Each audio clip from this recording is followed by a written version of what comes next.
3 touchdowns. The Cardinals ran for 222 yards on their way to stunning the Cowboys 28-16. This has been NFL Network Now on the Westwood One Radio Network. Retired or retiring soon? How much money do you need to live comfortably? Retirement Planners of America is here for you. Would you like to have financial peace of mind? Here's how. Step 1. Find out the amount of money you'll need to retire. Step 2, have a plan to get there. Step 3, make sure that plan can take advantage of market gains but protect you from market losses. Discover how to do all 3 with a free consultation at 800-508-6108. That's 800-508-6108. All investments involve risk, including losses. Past performance does not guarantee future results. Are you the parent of a 2 to 7-year-old? Listen closely for an exciting free radio offer. By now, you've probably heard of ABC Mouse, the Parents' Choice Award-winning online learning program that's actually changing the lives of early learners everywhere. ABC Mouse is like a little one-on-one teacher. It has helped her so much. Right now, we're offering a special radio promo to try it free for a month, but you have to go to abcmouse.com/radio to claim your free month. That's abcmouse.com/radio. Sponsored by Age of Learning. The cigar enthusiasts at Hearth Cigars and Pipes are a pretty diverse bunch of humans. Some enjoy an adult beverage or two, others pass the time with a competitive yet friendly game of dominoes. Still others enjoy shooting some pool downstairs, while more than a few are just satisfied with each other's company. The common thread with all of them is the awesomeness that is their favorite cigar from the humidor. Hearth Cigars and Pipes, just off the 48th Street exit from I-680 at the corner of Mormon Bridge Road and McKinley, and at hearthcigars.com. The Zone Inbox is brought to you by Equitable Bank. We take banking personally. Email me, Connor Happer, with the Connor Happer Show at Connor, CONNOR, at 1620thezone.com. Send me your love, your hate, and maybe a few hot takes. The Zone Inbox, presented by Equitable Bank.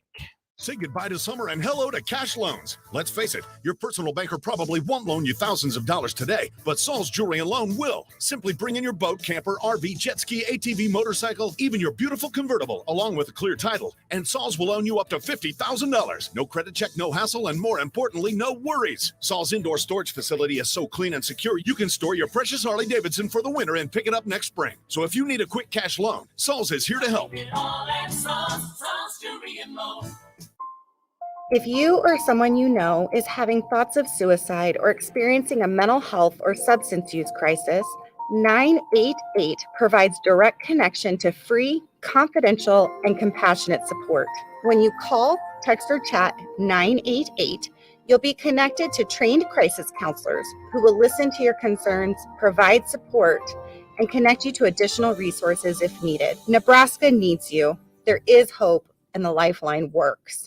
It's the Genesis Health Club's anniversary celebration sale. We're celebrating 37 years of fitness by you joining for just 37 cents and get the rest of the year for free. Just 5 days left. Hi, I'm Rodney Stephen with Genesis Health Clubs, and we're celebrating our 37th anniversary. Every day, Genesis members celebrate their health and fitness by feeling great and loving life. The better your health is, the more you enjoy each and every day. Regular exercise is the #1 ingredient to a healthy and more prosperous life. Join Genesis Health Clubs today for our 37th anniversary and join for just 37 cents and get the rest of the year for free. With a 37-cent enrollment fee and a savings that make the rest of the year for free, it's easy to get going and start celebrating today. 5 days left. Join today at GenesisHealthClubs.com.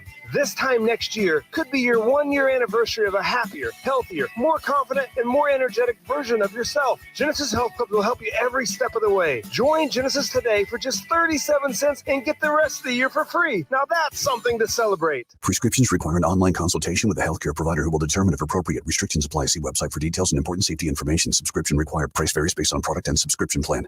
Hey guys, did you know there's a generic form of Viagra that works just the same, but is 95% cheaper? And you can get it online? Just go to hims.com/radio. Through Hims, you'll get a free medical consultation, discreet shipping if prescribed, a 100% online process, and trusted generic alternatives to the name brands at up to 95% off. That's right, get generic for Viagra, the same active ingredient as brand name Viagra, but for 95% less. It's the same medication, still prescribed by a licensed medical provider, but with zero copay, no expensive appointments, and no awkward face-to-face conversations. To start your free online visit, you need to go to this exclusive address, hims.com/radio. That's hims.com/radio for your free online visit, HIMS.com/RADIO. The Zone Hotline is powered by 42 Degrees, The Source, by your mom's house. Make the right call, fans. The Rooferees at John Higgins Weather Guard. Rooferees. 1620 The Zone. Your center's Harberg. Kemp in motion. They turn. They hand it off to Billy Kemp around the left side. Comes back to the 5. He's in. Touchdown. Billy Kemp in there for 6 points. Happening here. Stay with it again. Anthony Grant nearing 100 yards on the ground of the game. I formation. First and goal. Ball just outside the 1. Harberg under center. Grant the deep back. They turn. Give it off to Anthony right side. Touchdown, Nebraska. Huskers back in front. 13-7. Absolutely stealing if you stay with it. Heinrich gets the snap. Back to throw. Has some time. Steps, throws, pass. Caught by Fedoni for 20. He's to the 15, to the 10, to the 5. Touchdown, Nebraska. Thomas Fedoni leaped in the air, clutched the football, and then had open turf into the end zone. Heinrich Harberg, the sophomore quarterback, second start of his career this week. He looks over the defense, gets the snap, options to the far side, gets by one tackler, 35-40. Heinrich to midfield, off to the races, 40, 30, 20, 15, 10, 5. Touchdown, Nebraska. Yeah, I mean, I think he did a good job. He executed the play calls. Some things he didn't. Some things he didn't execute. So the great thing about Heinrich is he's trying to get better. You know, we're coaching him through it. But for the most part, I thought he managed the game pretty well. He, like all of us, like me, all of us have to continue to get better. That's the beauty of the option. That's why, a lot of the 80s teams and with Coach Osborne, I think that's why they're so successful is, as a quarterback, if you know the weapons that you have and you can distribute the ball, then you're going to be successful. Someone was comparing carries, and Coach Frost and Tommy Frazier and all those guys didn't have as many carries as I did in a week, but they were also pitching the ball a lot more. And they're just distributing the ball, just being a point guard. And so I think once you get really fluent, kind of knowing who the pitch key is and being comfortable with the backs, I mean, that offense becomes deadly.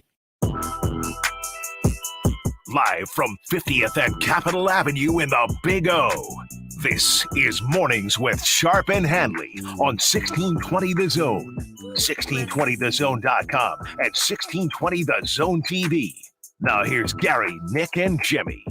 I just got 3 things to say. God bless our troops.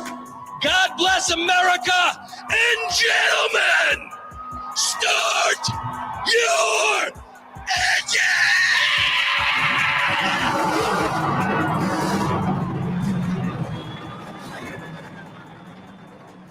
My man, Kevin James. Great. One of the all-time classic weekends of football, whether it be high school, whether it be college, whether it be pro. Good Monday morning, everybody. How we all doing? I mean, wait a minute. Hold on. I just looked at you. I realized for some, well, it could be like an all-time. If you have a major meltdown, you could call it an all-time great weekend. Sure. Because maybe that facilitates major change in Hallis Hall for your team. You guys, I told you. Yeah, I'm actually happy. Wow. 4-0 on my pick. 4-0 on my pick 4, which I had the Bears involved in that one. We were doing a little morning brunch yesterday out across the river. Got a little bit of Jack, a little bit of cheddar from the Miami game. Took the player prop of Tua Tagovailoa over 255 on FanDuel. I think they just scored. Oh, that hit big time, and Miami laying 6.5. So I knew what yesterday was going to be, and the beauty of it was I didn't have to endure it because at 4:00 had a little hockey open house with a little scrimmage going on. So I got to get away from all of that. At UNO? Yeah. Oh, yeah. Didn't know exactly what was going on. Then I realized. Then I knew I was going to be emceeing the event. Last year, it was just kind of like a meet and greet the team. They actually played like a full period of a scrimmage, and then like a little shootout and a little 3-on-3. So yeah, there was that. So as people were texting me yesterday, I'm like, yep. Like my brother-in-law goes, I think it might have been halfway through the second quarter, said, I can't handle this dumpster fire anymore. And I said, well, I got hockey. I'm paying attention to the score right now, but this is exactly what I thought. Oh, they're bad. They're bad. Nick, they're awful. Oh, yeah, they are. They are awful, and they've got a major culture problem. Yep. They hired a head coach to fix the culture. He's 3-17. Mm-hmm.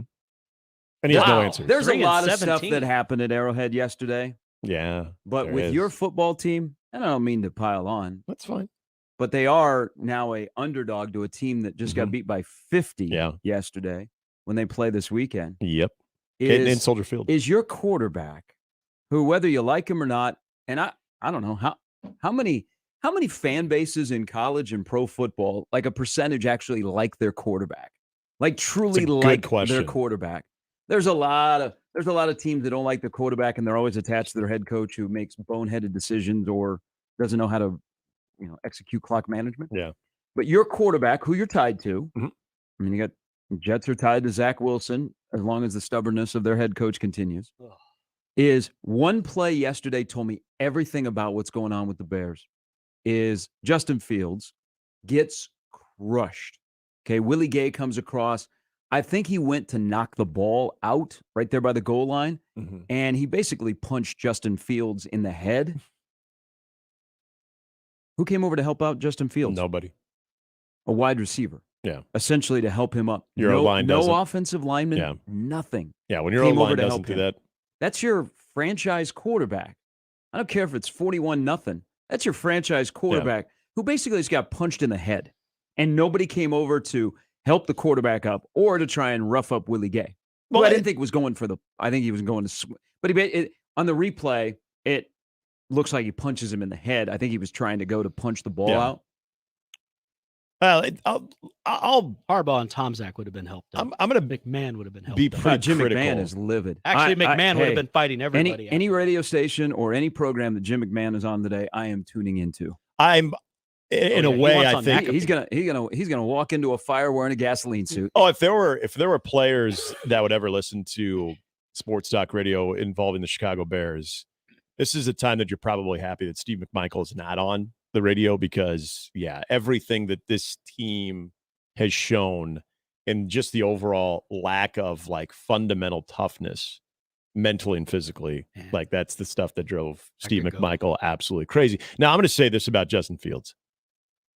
Justin Fields, for a guy that I was through the moon excited when it came to that pick that night because Chicago it made sense. It was a guy who looked like he could, with the right type of coach, and we've talked about this before, depending on the situation, how that works. But just what Justin Fields, I remember watching him at Memorial Stadium that Saturday night against Nebraska, and I was thinking to myself, not thinking it would ever happen, boy, I'd like to see him in a Bears uniform. He just smooth operator, the way he handles competition, the way he handles adversity, can make some big throws. He's an athlete. He seems to just be in control of the situation. So many great things about him from college going to the NFL game. And even last year, with nothing, no offensive line, no wide receiver outside of Darnell Mooney, did they have anything that resembled anything of a weapon. And yet sometimes he would make, chicken salad out of chicken blank. And so you just felt like, okay, this guy just needs a little bit of that help. Last week was extremely telling of where I think Justin Fields is. And I don't want to say this is who he is going forward, but in that little slip up, that little moment of last week where he talked about being robotic, could be coaching, then try to backtrack after practice and said that's not what he said. The bottom line is he said what maybe a lot of people were thinking, but in doing so, he took zero accountability for his own play. Yeah, I feel bad for you. You're in hell. You got a bad football team. Yeah, they're they're really, well, really and it's bad. One thing when you're team bad, but your culture that got worse. Yeah, you're talking. You brought up culture. That to me is the more concerning thing because if you're bad, you're bad. You're always looking for a lot of different things in the future. You're looking for what you have for from a roster standpoint of okay, but we got a young and their defense is extremely young. They're offensive playmakers. Trying to still find some type of cohesiveness. You can throw every cliche out there. But you're not supposed to be this bad. And when you think about the culture, and like you bring up an example right there, little moments like that tell you, and then you see the head man, Matt Eberflus, who looks like he has zero answer. He looks dumbfounded by this. Some coaches are just bad coaches. Yeah. He's 3-17. Your record is what your record is. Yeah, you might be a good defense coordinator. Doesn't mean you're going to be a good head coach. And so this thing, you kind of know where it's going. The only silver lining is Caleb Williams looks like a stud. And that's the direction they're heading. Hell, they're probably going to pick twice in the first 10 picks. Yeah, see, because you got Carolina's pick as well. I do feel bad for you because there was actually like a reason for hope in the offseason. I mean, the best month of the Bears season is August. And I was right there. You thought, I mean, I think a lot of us did that. Okay, they might be a 7-win football team. Yeah, But that's that's going to be a fun a team great to watch. improvement. Yep. That's 3 straight double-figure losses. Yeah. They were terrible yesterday. I know the Broncos got beat by 50. Mm-hmm. The Bears were right there behind them. I said, hold Yeah. my beer. And we all are very blessed in the world of football that those two teams will play at Soldier Field on Sunday. Again, I don't know how you go into Hallis Hall when you're playing a team that got smoked by 50, that gave up 70, and you're an underdog. Mm-hmm. Hello. At home. But what a great weekend of football. This was such an lived up to the all-time hype. classic football weekend. Mm-hmm. You had 2 head coaches that were feuding with octogenarians. I mean, how awesome is that part of college football this weekend? I mean, come on. This is why we love this sport. I mean, we had trash talk. We had people are always triggered by being on the logo. I mean, It was a fantastic weekend of football. I mean, it lived the duck up. even lost his head. Yeah, it lived up to the hype. Everything you thought going into the weekend, whether it be college or pro, like it delivered. That is why that is our sport.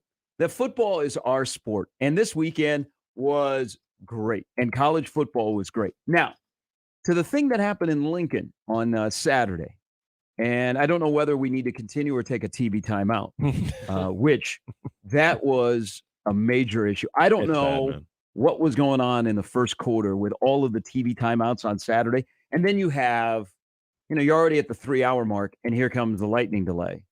And so people have to scatter, and we have about an hour delay.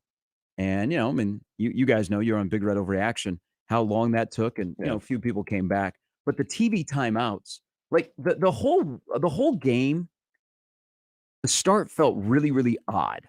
Okay, so you have these TV timeouts. The weather wasn't great. It was overcast. There was really no buzz, like compared to the home opener. Yeah. And you're playing a team who, by the way, Louisiana Tech's uniforms were fire.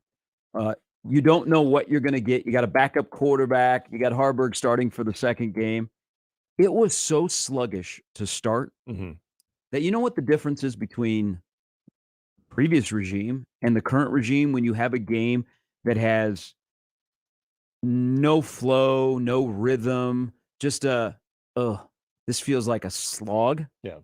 You have a football coach that has his pulse on what the game is like.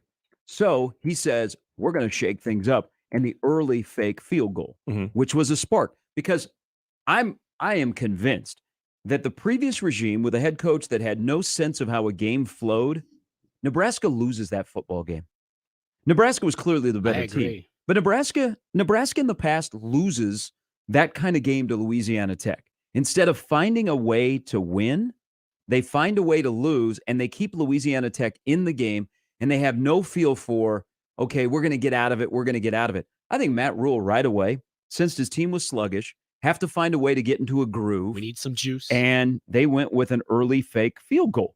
So they found a way to get momentum and then establish themselves and feel good and then pull away. But I think in the past, that's the kind of game on Saturday that Nebraska football loses. And another difference is I kind of like where Nebraska is going on what they're doing in when they come out of halftime, what they do in the third quarter, and then they've started to follow the mantra of let's close out teams in the fourth quarter. So they won. They're 2-2. That's the most important thing. And then you know what's coming. But in the past, I think Nebraska loses a game like Saturday because that game turns into more than a competitive 18 minutes. It turns into a competitive 47 minutes, and then you're like, uh-oh, we're in the fourth quarter. Yeah. We are down a score, and now Louisiana Tech's got the ball. That's the key right there, is go back to not just the last Saturday, but the Saturday before against Northern Illinois, where you start to pull away. You're leaving every doubt completely behind in the fourth quarter as far as where this game is going. I mean, even after the lightning delay, and I get it if you look at the score sheet and you didn't watch the way that game played out, then you're probably thinking, oh, that's, a little bit closer than what Nebraska would have wanted. They didn't cover, whatever you want to throw in there. But when they came out after the delay, you are up by 3 scores. You're feeling like you're putting the game away. That's such a weird situation with a little over 8 minutes to play. Having that game where you kind of felt, okay, right before the lightning delay, everything was pretty much, in the book. and now you're trying to kind of pick yourself back up for a little bit more than just a series. And so the way that they were able to kind of finish that thing out, I think it left everyone sort of flat. The game was maybe a little bit flat, just period. But I think it's a fair point about how this team has come out in the second half based on what they want to do from an identity standpoint. 9 plays, 9 straight runs for an 85-yard drive there. Like that says something right there. That says we understand. This says they're doing something in the locker room. Yeah. They are making adjustments with their pulse on the game flow. And that is a huge difference, because remember how many times we would see second half for Nebraska in the previous 4 years. Wasn't great. Okay. It was always, oh my gosh, what is the other team doing to adjust for Nebraska, as opposed to what's Nebraska finding? What do they feel like they can do? So I think that's definitely a positive development when it does come to this football team. I said this a lot on Saturday when it comes to this offense right now. And this is just what people, and I know we have a lot of time to get back into this too today. Oh yeah, because this show is littered with TV timeouts. So don't worry. Yeah. We're gonna be here for 6-7 hours today. Red hat. That's so true. But before the lightning delay too, they were actually out of media timeouts. That's how many they had used. We were well aware of it. They were already out of them by then. But because they came back and they didn't take a break. Yeah. Because they were out of them. Unbelievable. So I just said this a lot, and I just think that this is kind of what you have to do as a fan right now. And I think we've talked about this. We can only talk about it so much before you just have to kind of know it is what it is. And that's this offense and what it is, what it can't do, of just the limitations that exist with it, where you just have to sort of embrace the ugly, because that is what it's going to be. There are going to be moments that is just super ugly, super sluggish, if you will. But then it's a team that really feels like if things are going well, even if the points aren't coming, as long as they're avoiding constant 3-and-outs, they're putting some type of lean, some type of physical pressure on that defense, that in the second half it's going to pay off. Yeah, I don't think they were up to par Saturday. I don't like the defense was not up to par like they played the first 2.5 games. No. The offense did some good things, but they're limited. They're very, very limited. Oh, yeah. In the past, that game is a 4-quarter game, and Nebraska finds a way to lose. And they found a way to win that game earlier than the fourth quarter. Mm-hmm. And that's at least a step in the right direction. All right, welcome in, everybody, on a Monday. Positive Monday. Yeah, that's right. Negative Jimmy. On a Monday, hey, where it's easy to be negative. If you would like to, you could be negative because of your NFL team. Yeah, but, my alma mater's in the top 25, and they're the only actual Big 12 team in the top 25. Oh, look, so see, glass half full. The other two are headed to another league. Wow. So. Okay. Yeah, that is. And Saturday, they'll be America's team against the hated evil empire. KU and Duke are in the top 25 on the opening day of college basketball practice. Why isn't Matt Rule? 951-1620. You can email us into the Equitable Bank inbox. Duke Gary gets game day. 1620thezone.com. They do. That's quite a moment for Duke to have that. Not basketball. All right. So I asked you when I came into the studio, because I was listening last on Saturday night driving home. Oh, by the way, I had a little experience going to the game on Saturday. Oh. So Louisiana Tech stayed here in Omaha, and I left the house. Damn, Sonny could have. I didn't really have anything to do before the game, and I was just going to go park and then go into the game. I left my house at about 11:45. So with the flow of traffic, I can make it from my house in Exarban Village to basically Stadium Drive. I can make it in 40 minutes, 45 minutes. Flow of traffic. Yeah. Okay. Unless there is a backup, and there's always the backup at Giles. There's always the backup at the outlet, and there's a backup on when you hit the Platte River. Mm-hmm. Other than that, you're just flying. Or these people get confused and they're like, should I get off on Cornhusker Highway? So I'm rolling. All right. Traffic is flowing pretty well. There was a good stream of traffic, and I'm like, wow, there is more traffic going to Lincoln for the Louisiana Tech game than there is Northern Illinois. And then in the distance, I can see, we might have an accident, because I see nothing but flashing lights. Mm-hmm. I see like 4 state patrol cars, and I'm like, oh, geez, this is, I hope this is not bad, but I got to get over. And so the flashing lights continue to roll down the interstate, but we're catching up to them. Oh. So yeah. Louisiana Tech stayed in Omaha, like, out of the Embassy Suites, right there in La Vista, right off of Giles. Yeah. A lot of teams will stay there because they have large ballrooms that can accommodate a large football team. Now, like Michigan is staying at the Graduate. So Michigan could walk to the stadium if they wanted, and they have basically rented out the entire hotel for this weekend. And there are more teams that stay in Lincoln, but some of the non-conference teams don't want to stay in Lincoln, and they'll stay here in Omaha. And like USC, Pete Carroll always wanted to stay in Omaha. UCLA, they stay in Omaha. So Louisiana Tech stay in Omaha. So it's now, I don't know, we're about 12:15. Okay. Traffic's going really, really slow because nobody wants to pass the cops.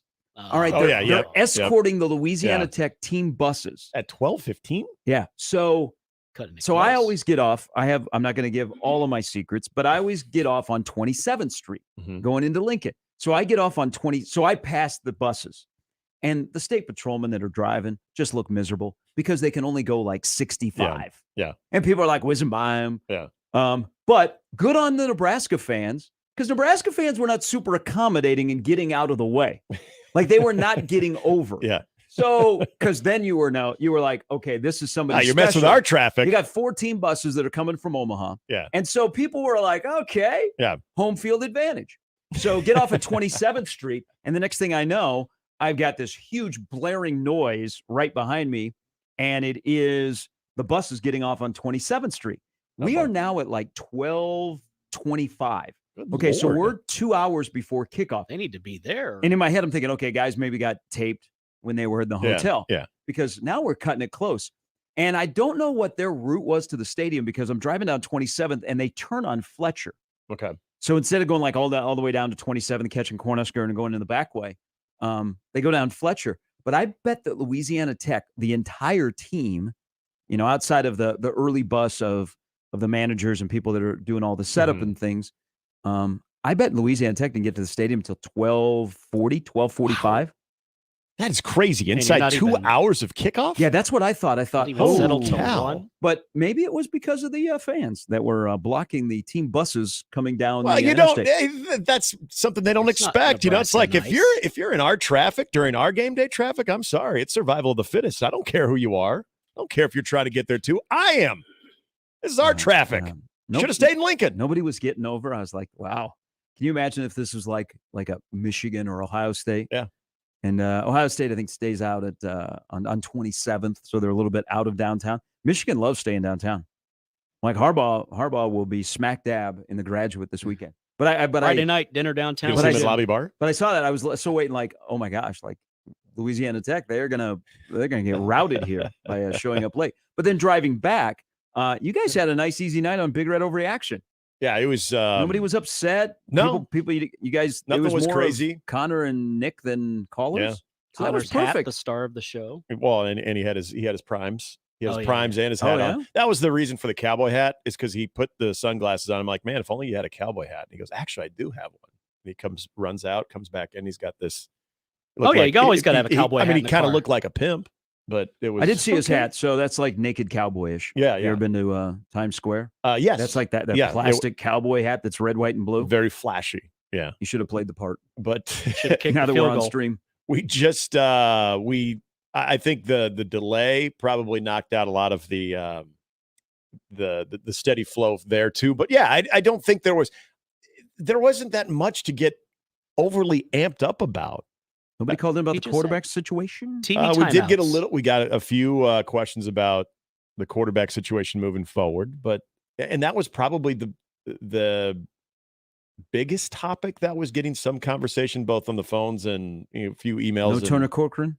No Teddy Prohaska. Not a lot of Prohaska or Corcoran. No uneasy or uneven performance by the DBs. Actually, we did get one caller that was very complimentary to the safety play. Sean Singleton's a dude. Yep. No. I want to wonder if Nash Hutmacher is single. Oh no, we didn't get that. I would buy stock and buy him quickly. No, we didn't get any relationship status on Nash Hutmacher, but yeah, it was a pretty low key. The last two, my baptism into Big Red Overreaction, Northern Illinois victory and Louisiana Tech victory, but they've been to the tune where I don't want to say they were so good in those games that you had really nothing to kind of react to. They kind of had their blah moments that I think it's sort of, you have that knee-jerk reaction of, oh, I didn't like that. But then you kind of are able to say, well, they did win. And this is just kind of where this team is right now. Yeah, that might end. Well, I You have the wouldn't next say, two, right? I wouldn't say that it's going to end this weekend. Oh, I got Michigan and Illinois coming up. So I wouldn't say that it's going to end this weekend because I don't know what people expect this weekend. I'm going to spend the whole week trying to figure out how Nebraska is going to move the ball. Yeah. Now I don't foresee Michigan offensively coming in here and putting up a 49 spot. Yeah. But I just don't know how Nebraska is going to move the ball against Michigan, which we will discuss. But I think you might be okay. Here's the bigger question after this weekend of watching just an all-time classic weekend. Do not laugh at me. Can Nebraska still win the West? Yeah. Can Nebraska win the West? Yeah. I get If you have seen the West, the only team that has their head above water is Wisconsin. Yeah, I have no problem laughing. And I won't laugh at that. They at all. lost their backup running back, and Chesney they Lattimore. still have some issues. But I think it's a fair question. Don't laugh me off the stage. Don't give me the old, remember on the Gong Show when they do the hook? Yeah. That's for the old heads out there that are calling out coaches. I get you. I mean, the boat capsized in Evanston this weekend, so anything's on the table. So can Nebraska win the West? This is not a dumb question on September 25th after watching this weekend. No. Can Nebraska win the West? As wild as it sounds, and I think the whole goal is you're 2-2 to be 3-3. Could Nebraska win the West? We'll discuss a bad division. Might be the worst division in all of the Power Five. But somebody's got to win it. We have because they got to go play, or we could just have Ohio State, Michigan, and Penn State play each other in Indianapolis. Well, this isn't. I'm not putting words in your mouth, but this isn't a question based on all of a sudden this optimism that Nebraska is this really rock solid football team. This is more about watching Iowa and what happened there at State College with their offense, and that's not going anywhere anytime soon. Wisconsin has shown a lot of warts, and yes, losing Ches Malusi was huge. Minnesota, hell, Nebraska already, they played them. You can't get that head-to-head back, but you saw where that thing went. Lost in a friends and family Purdue, crowd. Illinois in 2 weeks, and that quick turnaround game, like nobody has looked like, okay, now I see the separation. Not at all. Maybe that'll happen in the next month, but right now, hell no, that's not a bad question. All right. Happy Jim and Hail Victors are coming to Memorial Stadium Saturday at 2:30. The line is 17. The total is 42.5. That tells you everything you need to know about Nebraska's offense. I think that is the fourth straight game that the total has been in that neighborhood. Yep. That is a low total. 44 last week. So 17, 42.5 against a Michigan team that still hasn't played like a top 5 team. Oh, and you were right. Or maybe that's who they is. You said they kind of messed around the first set, and they did. Maybe that's who they are. Who they is. I like that. Who they is. I apologize. I like it. I apologize to my English teachers. They just play bully ball, and they hold on to the football. They don't have many possessions. They only had 7 against Rutgers. That they win games 31-7, and you go, I was expecting more. I don't. And maybe that's something we'll figure out as the week goes along. I just don't think they played like a top 5 team. But they're rolling into town, number 2. All right, a little bit later, Amy Just will join us from the Lincoln Journal-Star. Jacob Bigelow will stop by as well. When we come back on Mornings with Sharp and Hanley, the quarterback position, because it is still a topic, because twice in the postgame, there were people that referred to the quarterback job as the situation. This situation.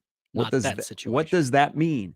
We will dive into that as we roll till 10. The lineup brought to you by the referees at John Higgins Weather Guard. If you weren't able to get in on Big Red Overreaction on Saturday, you can always dial us up on the 42-degree hotline. Oh, I was like jealous.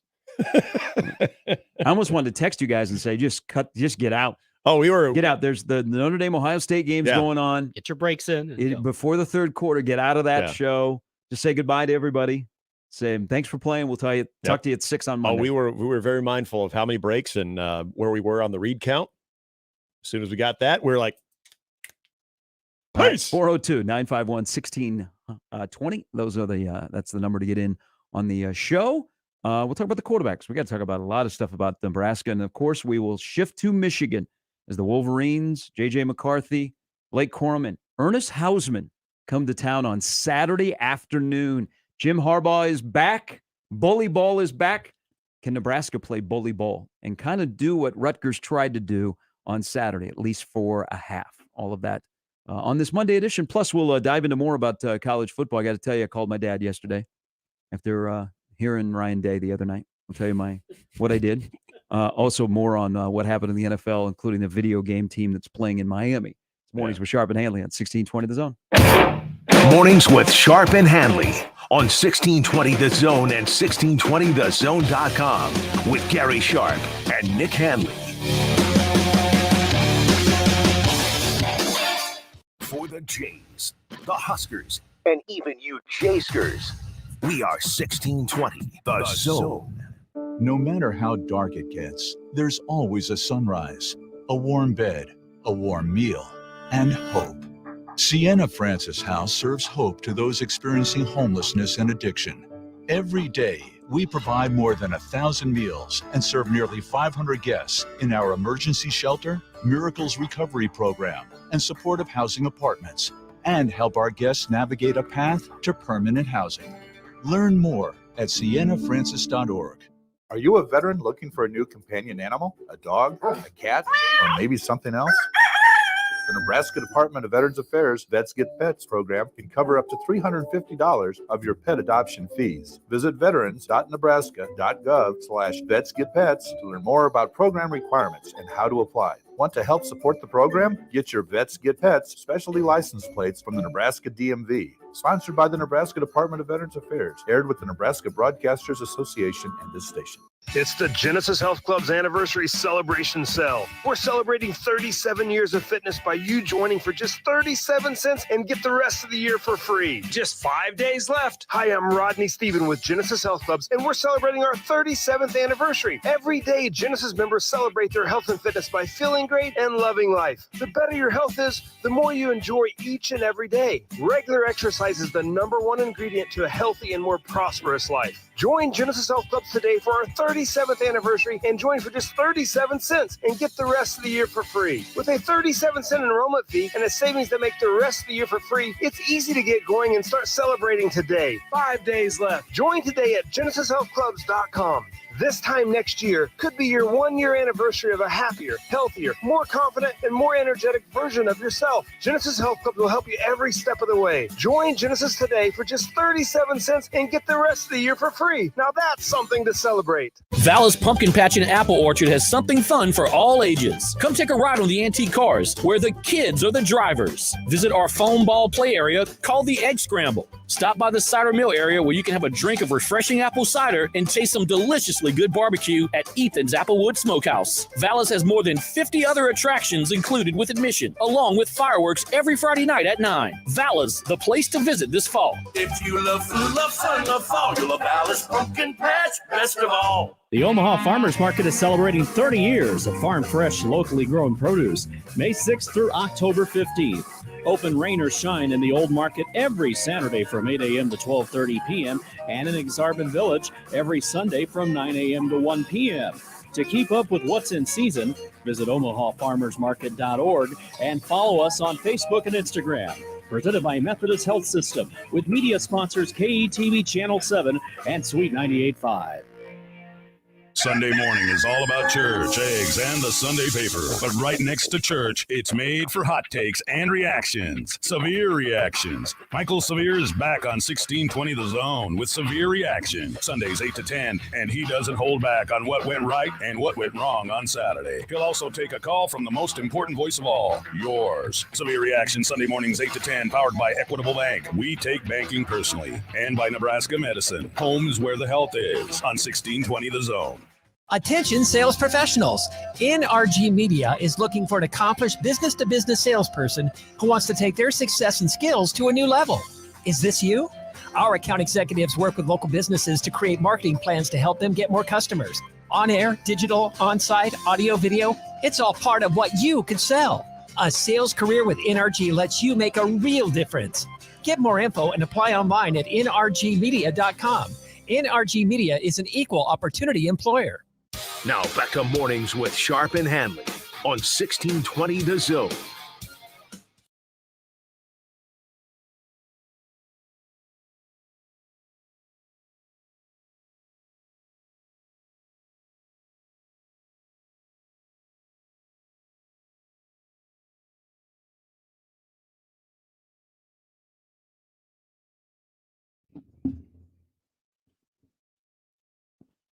All right, 6 weeks from today, practice starts today, college basketball. Will we have a Final Four national championship team in this town? Yay, Nate, go quick. Go. 6 weeks from today, basketball starts? No. Okay. No. Also, this is the final week of Major League Baseball. We have 1 week left. Except for the Astros. They seem to have just started the offseason already. Yeah, whoa. No. That was did I see correctly the Astros have a losing record at home? Yeah. Whoa. Yeah. And Texas all of a sudden this weekend beat Seattle to make things interesting. Yeah, last week is going to be kind of fun. Yankees got eliminated. I need the Braves and the Brewers to roll over, please. Just make it easy breezy on the Cubs, who swept the Rockies. I'm going to tell you, Rockies are a tough team. Rockies are really, really tough out. Hey, really the Twins are alive for a little bit better seed than I thought they would be, Twins too. are going to be the number 2 seed. How about that? I think the only thing, like from the Royals standpoint, who are playing well, they've won 6 in a row, 10 of 11. If Bobby Witt Jr. can hit a home run to get to the 30-30, he'll be a 30-40 guy. Mm-hmm. So all that coming up. And then, of course, at the end of the week is Michigan. Michigan comes to town with the winged helmets. That has to warm the cockles. If you're a fan of college football, like Memorial Stadium is a place to be. Mm-hmm. The outcome, and the game may just be like hurt your eyes, but it's still Michigan and Nebraska playing on a field. Mm-hmm. There was, and this will be another week, and Matt Rule has his weekly press conference today. There will be another round of discussion about quarterback, which Harburg's head pops off on Saturday. Yep. Great job by the training staff to reattach his head. Yep. Sims comes in It's for not one easy. play, and then Harburg comes back, and then they come back from the hour delay. Probably not a surprise because Harburg did take some hits. They rolled Purdy out there, and that was an odd sequence of plays with Purdy at quarterback. But quarterback is a discussion again this week. One, I think either you or Connor alluded to it, is we may not know the full extent of the healthy part of Jeff Sims. Right. I don't think Jeff Sims is 100%, and I think they've erred on the side of the Matt Rule caution with injuries, that especially a kid who is swimming in it, if he's not 100% physically and can't do things with his legs, which is his moneymaker, then we are not going to put him out there. So I think that's probably part of the, I don't want to say gamemanship, but how they've managed Jeff Sims for the last 2 weeks on why Harburg has started, is that Sims is clearly not 100% with that ankle. And that was where I said, I'm surprised.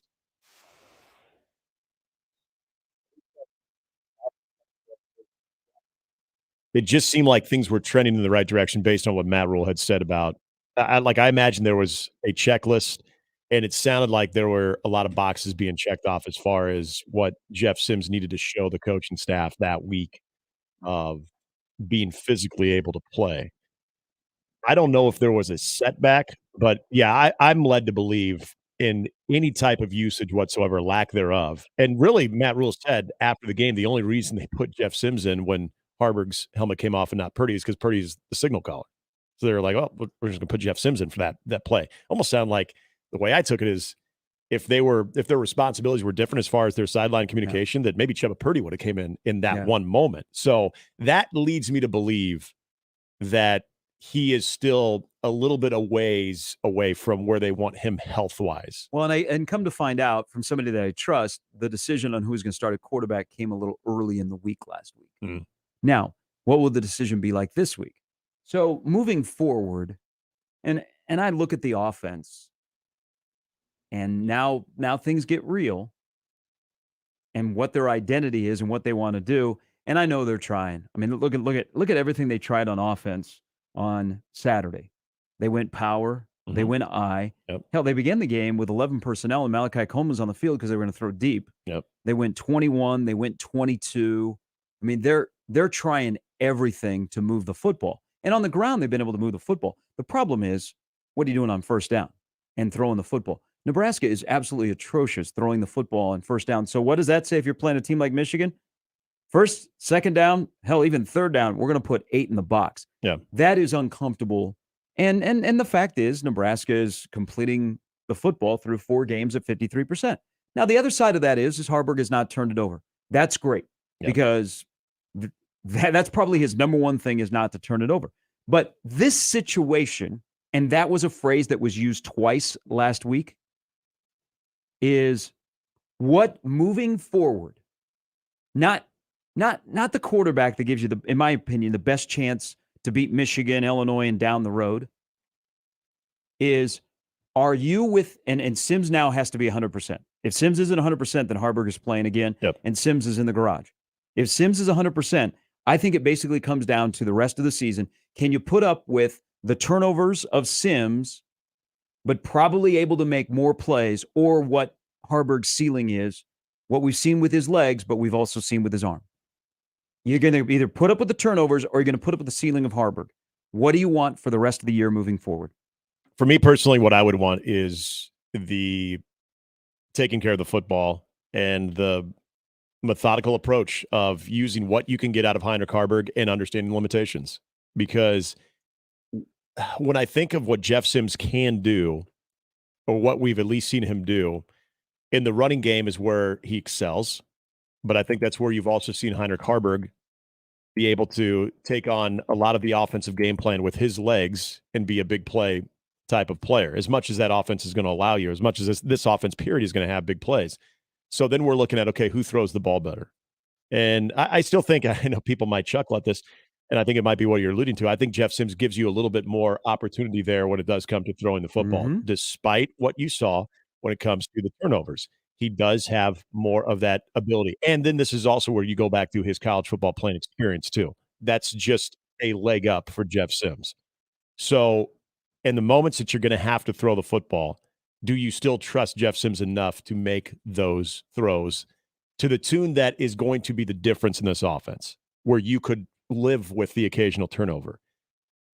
Yeah, that's what I presented. Exactly. And so that's why I still say I would rather go with Heinrich Harberg, because I think what we've seen with the turnovers in the passing game, in just turnovers period with his offense, I think we've now watched what it has done to this team in games that they had a chance to win. And all of a sudden, I know it hasn't been pretty these last 2 weeks, and I get the opponent as well, but you're taking care of the football and you're getting yourself into a position where the fourth quarter is not in doubt. I like right now, yeah, I would want the guy who just turns the ball over less. Now that guy, and this is I think running the option with him is kind of intriguing. And I know that there's a lot of people excited. I mean, I hear the applause. I hear from the Kearney media in the press box, they pound the table when Harburg does something. They're very, very excited. Yeah. Okay. I've just said, I feel bad for the kid. They threw away a year of his development. But I think I've seen the ceiling of Heinrich Harburg. And I've also probably seen what Jeff Sims has always been. That's why Nebraska's quarterback for next year cannot be on campus. If he's on campus, you're just fooling me. Okay. I watched Cam Ward just dice up this weekend, Oregon State. He was a portal guy. Everywhere I look, there's a portal guy. Got to go back and get a portal guy. Your quarterback isn't on campus for 24. You cannot live another year where you're making strides in other areas and Jeff Sims or Heinrich Harburg is your starting quarterback. There's just no way. That can't be the case. And, they already have Danny Kaelin, but Danny Kaelin isn't going to walk in and all of a sudden be your starting quarterback next year when you play UTEP. They're in trouble at the quarterback position. They are in big trouble because their inability to move the ball downfield. And they've got it's not just the quarterback. There are other things that ail them on offense that are not consistent enough, that only flash periodically. But the fact that you are, and again, Nebraska didn't play up to par on Saturday, and especially they had a lot of third down and long. They did not win a lot of first downs. They needed like big chunk plays from Harburg and Grant. They weren't getting 4 and 5. There were a lot of situations where they were stuck with, third and long. They were 3 for 11 on third down, and the average distance was 9 yards. But here's the thing that really worries me this weekend is, Harburg struggles throwing the football. He doesn't throw an interception, and that's all good and well. But I got to be able to move the ball, and I got to be able to score points. Is Nebraska's completion percentage is at 53%. 53%. And on first down Saturday, Nebraska was 1 of 4. Do you know for how many yards? First down passing. 5. 2. That's tough to live that way. Yeah. When you want to be a power running football team and you're doing different things to try and open up that game, you have to at least be able to throw the football in non-throwing situations. And I don't think Nebraska can do that right now. And that's scary. And then that ties into, as I look at this offense, wow, I mean, if you're able to extend your season in December with the limitations they have on offense, that's a hell of a coaching job. It is. And I would double down on the point about having your quarterback currently on campus for the 2024 season, because when you bring up areas of improvement, and I think everybody would talk about what you've seen from the defense, that's been the one bright spot, and it has. I think that goes without saying. But I think even offensively, you've seen some guys do things that, I don't want to say we didn't think they could, but we haven't seen them yet be put in a position with extended playing time where we could. And one of the areas I'm getting to, and I know one kind of drew a little bit of ire when I brought this up on Big Red Overreaction. I got someone who tweeted at me and said, well, how can you say it was good? It was a penalty. Look at some of the perimeter blocking with your wide receivers. Look at some of the downfield blocking with your receivers. Like, there are guys that get it. And I even thought that Matt Rule gave him kind of a ringing endorsement that he wasn't upset with the holding call, where you could have probably called it on both Marcus Washington and Billy Kemp. But the fact that they're getting down there, they're trying to extend their arms. They're trying to create a lot of that downfield movement when it comes to blocking, perimeter blocking. Thomas Fidone on Billy Kemp's touchdown. Thomas Fidone had a great block. The Anthony Grant run, you had another good block downfield. I'll tell you, we'll talk about Anthony Grant because that is one heck of a roller coaster. Anthony Grant's pass blocking was better Saturday than it has ever been in his career. On the Fidone touchdown reception, Anthony Grant with a big pickup right there. So there are aspects of this offense and guys involved that are doing some good things. So it's not just the obvious, like the defense improvement, but if you look at having those type of limitations, it's okay to say, hey, you know what? We misevaluated the quarterback position going into this year. We can't do that again, because you get a lot of dudes back the following year. If that is going to be your one major handcuff, where are you evolving as a program then? Yeah, they've been let down. So Jeff Sims has let them down. Turner Corcoran has let them down. And two wide receivers not being in the key rotation, because you have a bunch of track guys that you're trying to teach how to play college football as a wide receiver. They've all let this offense down. I mean, just make it through the Michigan game and get yourself ready to play Illinois offensively, because I don't want to be Debbie Downer. I don't want to be Jimmy.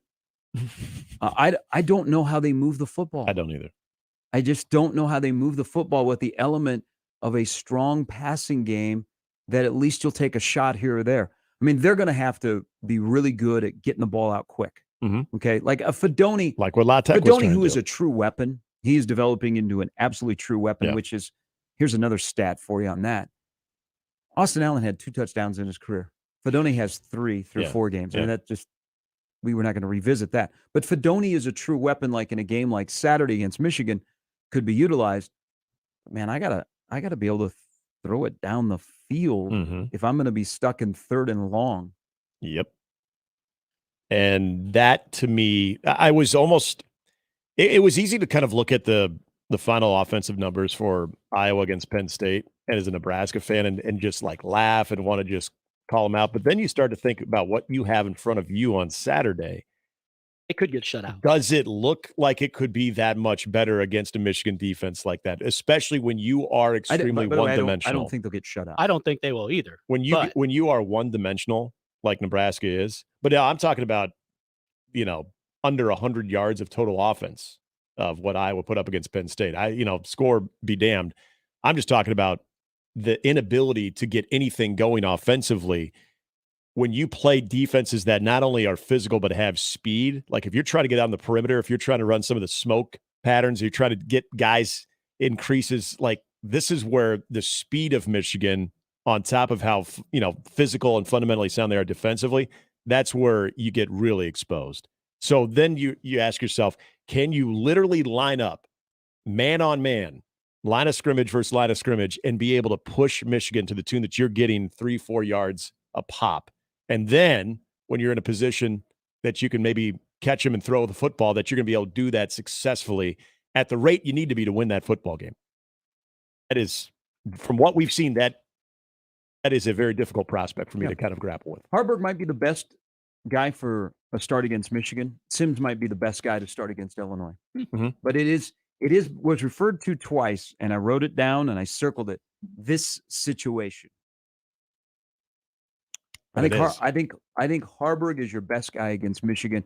I think Sims is your best guy the following week. And we'll get into this coming up in the next hour. Your mom tweets at us. Not actually your mom. Oh, okay. Oh, we saw her. Harberg improves when the O-line improves. A lot in the offensive line. And it's not all bad. Mm-hmm. But there's one continuing mystery about this current offensive line. That if you could make one fix, would it fix everything? Or at least 50%? We'll do all that coming up in the next hour. Hour in the books. Amy Just will join us a little bit later. I saw Amy a lot on Saturday. Then she was at Nebraska Volleyball last night, which won their second straight against a ranked opponent in the Big Ten. Beat Minnesota when they didn't have their A game, but they had their floor coverage game. That's my new volleyball term. They were great with their floor coverage. That is. It does roll off the They were really, really good. Yeah, that's high-end volleyball guy right there. Really good last night against Minnesota, and Nebraska wasn't great, but man, do they play some hellacious defense. Yeah. All right. There's Nick. There's Jimmy. I'm Gary. More on what happened Saturday and moving ahead. Plus, we will talk about what happened in college football. What an incredible day. Isn't a wonderful sport when college football coaches are cutting their own WWE promos. There's nothing been better. It was a 3-screen day in our house, so it's great. College football coaches listen to so much outside noise right now. Yeah. When they tell you they're not. Yep. That's my favorite. It is great for the sport. Oh, we don't listen to that stuff, but I heard what you said last week. That's all coming up in the next hour of Mornings with Sharp and Hanley on 1620 The Zone. More with Gary and Nick after this on 1620 The Zone. Live from the Host Coffee Studio, this is 1620 The Zone. 1620 The Zone. Traffic. From the Zoom Drain Time-Saving Traffic Center. We have no accidents to report at this time, but you can expect a bit of a slowdown from 96 to 83rd along L. Then along Dodge, be prepared for a little bit of slowdown from 94th to 90th. And other than that, it looks like your commute this morning should be pretty smooth, even if you're running a bit late. As always, remember to stay safe and wear your seatbelts. I'm Chris Scott. This time-saving traffic was brought to you by the Nebraska Lottery. We've got big news for Nebraska Pick 5 fans. The jackpot now grows by $10,000 each time it's not won. Plus, the price for matching 4 numbers has gone up from $450 to $500. Nebraska Pick 5 top prize odds, 1 in 685,000. If you haven't updated your windows, you could be throwing money out the window. Don't let the cool air out. Upgrade today with J-Tech Construction. For a limited time, get 60 months with 0% interest. Plus, as an added bonus, every window gets a special rated UV upgrade for free. Save money, keep the cool air in, and be happier when you upgrade your windows with the official exterior experts of Nebraska Athletics. For more info, go to yourexteriorexperts.com. Subject to credit approval. We created a simple PDF that gives you everything you need to know about branding, designing, and building a website that increases revenue. Download the website playbook for free at jmonline.com. If you're considering a website project but not sure who to hire, go to jmonline.com and download the free website playbook. It's a guide to a high-performing website. That's jmonline.com. Vallis Pumpkin Patch and Apple Orchard has something fun for all ages. Come take a ride on the antique cars, where the kids are the drivers. Visit our foam ball play area called the Egg Scramble. Stop by the cider mill area where you can have a drink of refreshing apple cider and taste some deliciously good barbecue at Ethan's Applewood Smokehouse. Vallis has more than 50 other attractions included with admission, along with fireworks every Friday night at 9. Vallis, the place to visit this fall. If you love food, love fun, love fall, you'll love Alice Pumpkin Patch best of all. If you love whiskey or want to learn more, then get to Omaha Whiskey Fest Saturday, October 7th from 2 to 5 at the Hilton downtown Omaha. Sample from more than 400 whiskeys. It's the largest whiskey event in the region. Get tickets at omahawhiskeyfest.com. Hey everyone, Josh and John here for the FanDuel Sportsbook. Week 4 is here, and we have a big-time matchup in the AFC North. It is Dolphins at Bills. These two teams, John, played in incredibly memorable games in 2022. Let's hope they do so again in 2023. And right now, new customers get $200 in bonus bets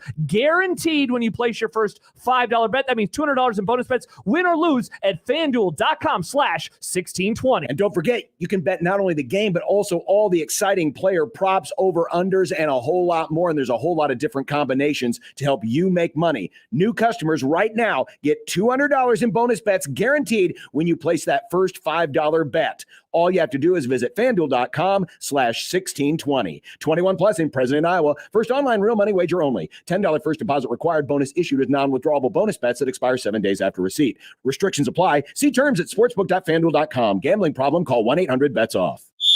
Let it fly. Your elevated sports bar experience. KOZ and Bellevue, Omaha, Council Bluffs. This is 1620, The Zone. Now back to mornings with Sharp and Handley on 1620, The Zone.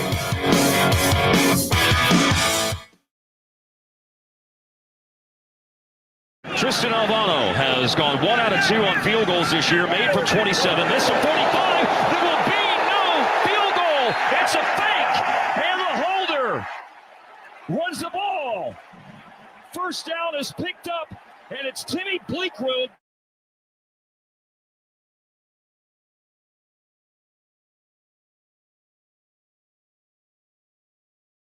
All right, we've gone an hour here without the biggest story. Should be Usher is going to be at the Super Bowl. I figured you're pacing yourself, though. I'm down with it. I think it'd be good.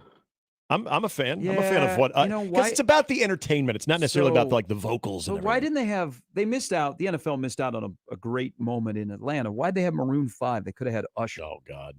But Usher was announced yesterday as the halftime show. I would have hoped for Taylor Swift. I just want to get. I just want to get this out there. And you got her. One. I don't know if anybody saw it, but she was at the Chiefs game yesterday. That was the only way to keep the audience compelled. Do you think that Travis Kelce, the young Travis Kelce, ever thought that this pop culture icon that would come to watch him play football, the most popular video of those two together would be caught by the son of Walter Payton?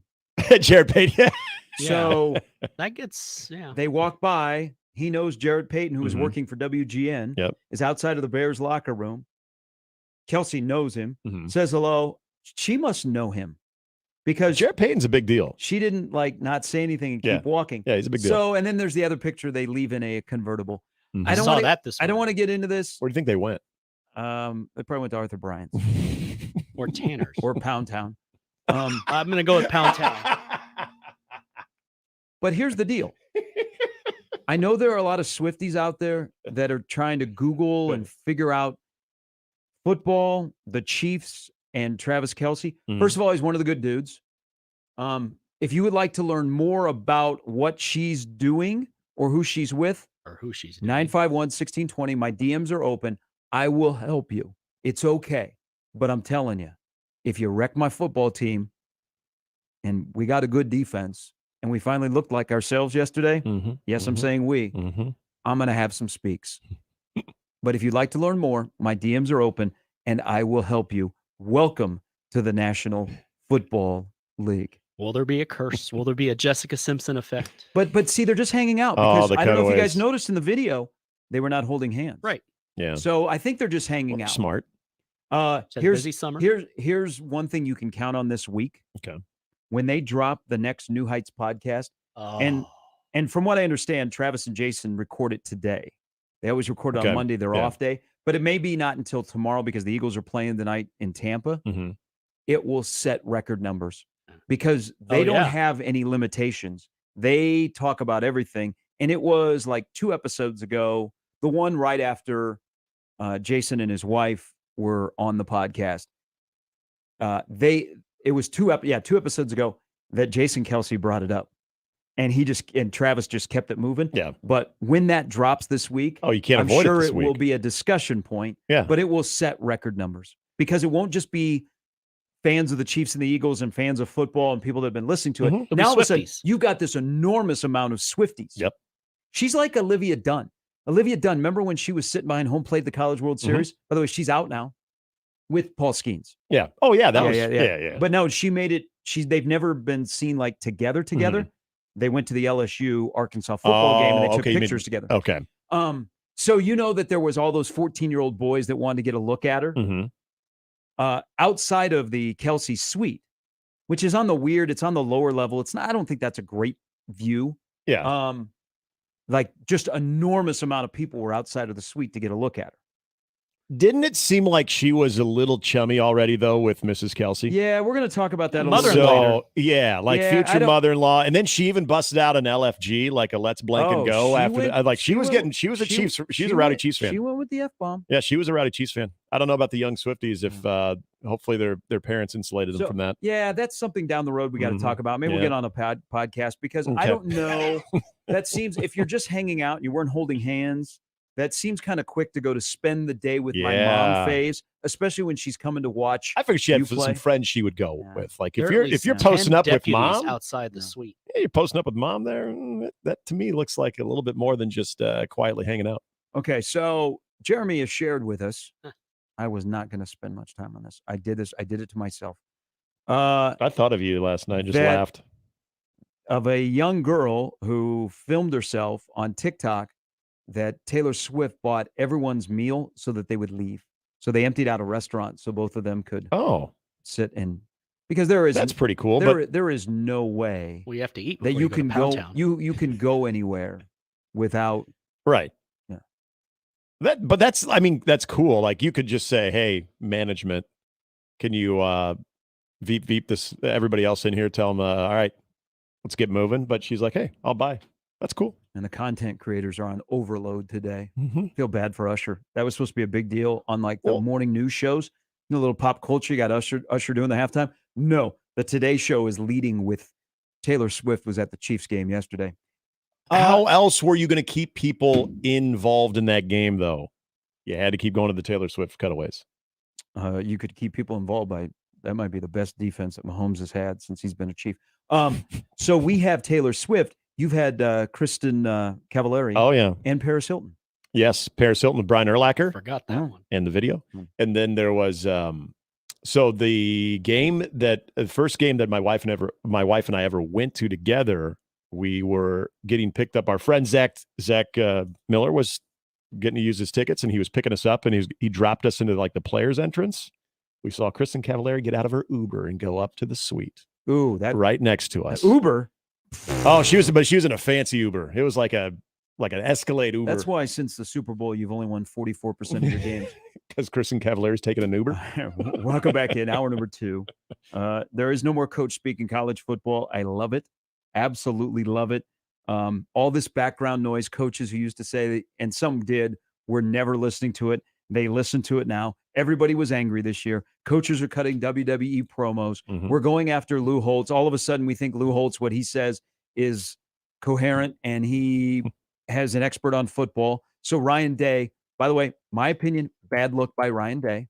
Yeah. Okay. You pay attention to what Lou Holtz says about anything? Exactly. Come on, man. Exactly. What are you going to do? I bet he's in. You know what I think this is? I think Ryan Day put a little, what's he used to dye his beard? Just for Men. Just for Men, yeah. So I bet he is lathered up with Just for Men, and it's dripping down. And I bet he went. I bet he's in today at the Sunrise Senior Center in Columbus, just wrecking havoc on octogenarians. And then you have where's Lou Holtz? Then you have Jake Deeger from Washington State who goes after Lee Corso, and he misquotes him. Yeah. So, guys, what you forced me to do yesterday, because now I'm worried about our old people. Okay. If they say anything, like Jimmy Carter made an appearance over the weekend. I'm like, Jimmy, do not talk smack on any Georgia opponent. Yeah. Like, do not say anything negative against Florida, because that's going to be used against you. And all of a sudden we're going to attack a 99-year-old former president. Right. So I called my dad yesterday and I left a message on his answering machine. I said, Dad, hey, do not say anything. Do not create any billboard material. Just take it easy. Okay. Just keep it to yourself. Now, I don't know if he got it because I left it on his answering machine. But my gosh, what a weekend of college football. You had it's a permanent on your resume moment for Marcus Freeman at the end against Ohio State. Yeah. Ohio State might be back. Mm-hmm. You have Alabama, who just shut up Lane Kiffin. You need to, hey, Lane Kiffin, you know how I said this last week. They have lost 6 of their last 8 against Power 5. Maybe work on your football team, okay? And less on your language game. Yeah. You're funny. You're a brand. But I don't know. I'm an Ole Miss fan. I would like to win. The Jake Dickert thing for me was more out of bounds because Lou Holtz. I'm not a big Lou Holtz fan, but the Jake Dickert thing going at Lee Court's Ryan Day isn't either. We've talked about Lee like they continue to parade him out there, and it's uncomfortable. It's not good. Well, he's 174 years old. Well, there's two things. He's struggling with it too. Nick. Lee Corso, and then Terry Bradshaw isn't very far behind. No, you're right. Yeah, and we've talked about Terry Bradshaw is one of the more disrespectful people. Corso isn't disrespectful, and again, no, he's not. That's why I didn't like that. Misquoted what Corso said, so I would hope there's an apology coming. But Terry Bradshaw is very disrespectful, and what he did to Desmond Ridder yesterday, and hey, Ridder didn't play well against Detroit, but he's still playing in the National Football League. He doesn't deserve that BS. Terry Bradshaw, I mean, they got 47 guys on that Fox set. Terry Bradshaw, they need to run him out to the pasture. Yes, and he should not, at the very least, should not be doing highlights during halftime. We talked about this during the NFC Championship. That one's tough, but the Ryan Day thing that I was amused by is because Michigan's in your head, buddy. That's so funny. Michigan is living in Ryan Day's head. It's true. It's awesome. It's because, that's what you think Ryan Day wakes up and all he hears is "Hail to the because he claimed in his head. Good on Michigan. You've already won before you've made it to Lincoln. Not once, but twice. Not once, but twice did he bring up the bad half against Michigan. And it's actually there's a couple of bad halves. There are, but you know, I mean, I guess that's the one you remember. Matter. I just the Lou Holtz part of it though. Again, even as much as I'm not a big fan of Lou Holtz, it just was so unnecessary because, well, you're right. I mean, why are you really paying attention to anything Lou Holtz is saying anyway? I mean, half of it, I don't even think Lou Holtz knows what he's saying. Didn't Lou Holtz get canceled? I think so. Yeah, he kind of did. Lou Holtz, like during the last political cycle, he's been letting it fly a little bit. I was thinking Mark May should take down Lou Holtz. You have to also consider the forum he was speaking to when it came to Notre Dame.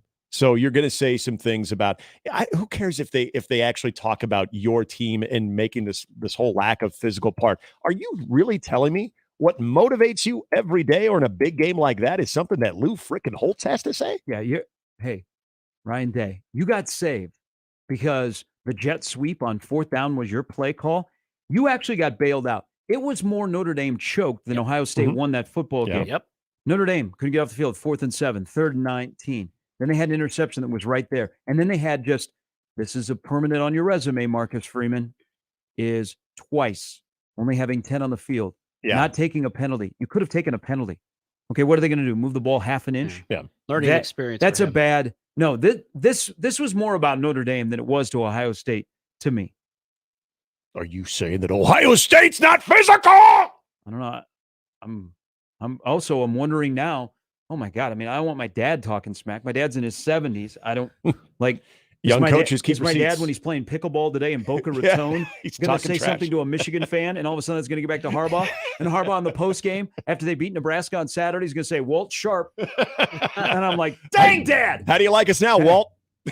But now I'm worried. Like, what if Hubie Brown says like the Philadelphia 76ers won't win the NBA championship? Are they going to go after Hubie? Yeah. Hubie is a national treasure. He's 88 as well. And they no longer have Doc Rivers, so they have a chance. This is what has made, I mean, college football is the WWE, and I absolutely love it. It's great. I love it. And I love this weekend. I can't tell you how much fun I had with college football this weekend. From coaches talking trash, and they backed it up. You wonder, did it work? To people being on logos. I mean, this sport is so great. Yeah. So great. It is fantastic. And getting the primetime moment of the Ryan Day, just clapping at Lou Holtz, which again, amusing as it was because I'm not a Lou Holtz fan. The first thing I thought of was, really? what Lou Holtz has to just won a say game and is that's where you're going. Is the target of your angst here? Okay. Hey, well, and whatever works for you, buddy. So here's remember what I said about Fedoni when he shushed the fans? Yeah. That a majority of that stadium had no idea what he was doing. Right. And so they're like, whoa. The guy that's wearing his 24 jersey up in the north end zone where Fedoni just scored against Northern Illinois is like, yeah, what'd I do? What did I do? Or do you, okay, dude, we're a home game. So here's what happened. Ryan Day goes off. And even, 20 minutes later when they were in the post-game press conference, he was still pretty heated. Most people double down on it. Most people, because they didn't see the little bit on McAfee's show the day before, they had no idea what he was talking about. Yeah, Schefter had to tweet it out. Yeah, so that's a problem. When you go at somebody, and I would say the vast majority of people have no idea what you're talking about, It's a they're bad just look. like, why are you beating up on an old man? Yeah, it's a bad look. Because That's called elderly abuse. If it didn't make sort of the mainstream sports news cycle, it's not a big deal. Again, it's like when Lou Holtz speaks, it's like, oh, it's good for you, buddy. Yeah, you got Michigan in your head. I mean, that's fine. You don't get to clear your head until the end of November. It'll be a long season. But the other part of that game was the other guy on the sideline, and we saw this a lot this weekend, where it's not supposed to happen as regular in the NFL. We saw Josh McDaniels, clock game, score management, Kevin O'Connell, which he owes an apology to the people that spend money, that cheer, that come to U.S. Bank Stadium, and they say, well, we were discombobulated because of the crowd noise. But Brandon Staley's decision, I mean, I'm getting to him. Okay. There's one guy. So Brandon Staley could have been the first coach to be fired after a road win. If they lose, that's a fireable offense. So many bad decisions at the end of games, and none greater than Marcus Freeman. And I'm a huge Marcus Freeman fan. I think he is a really, really good choice for Notre Dame. That in that moment, again, this sticks on your permanent resume, and Notre Dame is looking for that breakthrough, and they had it right there. Now, Ohio State's defense is pretty good, and Notre Dame didn't have great success moving the football. But the fact that you knew you had 10 and kept a guy on the sidelines because you didn't want to take a penalty, take the penalty. Right. What are they going to do? They're going to move the ball a hair? Take the penalty. That's inexcusable to do it once and twice. And, maybe you say, okay, somebody made a mistake when they're supposed to be counting. Yeah. But if you knew it and you can take a penalty. You could take a penalty twice and you didn't. And the side of the line where you had the extra guy would have been, and Ohio State read that. That's tough. That's tough to take as a Notre Dame fan because your football coach cost you that game. He could have taken a penalty and he did not want to. Yeah. And that's the pill that you have to swallow on that one too. If you're with the communication and everything that's going on the sideline, and I get in the heat of the moment, big games like that, it can get a little chaotic, but those are the small little things when you think of top 10, top 5 programs that are going to have that down, that have that machine operating no matter what the stage of the game you're in. Well, Dabo Swinney. Yeah. Dabo Swinney also. Yep. Clemsoning.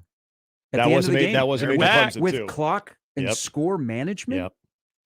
And again, there's another guy that you would probably put a lot of stock in to say, okay, those types of things probably aren't going to happen to Dabo. You've coached enough big games. You've coached in just enough college football games. That's the thing that gets lost too. It's like, well, how do they sort of come out of those things in big games and the spotlight's on you? I think, just how many games have you coached in period to where at some point you're just like, that's inexcusable. So that and the Clemson, that's the thing that was I saw trending again back on Saturday is that the Clemsoning was back because they had that game. The heat on Dabo. Yeah. I mean, it's not even the end of September and you're already out of the playoff discussion. That is not where Clemson saw things going 3 years ago. Like where the old program days, was. like the Terry Bowden days.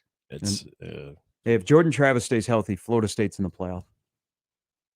He's got to stay healthy. He's a player, man. They're good. He's the difference maker for them. Yep. And a tough win for I continue just his size and having Keon Coleman. Like Keon Coleman that guy's fantastic. Remember when he played at Michigan State? Oh yeah. But they could have used him on Saturday.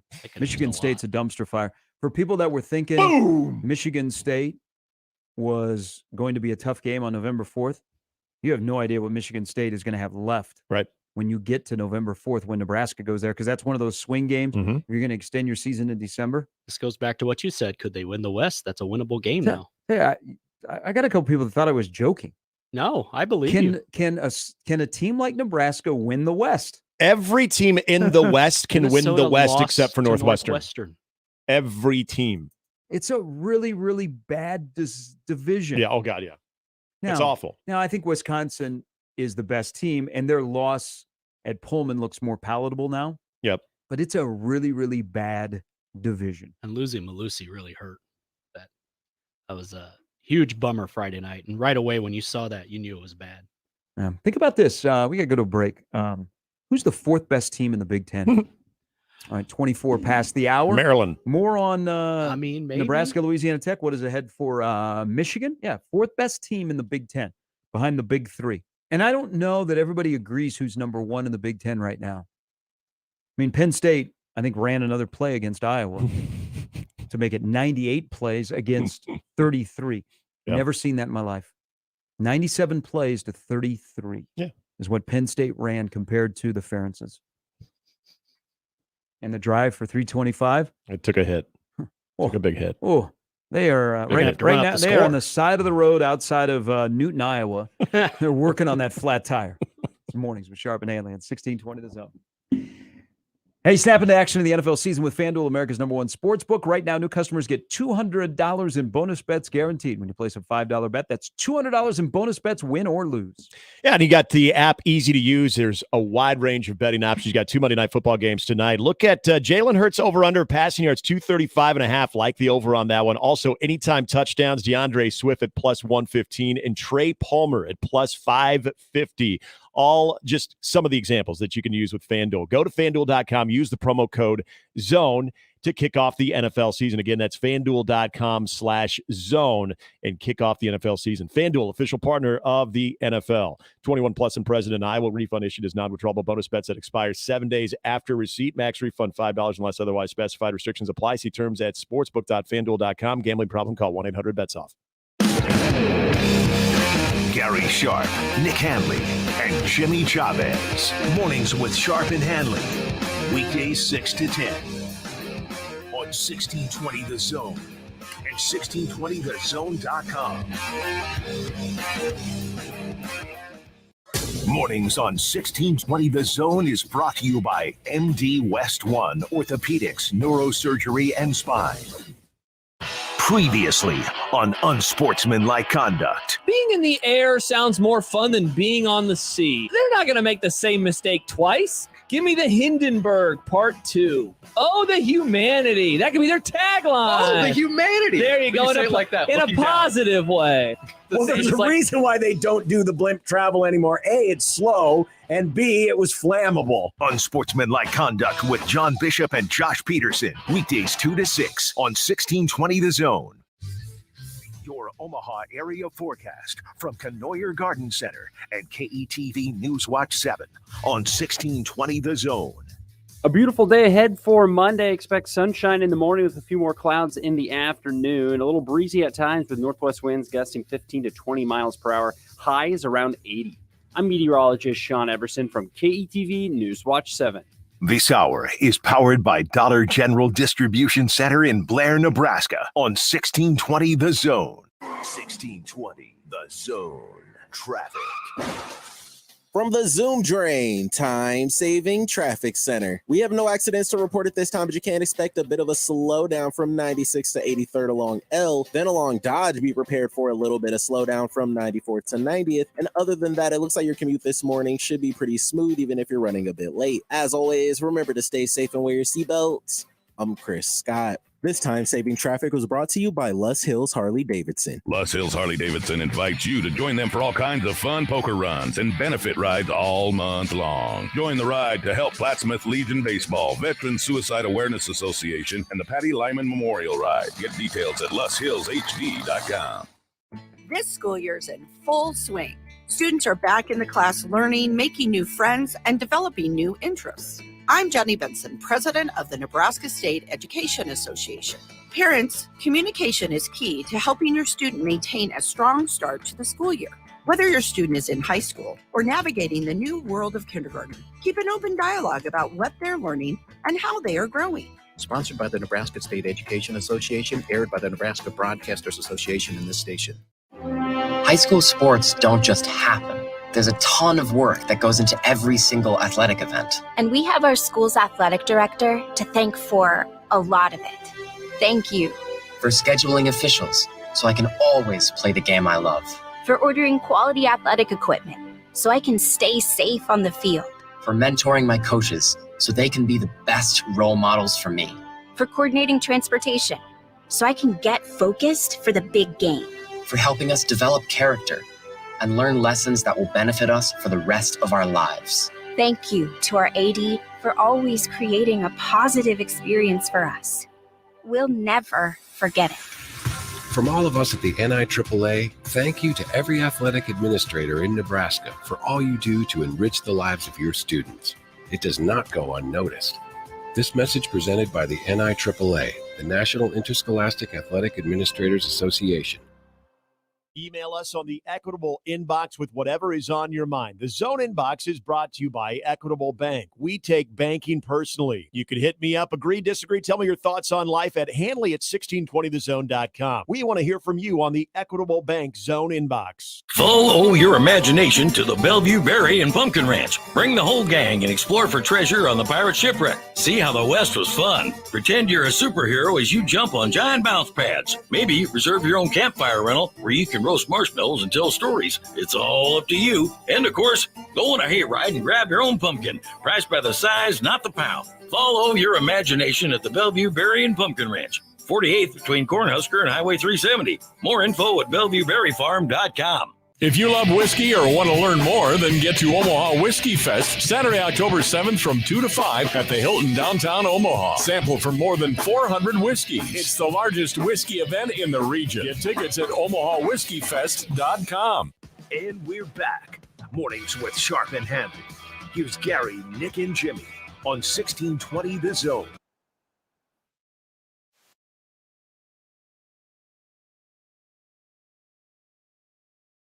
Unbeaten, no surprise there with a sweep of number 12 Minnesota last night at Devaney.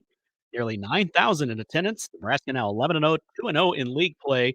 25-23, 25-20, 25-22. They earned the sweep behind 13 kills and 8 digs by Harper Murray and 11 kills and 10 digs by Merritt Beeson. They hit the road for 2 matches next weekend at number 19 Purdue Friday and then at Indiana Saturday. Both of them are night games, 6 o'clock. Creighton Volleyball suffers their first Big East loss of the season, falling in 5 sets to Xavier. Results snapped Creighton's 5-match win streak and was Xavier's first triumph in 24 meetings all time against the Blue Jays. They'll be back home to face St. John's Friday night. And in a rematch of last year's Summit League Championship, Omaha Volleyball knocks off South Dakota 3-1 on Saturday. The Mavs pick up their second win of the season, 2-10, 1-1 in conference play. Meanwhile, South Dakota 6-6 overall, 0-1 in league play. College football, Colorado falls out of the AP football poll yesterday after they ducked around and found out against Oregon. The season high 6 teams received first place votes, the most since 2016. Georgia is still number 1, no surprise there, but they're down to 55 first place votes out of a possible 63. So there's the chip on their shoulder. Michigan remains number 2. Texas stays at number 3. Ohio State moves up to number 4 after beating Notre Dame. And the Fighting Irish fall to number 11. Florida State drops to 5 after their victory at Clemson. They received 3 first-place votes. And finally, the Pittsburgh Steelers charter plane from Las Vegas made an emergency landing, of course, in Kansas City early this morning. A Steelers spokesperson posted on the social media that everyone on the plane is safe and that the team is making necessary plans to arrive back in Pittsburgh later today. Multiple Pittsburgh media outlets reported that the plane landed at KCI at 3:55 this morning because of oil pressure failure in one of the engines. Fire trucks were at the scene inspecting, and according to Pittsburgh CBS affiliate KDKA, which had a news crew aboard the plane, the Steelers were returning to Pittsburgh after last night's 23-18 win over the Raiders. No word on if Chiefs fans showed up to heckle the plane upon landing. Hey, what? Todd Haley involved? Steelers defense could fix that plane. They got themselves a defense. Yeah, they do. That division, Cleveland's defense, Jim Schwartz, they can overcome Deshaun Watson. And now Deshaun Watson yesterday had a horrible play, and it's God, It was very Jim Marshall. I mean, it's wild. We have a guy that got $230 million in guaranteed money, and then Zach Wilson was drafted as high as he was. Yeah. But the Browns, so there were that's the thing about Deshaun Watson yesterday is that one's getting shared. There were about, I would say, 5 to 7 throws where they were absolute lasers that Watson looked like the old Deshaun Watson. He'll never get back there, but they have a team defensively, and it's kind of like the Steelers because I don't know what Pickett's ever going to be because of Matt Canada. The Steelers and the Browns have good enough defenses to win that division. I think the Browns defense is fantastic. And it may be, as wild as the video game team that is playing down in Davie, Florida with Tua, and they're fun to watch and they're having fun. Yeah, they are. You play designs. A healthy Tua with that speed and Mike McDaniel. Yep. I mean, they're dangerous. They're my cheat team. But the AFC may come down to defense because I told you guys the Kansas City defense is just scratching the surface. Yeah. This may end up being the best defense since Mahomes has been the quarterback. I mean, they're coming, man. I'm telling you. They went heavy in the draft last year on defense, and almost every single one of those 7 of the 10 that were picked are paying off. When they hired Spagnuolo after the Bob Sutton deal, I mean, they shut down an elite Bears offense. No, I know. No, they're good. There's just Bears suck. Well, they did it to Jacksonville the week before. I know. They did it to Detroit. Jacksonville did they break Jacksonville? Because all of a sudden they're a little off kilter right now too. We're not talking about Jacksonville. Okay. Okay, for those of us that are in survivor pools. Like if you were a Jacksonville or Dallas person this weekend. Sorry, man. Yeah, we're all sorry. Jacksonville Cowboys are back. Jacksonville should move to London immediately. Well, screw the Vikings because I didn't make it through week 1. Okay, so there's that. Thanks a lot, Kevin O'Connell. Yes, Ed, Taylor Swift will probably be at the next Chiefs game because it is in New York. Sunday Night Football is Pat Mahomes against Zach Wilson. Oh, that's pretty much like it was yesterday. That's the same reaction that I think all those Jet fans that get shown at MetLife yesterday against the Patriots. That's their exact reaction. Yeah, the dude that lost his teeth. Zach, we have Bears Vikings on Monday night, week 12.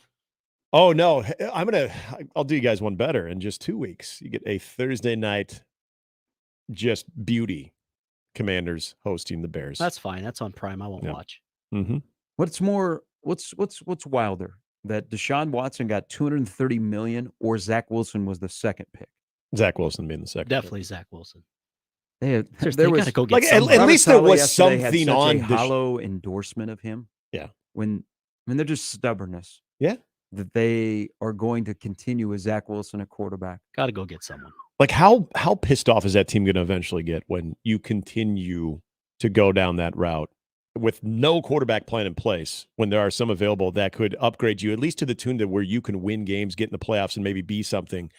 At what point, if you're Robert Saul, are you looking at the mood of your locker room being like, all right, we got to do something? Steve DeBerg's out there. He's still got some in him. Well, when you start the day and that's your best option, it's not a good option. Remember when the Jets and the Bears fans were all excited about their draft pick? Just shows you if you fan on a high draft pick at quarterback, Mm-hmm. it hurts. Well, it's happened back twice for a while for the Chicago Bears. Because you guys you guys have never prioritized a quarterback. No. You prioritize linebackers and running backs. Well, Steve Walsh, I wouldn't even. I wouldn't prioritize. Okay, then that's interesting because Grossman.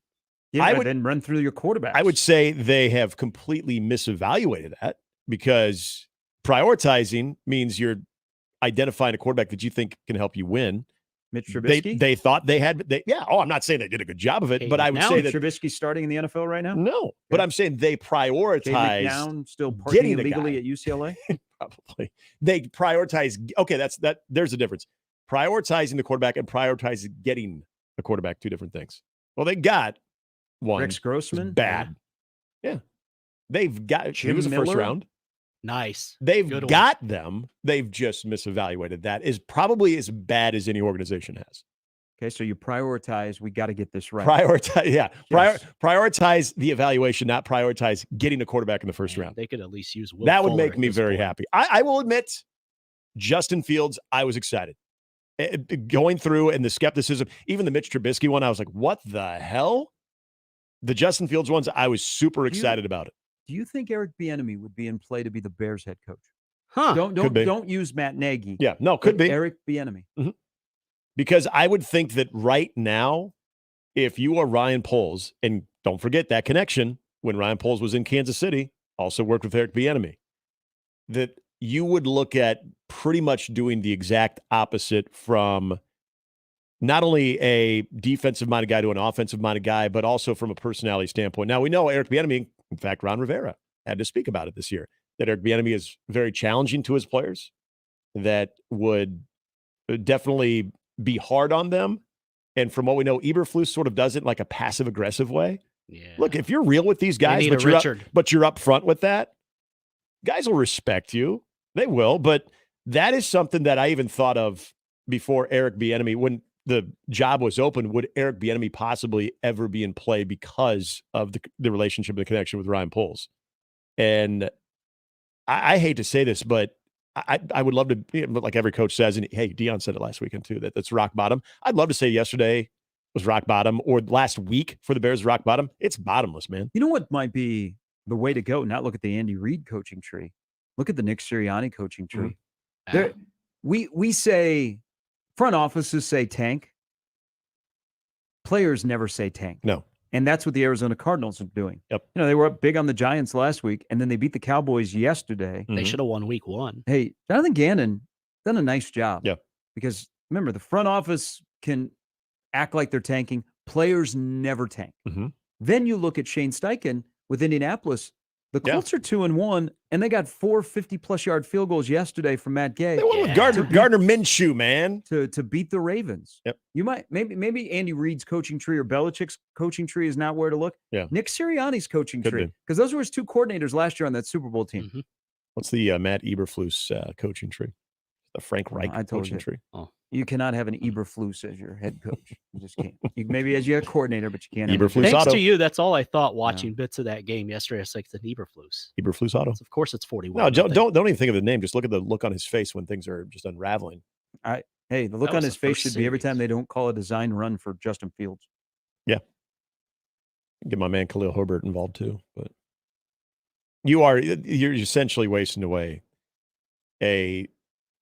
season. Nate Davis was active yesterday. Woo, woo, woo. Who? Nate Davis. Who's he? On the offensive line. Previously with the Chargers. Yes. Oh. I know who Nate Dogg is. Cole Kmet, I think, is a good tight end. I like DJ Moore. DJ Moore's pissed off. He was caught an open mic last week against Tampa Bay. I can't remember which Tampa Bay defender, but he said, man, they're misusing you. To DJ Moore, and DJ Moore audibly says, tell me about it. Yeah, so he's already pissed off. You hired a guy because he was going to change your culture. Nice culture you have there. No, it's gotten worse somehow. All right. Later today, Matt Rule will speak to the media. I'm trying to think of what is the number one. I would say, Matt, now that you've looked at Michigan and you know your offense through 4 games, how are you going to move the ball? But I would also like a update, because I think we'll probably get one on Luke Reimer. Yeah, that's a big one to me. And then Cam Lenhart, will he play on Saturday against Michigan? The Luke Reimer, and this was the part I was bringing up a lot on Saturday, is when the defense at times looked a little bit off. There was maybe a little bit more, I don't want to say a lot compared to what we've seen in the past, but there were some more missed tackles, more so in this game than we've seen in the previous 3 games. And why did you think that way? I mean, I'm not, it's going to lead into a conversation, but I'm curious why you thought that was the case for the first time this year. It was more noticeable. And I think a lot of it with what they were trying to do with Smoke Harrison, trying to get guys out in space. You just saw maybe I think over-aggressive is where I kind of saw that happening, where Smoke Harris was kind of maybe using that aggressiveness from Nebraska out on the flat, maybe to his advantage. And Smoke Harris, what we learned, I think he's a pretty savvy player. Like he was their biggest threat for a big play.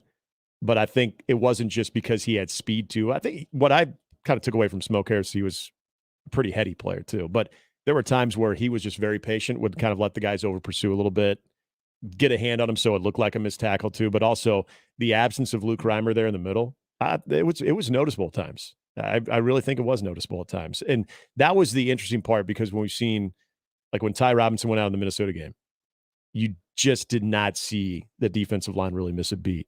Luke Reimer goes out of the game. That's where you could see a little bit of a difference on the way everything was kind of flowing defensively. It maybe wasn't just because Luke Reimer was absent, but I would put the two together of when the defense looked like it was maybe it was a little bit more bend, not break on Saturday than it was just overwhelming, dominant swarming of what you typically see from this defense. It's a good thought. We'll get into that because I tend to believe it was the game plan they used on defense on Saturday. A lot of the quick releases. We'll get into that Okay. coming up in the next segment. Amy, just next hour, Jacob Bigelow as well. Mornings with Sharp and Hanley on 1620 The Zone. Hey, fall's a great time to get behind the wheel of a 2024 Mazda CX-90 with an awesome offer. And right now you can shop what else Mazda offers. Get behind that wheel of that CX-90, crafted to create a connection between driver, passenger, and every journey shared. Third row SUV designed with precision to elevate every moment. Space, it is a must. You've got options with 8 trims to choose from, flexible seating, available second row captain chairs, available Mazda driver personalization system that actually recognizes you for a curated experience, and it will make it as comfortable as possible in your ride. Shop at Woodhouse Mazda or Woodhouse Place Mazda, 2 convenient locations in the metro. It's a team that understands how valuable your time is and offers a streamlined purchasing process. And what does that mean? Well, you can get online at woodhousemazda.com or woodhouseplacemazda.com and even get your deal started in the comfort of your own home. And right now you can purchase a 2024 Mazda CX-90, receive 2.9% APR for 60 months on select 2024 Mazda CX-90s. Woodhouse Mazda, a drive worth experiencing. With approved credit, tax, title, and license extra, excludes PHEV and S-Tune trims. Must finance with Mazda Financial Services, $299 doc fee due at signing. Offer expires 9/30/23. Mornings with Sharp and Handley on 1620 The Zone and 1620thezone.com. 1620 The Zone's 4-quarter pick'em returns. It's your chance to win $1,620. All you have to do is correctly pick 4 college or NFL games against the spread.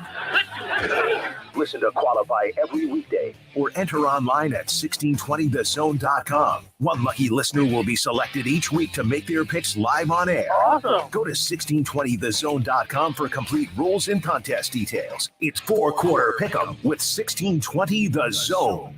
Hi, everybody. Kent Pavelka here to talk about your local concrete experts at Everlevel Concrete Repair. Now, if you have cracked or uneven concrete, Everlevel can do it all with their complete repair solutions. They fix cracks, lift sunken slabs, and protect the surface, all at a fraction of the price compared to replacement. And better yet, they offer long-term transferable warranties. I'm so glad I chose Everlevel for my driveway. Give them a call for your free inspection. That's Everlevel, Everlevel, Everlevel. Try saying that 3 times fast. Flu season is here, and your Hy-Vee pharmacy is here to help you stay healthy. Get your flu shot at Hy-Vee today and get a 20-cent Hy-Vee fuel saver. You can get your flu shot anytime the pharmacy is open. No appointment necessary. That's right. Get your flu shot with no appointment necessary. Get your flu shot today and earn a 20-cent Hy-Vee fuel saver. Only at Hy-Vee. Some restrictions apply. You know, if we know anything, it's that local matters. Local shops, local restaurants, even locally brewed beers. October is Drink Local Month. So the Nebraska Craft Brewers Guild is challenging beer, seltzer, and cider drinkers like you to put your palate through its paces and drink local brews. Because seriously, Nebraska is really on the cutting edge when it comes to brewers who think outside the box. And besides, you really want to be drinking what they drink over in Iowa? Didn't think so. Click nebraska.beer to find brews near you. It started in Lincoln. Now it's in Omaha. It's Muchachos. At the heart of Muchachos is family. Muchachos uses New Mexican flavors with smoked barbecue passed down from generations. This flavor sensation is called New Mexican Barbecue Fusion. Come get your eat on and nosh on slow smoked pork brisket, chicken, queso, and mac. Try the fan favorite Hatch Mac Burrito with a craft beer or margarita. Muchachos is south of the Old Market at 1285 South 13th Street, or check them out at yomuchacho.com.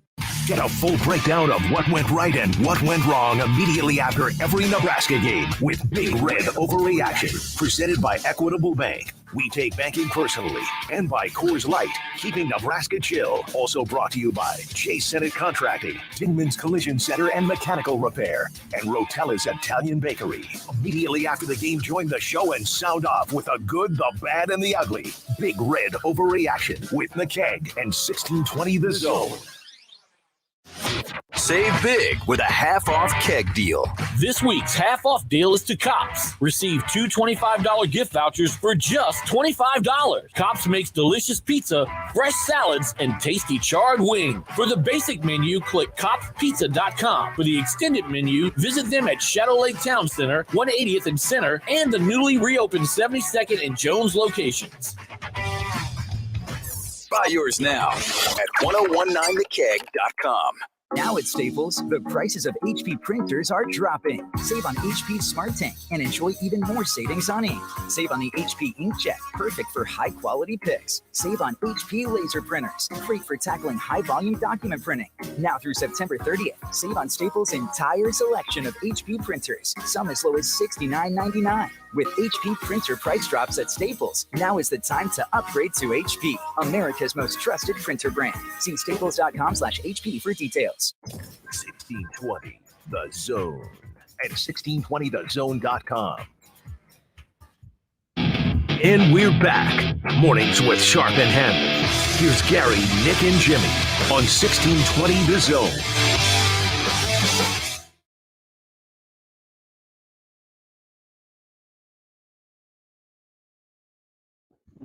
All right, 2 Monday night games tonight. So we go double dip.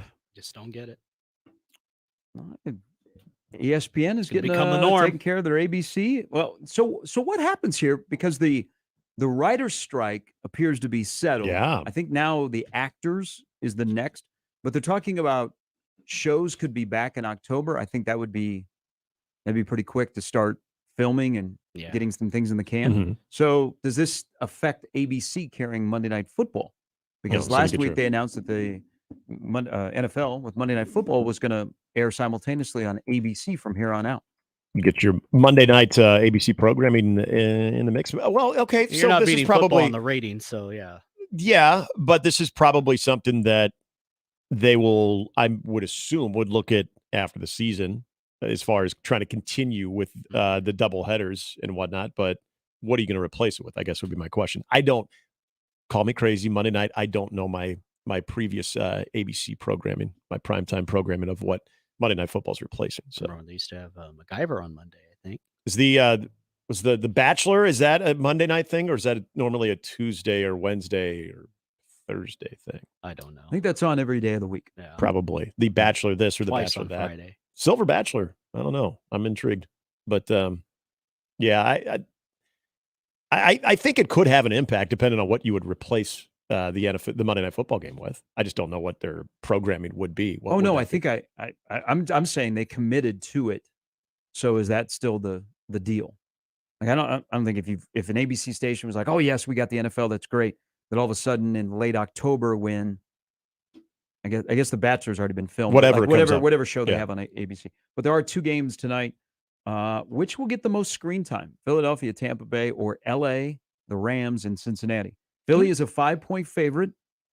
Cincy is a 1-point favorite, which leads me to believe that Joe Burrow is not playing. Yeah.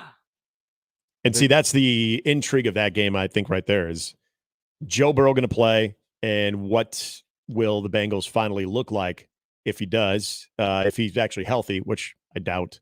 I'm with you. I'm looking at that line. Yeah. There's a reason I started Geno Smith this week and not Joe Burrow.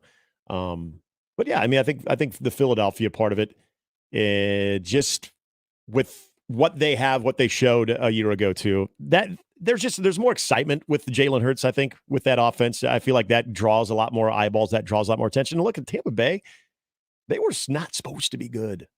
I get a Baker Mayfield. He doesn't give you a lot of faith to believe that that's something that you can sustain. Now they have beaten three teams. A very bad Bears team. I can attest for that too. But yeah, I think there's still maybe a little bit of a Tampa Bay effect of okay, let's see what they're about. And I think Philadelphia is still getting a lot of good traction. Plus, a good that's run. earlier, You're kind of looking right? for Philadelphia to finally play 4 good quarters. What is the early game? I think it's Philly Philly and Tampa Tampa is, Bay. Yeah, so I'm in on that one. Give me the early game. Philly Tampa's the early one.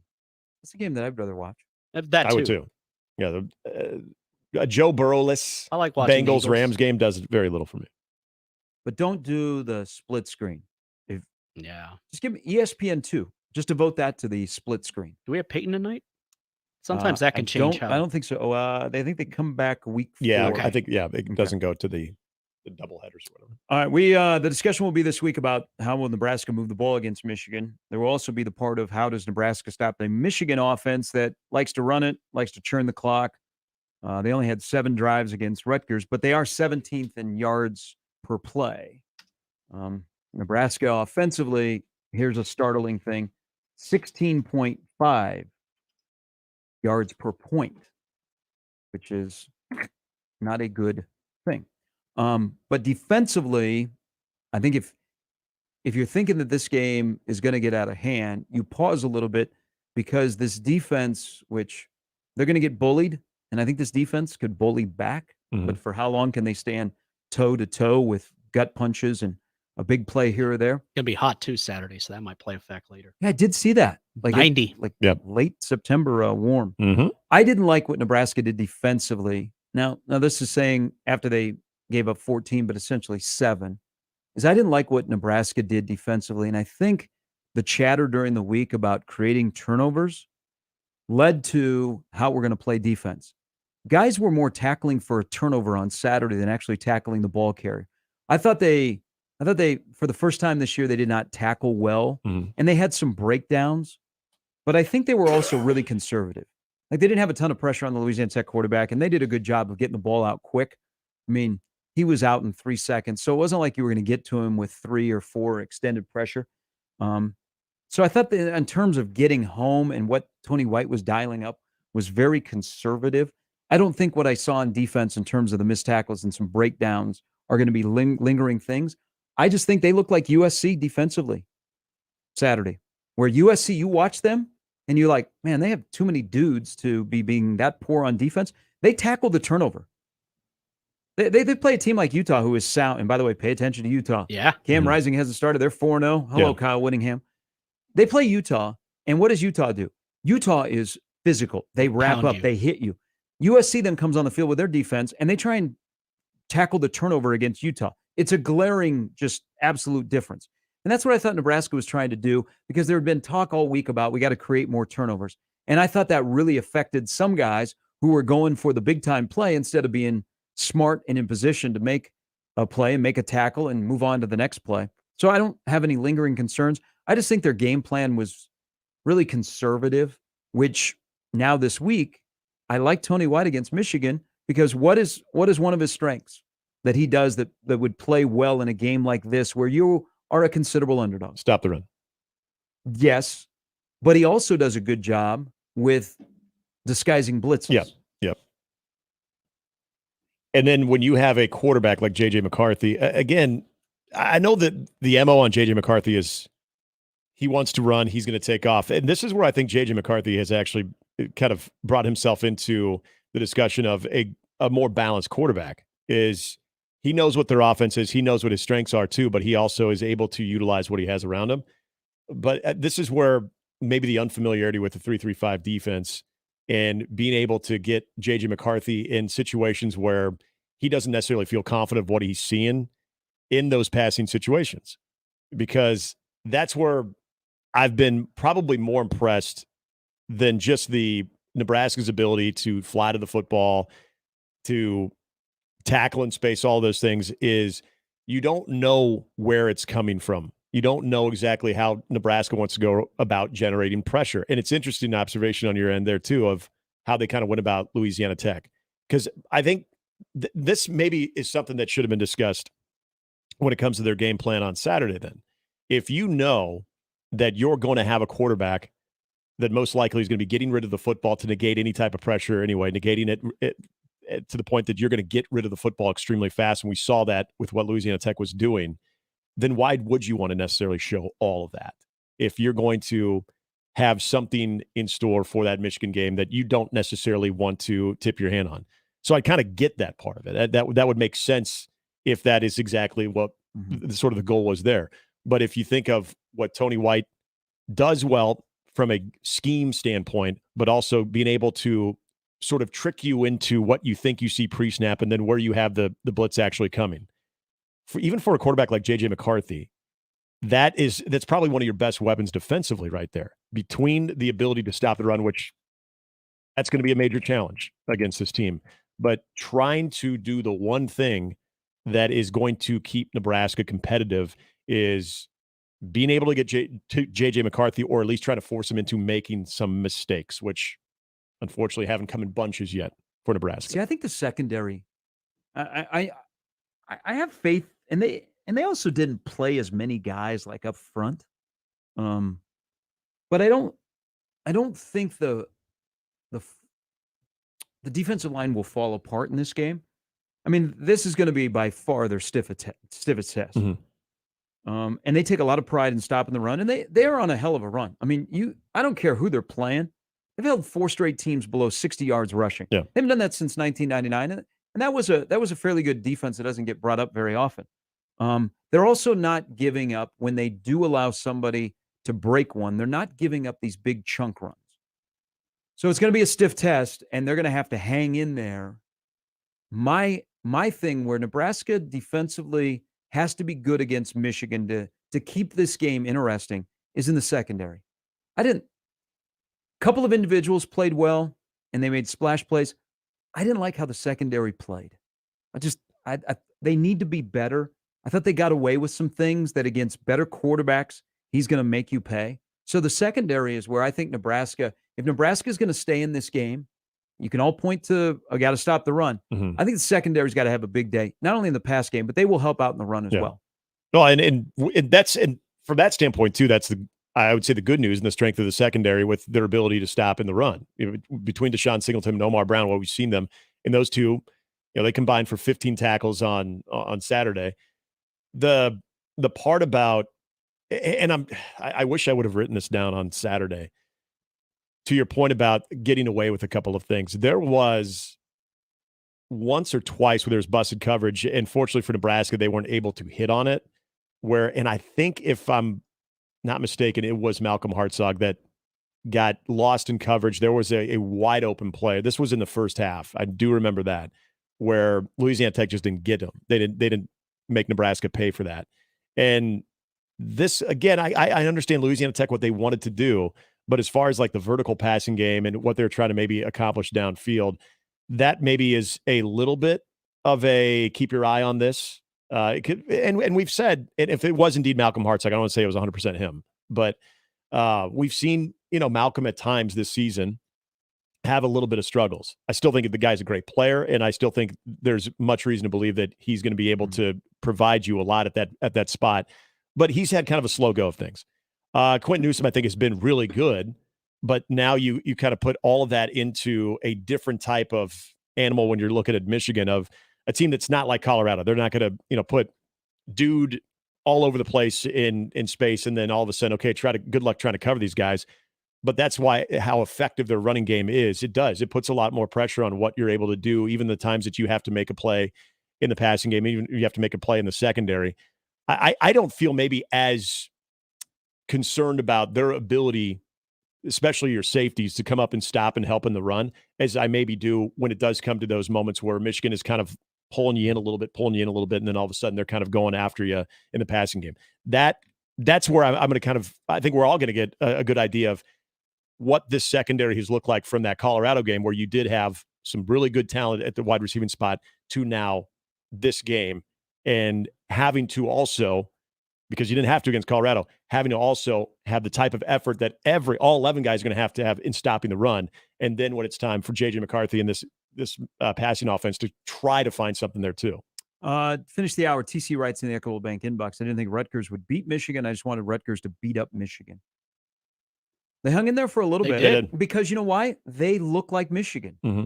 They're built. You were spot on Michigan in terms how they just their identity. They just don't have enough dudes. If you watch enough college football this weekend, you got to have dudes. Mm-hmm. Okay, I can pay my head coach elite money, but I got to have some dudes. At the end of the day, dudes make plays. All right, I just win all of Lombardi on you. Dudes make plays. More Pacino, but dudes make plays. But you're not wrong. And Rutgers wants to be a bully, and they tried to bully Michigan. And Rutgers is strong. Michigan, they bully bullies. That's what they've done. And they've got dudes. Yeah, they got the guys So to do when it. they're bullying you and they have dudes and you punch them in the mouth, they punch back, and all of a sudden it turns into Jimmy's favorite rock band, Smash Mouth. And that's what that game was. That's how Michigan plays. Rest in peace. Okay, The guy that Michigan, died, right? Michigan's not going to be super sexy. Yeah. All right. No. Michigan is like that good, wholesome Midwestern wife. Okay. She's going to produce for you, but she may not be on a runway. But you know what? It's just nice. It's solid as the day ends in a Y. That's what Michigan football But damn, is. when you dollar up. And that mom, that Midwestern mom, is tough as an ox. Okay. She doesn't let anybody break her down. Mhm. Now, where she gets beat is when she's on the runway with some model from New York or LA. But I'll live with that Midwestern mom every day. Oh, she'll go 9-3, 10-2. That's kind of what Michigan is. Yeah. I mean, you want to bully them, and they'll bully right back. They bully bullies. They have an identity. And to do that against them, Right. if you have dudes, if you can match their dudes, Yeah. then we're cooking with some peanut oil. Rutgers tried that, credit to them, but that game turned into two bullies trying to play each other. Mm-hmm. And one side had more dudes, and that side scored 31, and the other side scored, what, 7? Yeah. What that ended up was 31-7 after 7-0. Yeah. No, So and- that's kind of that's the test of where Nebraska football is they of course don't have the abundance of dudes that Michigan has, but does Nebraska have the mindset early on in the Rule tenure that, you know what? We're not going to be afraid to try and be a bully. Yeah. You got to back it up.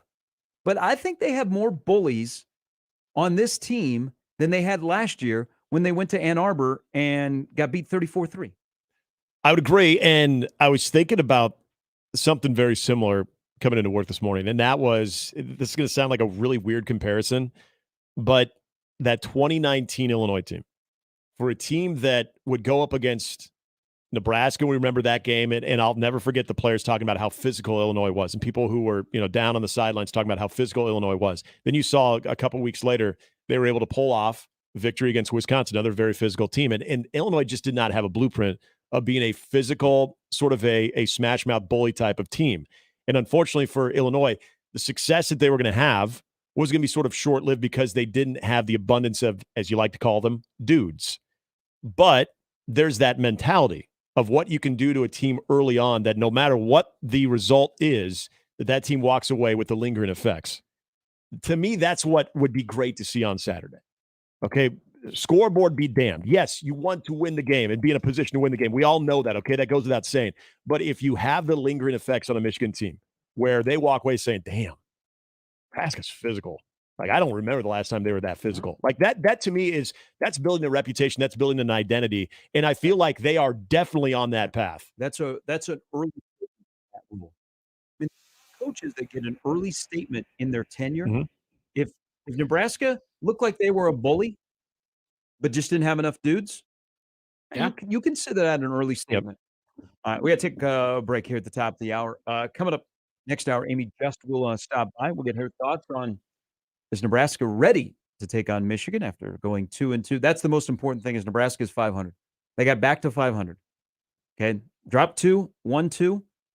Most important that they find a way to get to 3-3. So Amy will join us, Jacob Bigelow as well, on the opening day of college basketball practice. 6 weeks from today, we're hooping it up. It's Mornings with Sharp and Hanley on 1620 The Zone. Mornings with Sharp and Hanley returns in minutes on 1620 The Zone. Live from the Host Coffee Studio, this is 1620 The Zone. 1620 The Zone. Traffic. From the Zoom Drain Time-Saving Traffic Center. We have a couple of accidents to report, starting with one westbound along Highway 370 at 25th Street, so please be cautious if you're in that area. Then there's also an accident to report near 132nd and Fort, so please be cautious if you're in that area as well. Then eastbound on Dodge, be prepared for a significant delay from 180th to 144th due to a minor accident over there as well. As always, remember to stay safe and wear your seatbelts. I'm Chris Scott. This time-saving traffic was brought to you by Scary Acres. Fear has a name. Scary Acres, the ultimate haunted attractions. 172nd and Giles. Visit Sid Dillon Chevrolet, Nebraska's #1 volume Chevy dealer, to find the perfect vehicle for wherever your plans take you. Shop SidDillonChevy.com. Chevy, find new roads. You are what drives us, Sid Dillon. Terrors of the night stalk among the trees. In the distance, fear awaits. A shriek, laughter, then silence. It's the season of darkness at the Ranch of Terror and Haunted Hayride. Spend an hour with nothing to protect you but your own screams. Bring your group and witness unspeakable horrors that test every fiber of your nerves. Hayride and House combo $30 or $19 separately. The Ranch of Terror and Haunted Hayride. BellevueBerryFarm.com. At EasyCater, we get it. Ordering food for work means you have to deal with this. Client meeting on Tuesday. Client wants Taco Tuesday. 19 people. Need vegan options. Our budget just got slashed. Meeting is now Monday. What about Mediterranean? Client still wants taco. Claire has a nut allergy. Gluten-free. Under budget.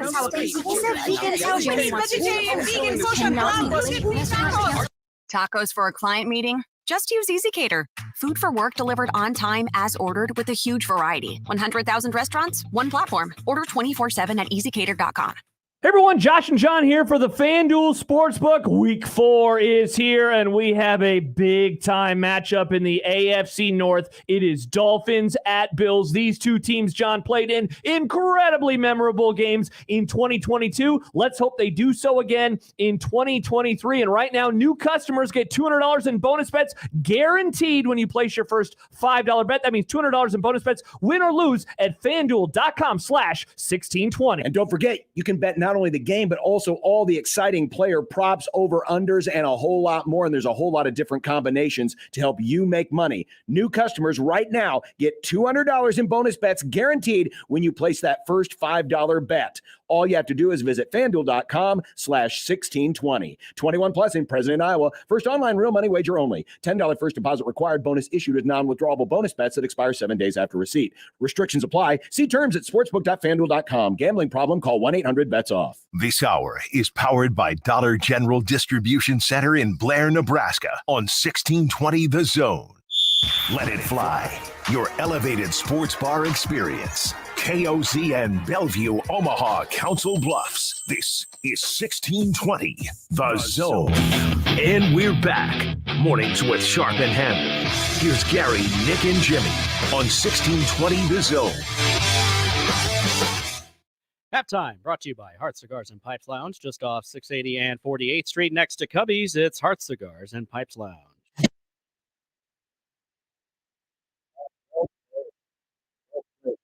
How are you going to come back with Taylor Swift so I can sing "It's the Bears"? They're the problem. I mean, like you, I'm pacing myself. I know that was the low-hanging fruit today. It's a long process. It'll be a long. Don't try to spare feelings over here, Hey, boys. I'm right there with you. Hey, look at how cool Travis Kelce was walking by Jared Payton, video camera roll. Oh yeah, I thought his car he was driving. He was kind of. I think he was playing it on. Like, he wanted to probably have a little smirk, but he knew he can't be that way right now. He's the guy that everyone else would love to experience when it comes to, first of all, Kelce, and pretty much having the pick of the litter. But there's got to be a little geek out inside of him. Like he's courting Taylor Swift. So the permagrin that I think a lot of people would have, I think he made sure. I think there was a conscious effort to make sure that he was. He's acting like he's been there before. I'm enjoying this because a lot of the Swifties have entered the football. Oh world. yeah, this is much bigger than sports. Breaking down Travis Kelce. Mhm. And you mess with 87, who looked like himself yesterday. We're gonna have some speaks. I'm turning in my bracelet that I got at the concert. Oh, Okay, no. well, think about this. Think about this though. The reason he played a good game is because this was her first time seeing him. So of course he was going to put on a show. It's when Did we notice he had 69 yards receiving? He doesn't miss it. I mean, he's always on spot. Now that you got through that initial game of him showing out to impress his lady friend, there's when you got to worry. Buy stock. That's when I don't know. I see. I'm almost the exact opposite because there's going to be a lot of attention on him, a lot more as this thing continues. Just hanging out.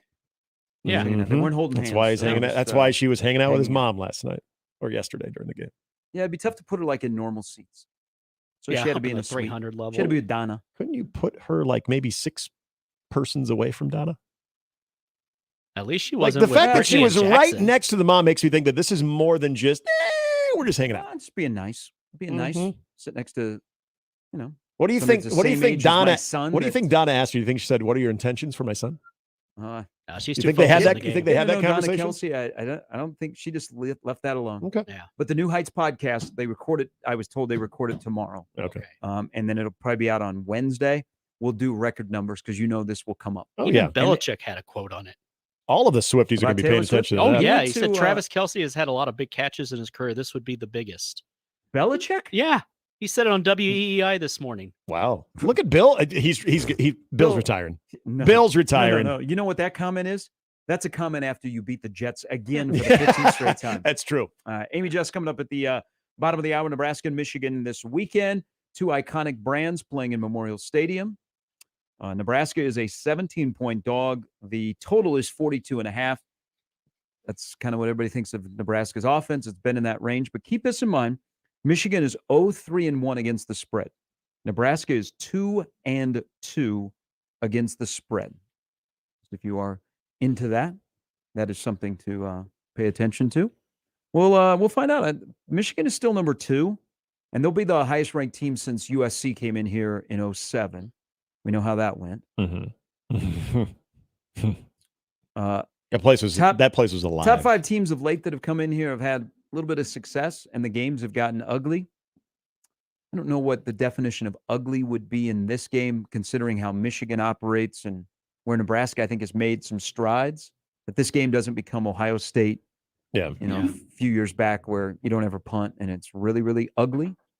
But we'll break it down all week long. I'd be very curious as I go into this, how Nebraska moves the football. Mm-hmm. Like now that you've seen the option, will Michigan? How much time will Michigan spend this week on defending the option? Yeah, because I don't know if you can just line it up in the eye and run the football. I mean, you're going to have to. Satterfield's going to have to be on point, and at least they're trying everything. I mean, they ran. I bet they went through a lot of their playbook on Saturday, and then not fully, but they ran different plays off of their speed option, their G option, their freeze option, and then their personnel packages. Matt Rule speaks a little bit later. I'm sure Luke Reimer and Cam Lenhart will get an update on those injuries, and maybe Jeff Sims, who has to be 100% to play, is my takeaway from the last 2 weeks. If he's not 100%, he doesn't play. And in this case, if it doesn't look like he's going to get back to 100% this week, I think the Harberg decision is made even earlier than it was last week. I would agree. Starting quarterback. I would agree, and I said this last week, said this Saturday, and I feel the exact same way. If you are trying to put Jeff Sims back into the position of being your starting quarterback after missing 2 weeks, coming off of the first 2 games that he started, and then you're going to say, okay, rolled out there against Michigan, and to expect that to be a clean product, I think you're kidding yourself. I just don't feel like that is a great position for both Jeff Sims and for this offense right now. And I kind of like what you said about Heinrich Harberg may be your best option for this game, and then Jeff Sims for Friday. You're right, Nick. Harberg, Michigan, Sims, Illinois. Yeah. Well, we're doing this every week of who gives your best chance to win against, because it's what the coach says. The best chance to win over the course of the season. Man, we're game by game. That's why. Let's go. Where's the next Cam Ward? Where's the next blank in the portal? You got to be in the portal. Your quarterback is not on campus for next year, but you can't worry about 24 yet on the scoreboard. Yeah. You got to find a way to extend your season in December. I agree with both of you. I brought this up looking the question I asked about who's the 4th best team in the Big Ten. I agree with both of you. You both immediately said Maryland. Mm-hmm. Maryland is an interesting team. I mean, but isn't Maryland the team that always starts 5-0? Yes, and they end are. the year 5-7. They end up like 6-6. Usually it's because, and I guess if you do look at their schedule, but usually it's because they play an absolute crap non-conference, and then they get some of the weakest punchers out of the conference to open up conference play. Okay. Can we all agree now that I tried saying this last week? I loved that game. Michigan State is They're bad. Okay, it especially with what's going on. So I think on paper that when you looked at the schedule, thinking Maryland, Michigan State, hey, that's a pretty decent challenge having to go to the venue previously known, because he's no longer there, previously known as the Woodshed. Might mean something else now. Yeah. But they do it with offense. Defensively is where we usually say, okay, you can get them there, but I'll give them some credit. I mean, I don't think Maryland, they have a few dudes. Michigan State is not putting up gaudy numbers, but hey, you hold a team on the road to a touchdown. Yeah. Like I'm Maryland, to me, at least to this part, has looked like a more consistent team than, say, Wisconsin. Now, will that change? They will get better in a couple of weeks.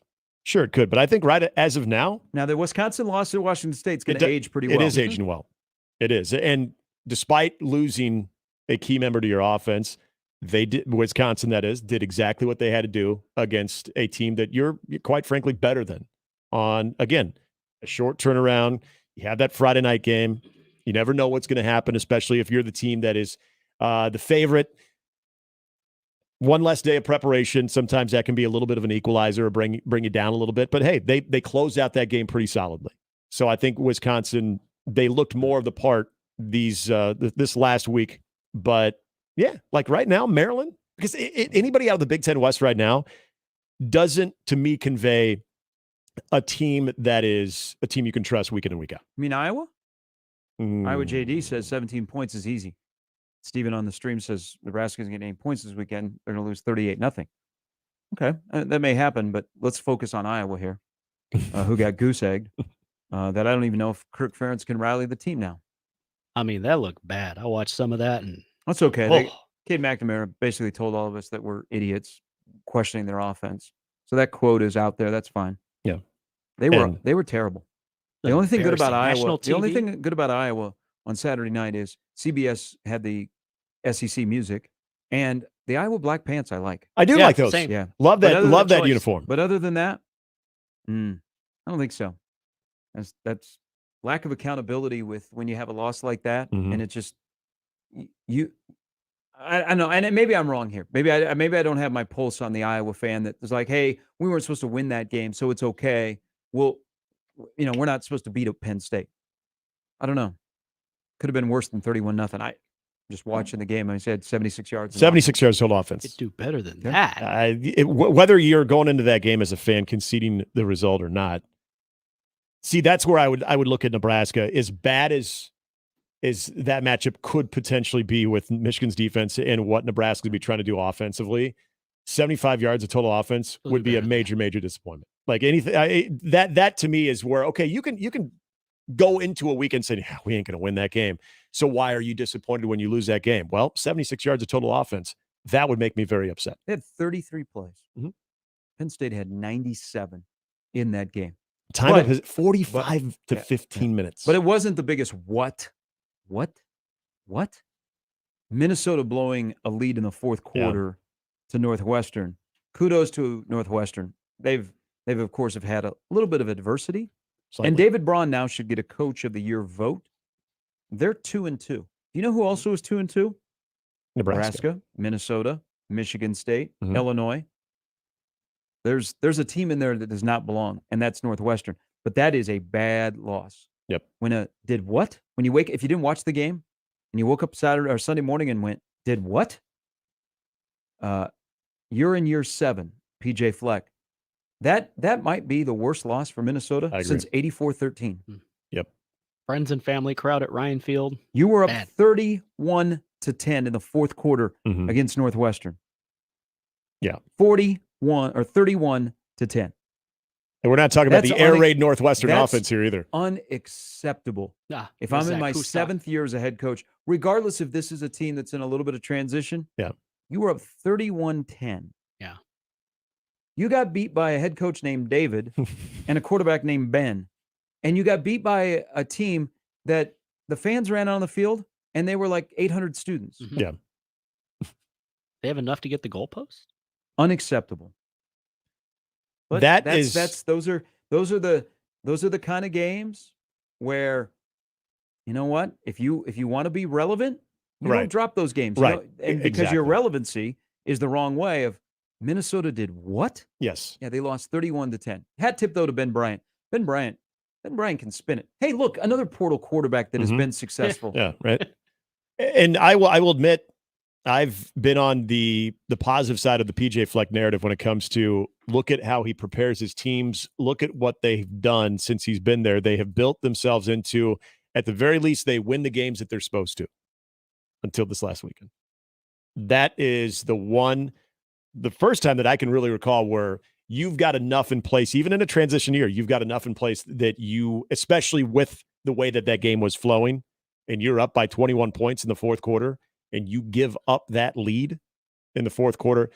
That was surprising from the simple fact that PJ Fleck, I feel like his program has shown now that they've got everything in order, that they don't lose games like that to teams like that.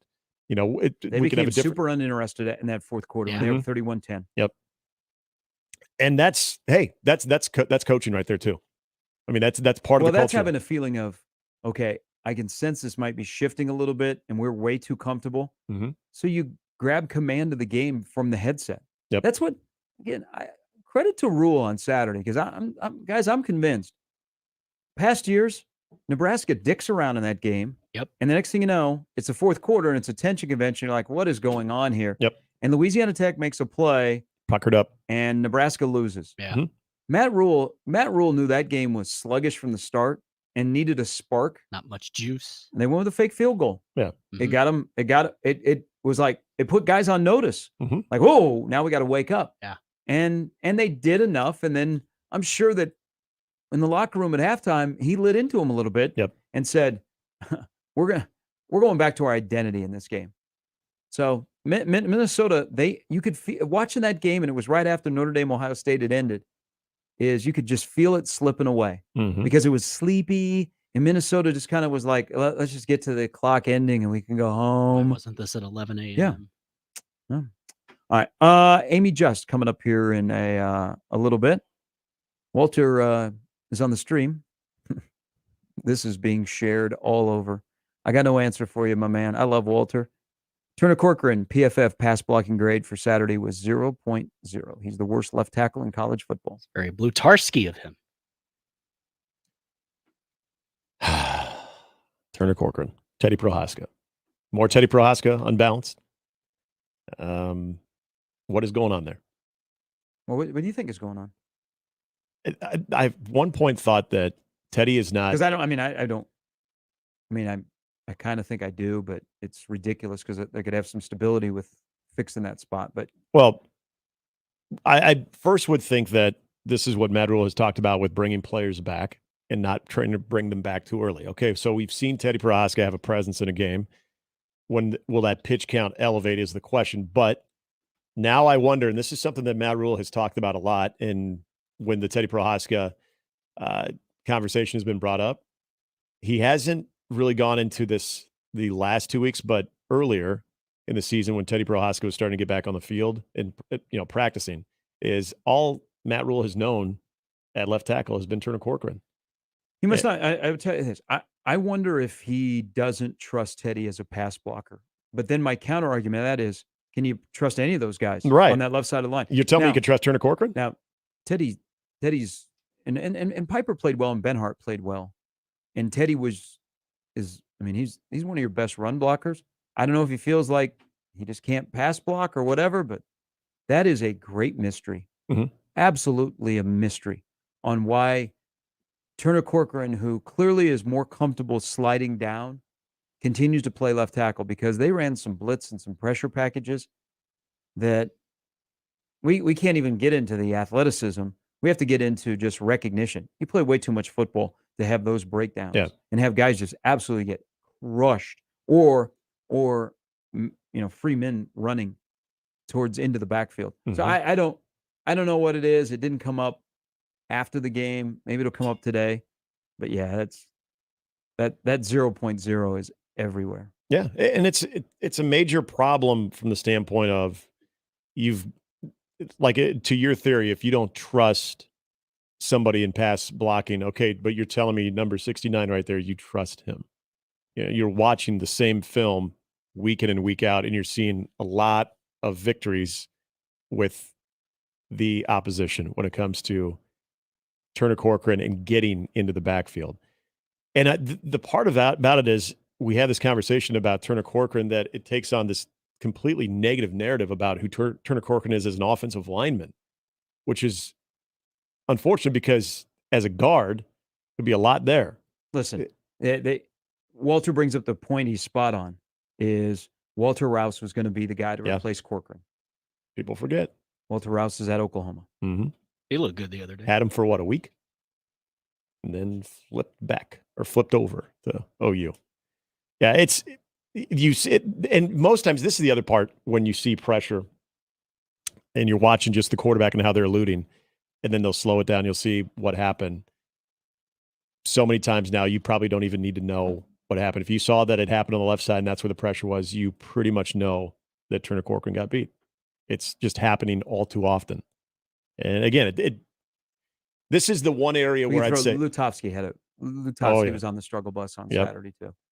This is where I would say if you are trying to put, Matt Rule talks about the quarterbacks of, we got three guys that, we're trying to put the guy in the best position or that helps us win, put them in the best position, put this offense in the best position.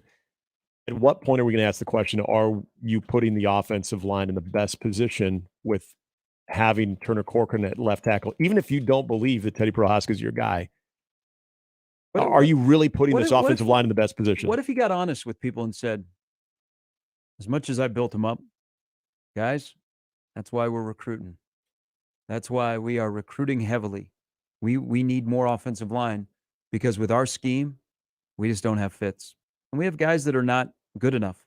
Mm-hmm. What if he said that? Will we be all ready to handle that? I mean, there's a reason. So Brandon Baker, the 5-star from Southern California, committed to Texas last night. Of course, he dabbled with Nebraska a little bit. I don't know if Nebraska was there in the end.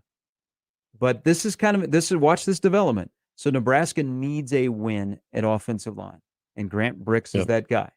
And Brix is, he's kept it quiet. He hasn't even really talked to his parents about what he's doing. But Grant Brix knows that Matt Rule thinks more highly of him than he did of Brandon Baker. So that's got to be a must-win for Nebraska. But what if Rule said, because now the conversation is about Donnie. 4 games into the season. What if Matt Rule was just honest? He said, guys, I know I talked about the offensive line, but now that I've seen him in action, we're just not very good there. We're not very good. And it's our job to coach up the young guys behind him, the Gatulas and the Sledges. What if he said that? Would we be able to handle that?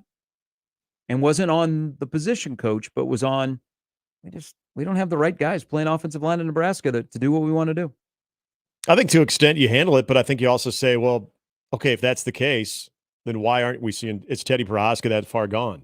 Why aren't you seeing Teddy Prohaska? What if 5 guys have reached their ceiling? Oh, it doesn't matter who's coaching them. Now that's the reality. Is that the reality right now? I'd like to think it's not, because I think you got a left tackle who's not playing his natural position. So, his ceiling at left tackle, sure. But we haven't seen Turner Corcoran be able to be put in that position at either left or right guard because he's an interior guy. Teddy Prohaska, we get it. The injuries have been what they are, but you're starting to see him now in certain alignments on the right side and in a balanced line. But why are we, is he now ready to have more of a regular role? Will he ever be able to have a regular role in this offensive line? Is it because the coaching staff doesn't trust him? Is this something with the injury that they want to have him on a limited pitch count? Is his mobility affected as being a left tackle where they don't trust him there too? I don't know. These are all questions that I wish we would get some clarity to, because it just seems like you have a guy that has shown, in between injuries, that he can really help you out, and he just has a very limited role. Is it because of injuries, or is it because of what they feel like he truly is or isn't? Who knows what's going on there? I just know that because of this offensive line as a 5-some, and you don't have a deep ball threat. I mean, it's tough with deep, slow developing routes. Mm-hmm. These guys can't block long enough. Right. And so you will have, I don't know, do you have a finger that's still available on offense? Because you have a lot of stuff where your hand is tied because either one group can't give you enough or another group doesn't have a skill set to do a couple of things. But I'm not making this as a statement. I'm just curious out loud is, what if you have 5 offensive linemen that have hit their ceiling? And it doesn't matter who the coach is, what the scheme is. It's just that's who they are, and that's who they've been. Remember, they played a lot of football in college together, a lot of football. I would think at some point, yeah, that light would turn on. But what if the light turned on and that's all it is? It stayed on, and that's kind of a scary thought. That goes back to recruiting and replenishing that room with guys that are built to run your scheme. And you can't miss on offensive linemen. You cannot swing and miss. That's why Grant Bricks might elevate himself to near the top of the most important guy in this recruiting class to get him. Because if you've seen him, he has the makings of a guy that's going to hold down a key position for a while in college football. All right, we're a little past break. We got to get to it. Amy Just is going to join us here in a little bit on Mornings with Sharp and Hanley on 1620 The Zone. Woodhouse Buick, shop it today, 119th and I. Climate-controlled indoor showroom. They'll take care of everything that you need because they simply have something for everyone. Check them out, 119th and I, or online at woodhousebuickgmc.com, where they've streamlined the entire process. And check out their great offers now, $4,000 off MSRP on the 23 GMC Era 1500 or the Buick Enclave. You'll see them all right now. You go online or in person, where they'll take care of you today. 119th and I, or online at woodhousebuickgmc.com. GMC, we are professional grade. Gary Sharp, Nick Hanley, and Jimmy Chavez. Mornings with Sharp and Hanley. Weekdays 6 to 10. On 1620 The Zone and 1620thezone.com. Mornings on 1620 The Zone is brought to you by MD West One Orthopedics, Neurosurgery, and Spine. Previously on Unsportsmanlike Conduct. So you've got a new indoor attendance record. Of course, Nebraska's setting a world record. There's definitely a growing sentiment, and I get it. Some of this stuff is certainly promoted. You're not going to draw these kind of crowds for every single solitary match, but it does show that if you put a little effort behind it, you're going to get people to show up. Unsportsmanlike Conduct with John Bishop and Josh Peterson. Weekdays 2 to 6 on 1620 The Zone. Your Omaha area forecast from Canoyer Garden Center and KETV Newswatch 7 on 1620 The Zone. A beautiful day ahead for Monday. Expect sunshine in the morning with a few more clouds in the afternoon. A little breezy at times with northwest winds gusting 15 to 20 miles per hour. Highs around 80. I'm meteorologist Sean Everson from KETV Newswatch 7. 1620 The Zone. Traffic. From the Zoom Drain Time-Saving Traffic Center. We have a couple of accidents to report, starting with one westbound along Highway 370 at 25th Street, so please be cautious if you're in that area. Then there's also an accident to report near 132nd and Fort, so please be cautious if you're in that area as well. Then eastbound on Dodge, be prepared for a significant delay from 180th to 144th due to a minor accident over there as well. As always, remember to stay safe and wear your seatbelts. I'm Chris Scott. This time-saving traffic was brought to you by Signworks. Since 1935, businesses all around Omaha have trusted one sign company with their visual branding, Signworks. We design, manufacture, and install signs of all kinds, including high-tech message centers like the new installation at Steelhouse Omaha. We can make your sign too. Signworksomaha.com.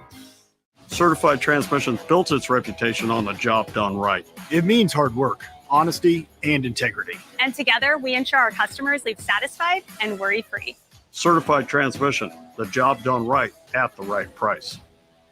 Email any of our shows anytime into the Equitable Bank inbox. At Equitable, we take banking personally. For me, John at 1620thezone.com. The Equitable Bank inbox from 1620 The Zone. Creighton Sports Update. It's a busy week in Omaha for the Blue Jays. Creighton women's soccer kicks it off against Marquette on Thursday at 6 p.m. Friday features Blue Jay volleyball opening Big East home play against St. John's at 6 p.m., followed by men's soccer versus Xavier at 7:30 p.m. Volleyball is back to close out the week versus Seton Hall on Sunday at 1. Purchase your tickets for all events by visiting gocreighton.com/buy. 1620 The Zone proudly supports Creighton Athletics. Finding great candidates to hire can be like, well, trying to find a needle in a haystack, but not with ZipRecruiter. Its powerful technology actively finds and invites qualified candidates to apply to your job. So while other companies might deliver a lot of hay, ZipRecruiter finds you the needle in the haystack. See why 4 out of 5 employers who post a job on ZipRecruiter get a quality candidate within the first day. Try ZipRecruiter for free at ZipRecruiter.com/free. That's ZipRecruiter.com/free. The Omaha Farmers Market is celebrating 30 years of farm fresh, locally grown produce, May 6th through October 15th.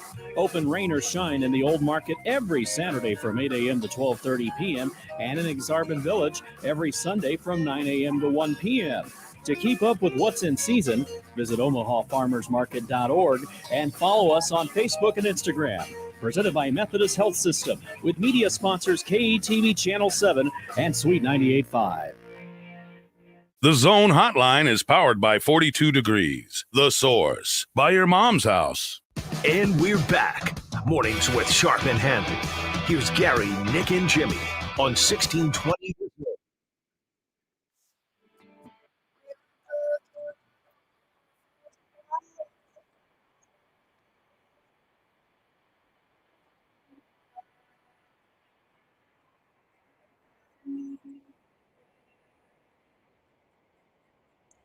All right, we welcome in Amy Just from the Lincoln Journal Star. Are you surprised that the Travis Kelce, Taylor Swift, whatever that is, we move quickly to the phase of spending the day with mom while watching Son at Work phase? It's like you saw my tweet about it. That I would be mortified to spend, like, even if, like, my partner had, like, a cool mom or whatever, I would be mortified to spend that much time with them without said partner so early in the relationship. It's a lot of pressure.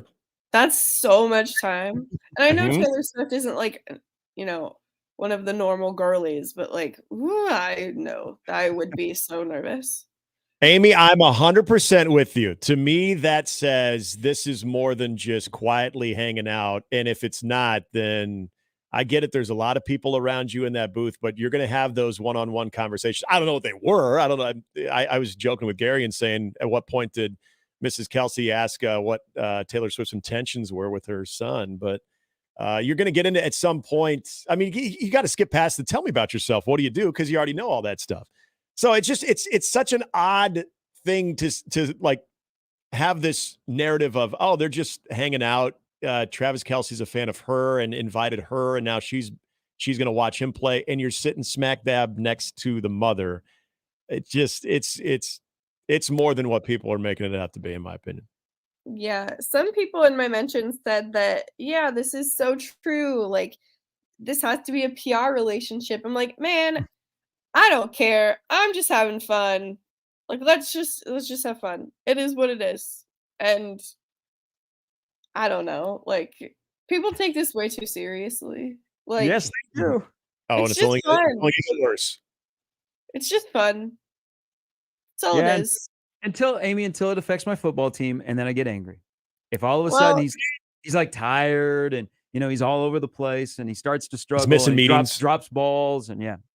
Well, even if something bad were to happen there, the Chiefs won't be the Bears, so I think you're fine. Wow, Nick catching strays. I know I'm getting a lot today. Yeah. That's fine.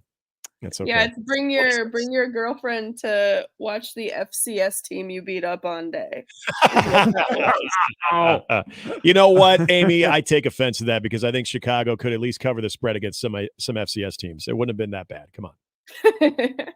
Jeez. Hey, Saturday, did we see a team that got better or a team that found a way to win? I think we saw a team that figured out a way to win. I think in the first half, I was not impressed with much. And then once they got to the second half, that's when they realized, oh, Louisiana Tech's run defense is atrocious. Let's run the ball more. Mhm. So, yeah, I don't know if they got better necessarily. I think the defense took a step back. I think the defense is still really, really good, but that was not their best game on Saturday. The offensive line needs some work. I know you guys ranted about that for a really long time before I got on, but yeah. I don't know if I agree with all of the points you made, but yeah, something needs to be done there. And then, we head into a third week with the question, is Heinrich your guy moving forward, or are you waiting for Jeff to get healthy? We have another week of that. So, and it's Michigan week because we're all ready for that. So, yeah, it's going to be an interesting one. Amy, based on what you've now seen both quarterbacks in 2 games, Jeff Sims and Heinrich Harberg. Can you give me an idea, just in your lens, what you see a game with Heinrich Harberg being the starting quarterback look like for Nebraska Michigan compared to what a game with Jeff Sims as the starting quarterback for Nebraska against Michigan would look like? Yeah, so based off of what we know right now, Jeff's ankle still isn't 100%. So if he's out there not 100%, he's going to have to throw more. He's not going to be able to run, not going to be able to scramble. So that worries me a lot for his health, just based off of what the offensive line showed against a team that's, not as good as Michigan. So that worries me. As far as Heinrich goes, I liked the way he ran the ball on Saturday. I don't think he was even particularly pleased with how he was throwing the football. So if you have Jeff and he's still not 100%, you're going to have to win that game in the pocket. And I don't think that game is won in the pocket. If you have Heinrich, that game's going to need to be won on the ground. And that's a better recipe for success. But again, I think we'll just have to wait and see what Jeff's status is, because I feel like this is taking longer than they anticipated. Yes, and you are spot on, and that's just reading the little rule body language when Jeff's name comes up. Let's go to wide receivers. I paused my attention on Billy Kemp because I was like, I feel like I want more, and they found a way to get him involved in a lot of different things, and he made some plays that were changers on Saturday. And now you're thinking, man, you're going to have to get even more involved with a wide receiver room that essentially has 3 guys, but do they have a 4th? Amy, what's your read on Tommy Hill playing 21 snaps at wide receiver on Saturday? I guess he's your 4th. Right? Like, that's what that tells me. That he's their 4th. And I don't know. I would need to see the specifics, like, of those 21 snaps, what were they all specifically? Like, were they, he's the deep threat this many times, what? I need to figure out what that is, because moving into this game, it was, if he was in, he's got 1 route. Yep. Is he expanding his route tree? Are they expanding what they want from him? We'll see. But yeah, that tells me that he's their 4th, at least right now. And with that being said, at some point, obviously in this game coming up against Michigan, but throughout Big Ten play, Nebraska is going to need to at least show some type of competence in however they see their passing game going. Between the tight ends and what they have, and maybe Michigan's a bad example, but looking at the Big Ten West schedule that Nebraska has still in front of them, is there enough there, in your opinion, between the running game and what they are limited to with receivers or pass catchers? Is there enough there with this offense that they can do enough to complement the defense? I don't know. I like the run game. But again, the run game was having success against a team that is like the worst in the country at run defense. So like I'm trying not to read too much into their success on Saturday because they were playing, like a defense made out of tissue paper. Like I don't want to think that they're going to be able to replicate that success this week. Maybe to a degree against some of the teams in the Big Ten West, but surely not all of them. So they're going to need to figure out what's going to work because they're not going to have a game like that every week. Hey, Amy Just of the Lincoln Journal-Star joining us. Hey, should we get on the roller coaster of Anthony Grant? Anthony Grant is suspended for the first day of the Matt Rule era in spring, then bounces back. He wasn't going to class. So he bounces back, but he basically is the number 3 guy he's talked about, but kind of forgotten. Then middle of August, his coach brings up that he's got fumbling issues, which is kind of speaking out of turn. And you're like, whoa. Then he has the game against Minnesota, doesn't play against Colorado. Then he gets into the game against Northern Illinois when Ramir goes down. And then we find out last week is the first time all year that he's practiced with the ones. So he finds the protocol to get on the field. And then I found it, because you need him, I found it even more interesting. He was a captain on Saturday. Isn't this kind of the wild Anthony Grant experience for 4 games? Yeah, no kidding. Look, people are going to get chances when they get them. Just because you had them in the past doesn't mean you get them again. So I am happy for Anthony that he made the most of an up and down off season and up and down first few weeks of the year. Because as he showed on Saturday, they need him, and they need him bad. And he showed up. I mean, he ran like Anthony Grant that we saw last year in the good Anthony Grant games. Oh, yeah, no question. No question. And one of the quotes that he had after the game I thought was really interesting because he believes that he has more in store for himself, is what he said. So I believe that he believes that because he looked great. And this, I was thinking about this on Saturday. And I think I've asked this question before, but just kind of in a different version of, okay, knowing that you have essentially no experience behind you right now at running back, if that sort of heightens your focus when it comes to ball security, as opposed to when you're battling it out, maybe you're trying too much, maybe you're trying too hard to try to win that battle. And so you overcompensate at times and you get a little sloppy with, ball carrying technique and what have you. I guess what I'm trying to get to is the fact that he's the guy. We saw the volume of 22 carries. In a weird way, I know that's 22 opportunities to knock the ball loose, but also when you're the guy and you don't have anybody essentially breathing down your neck, is there an argument to be made that maybe this allows him to be able to have that full focus on everything, including ball security, where it's going to be a lot better than maybe it was when you're competing with 2 other guys? I don't know if he'll go down to that path. I just think that whatever the reason, he's got more confidence. Whatever the reason, his ball security problems appeared to be fixed for at least 1 game. Maybe it's mental. Maybe it's something else. I don't know. But whatever it is, I hope those issues don't crop back up again because it's not like they have a ton of options behind him, experienced options behind him. They've got guys. It's just I don't think they're at Anthony Grant's level quite yet.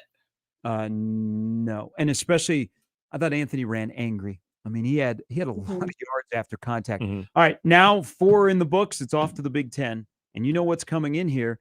But they haven't necessarily played like the number 2 team in the country. But I don't know that the number 1 team has played like the number 1 team in the country.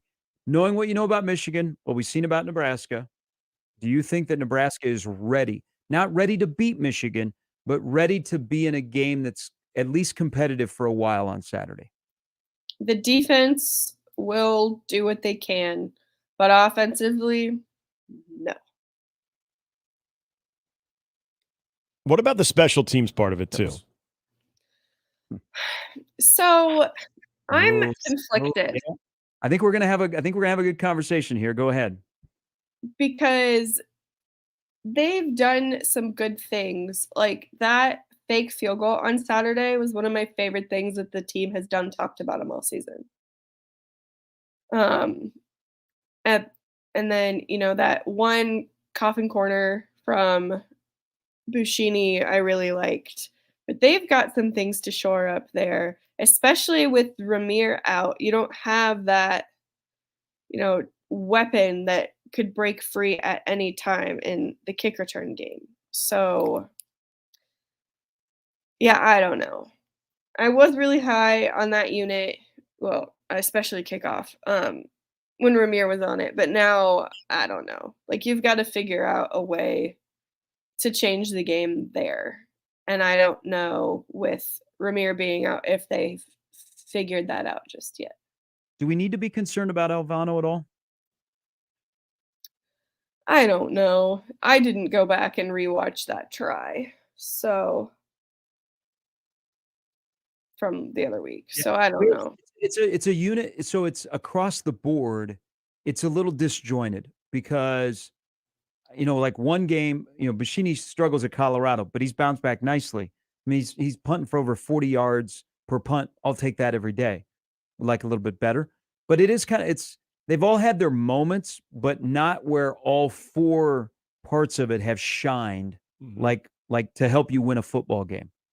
So I don't know. I'm with you. I think Ed Foley, they need to figure out some stuff. I don't like some of their coverage groups, and I don't know if that'll change this weekend, but that's an area that they've got to win from here on out. Every night, with the limitations they have on offense, they got to win the special teams across the board, I think, every night out to help them win a football game.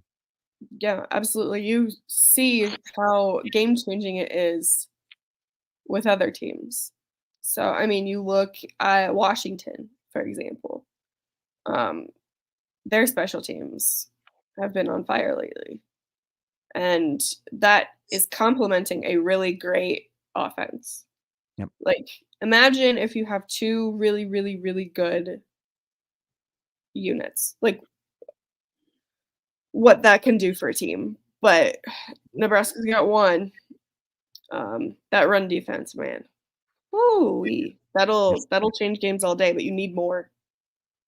Yeah, I think we'll be fully hussed if that shows out on Saturday against Michigan. If they continue like the trend they've had in the first four games, then you are having some serious deep talks about how good they can be, and not only Tony White being secured, but Terrence Knighton being secured as well. Yeah, no kidding. Yep. Amy, thank you. Good seeing you this weekend. Have fun at the presser with Matt Rule, and throughout the week, Michigan's here. Should be a lot of fun. Thank you. It's Amy Just from the Lincoln Journal-Star. Good stuff. She did football on the weekend. She had volleyball yesterday.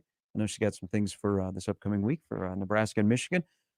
There's also the part of to win the special teams battle is the margin of error is so small that you can't do something good on special teams and then have guys look back and there's laundry on the field. Right. Now that was a weirdly officiated game. Would that be the way to describe it? Like all of a sudden we didn't call holding for a while, and then we got into let's call holding. But it was inconsistent on both sides. But if you are going to make a big play, especially in the return game, you can't. Okay, we got a penalty. It's going to set us back. We're fine. You don't do that. Right. You're like, dang, that's part of it. We're taking 6 off the board, or we're taking great field position off the board. I don't know. That's an area where Nebraska's got to win this weekend. They've got to win across the board on special teams. I don't know if there's concern about Alvano.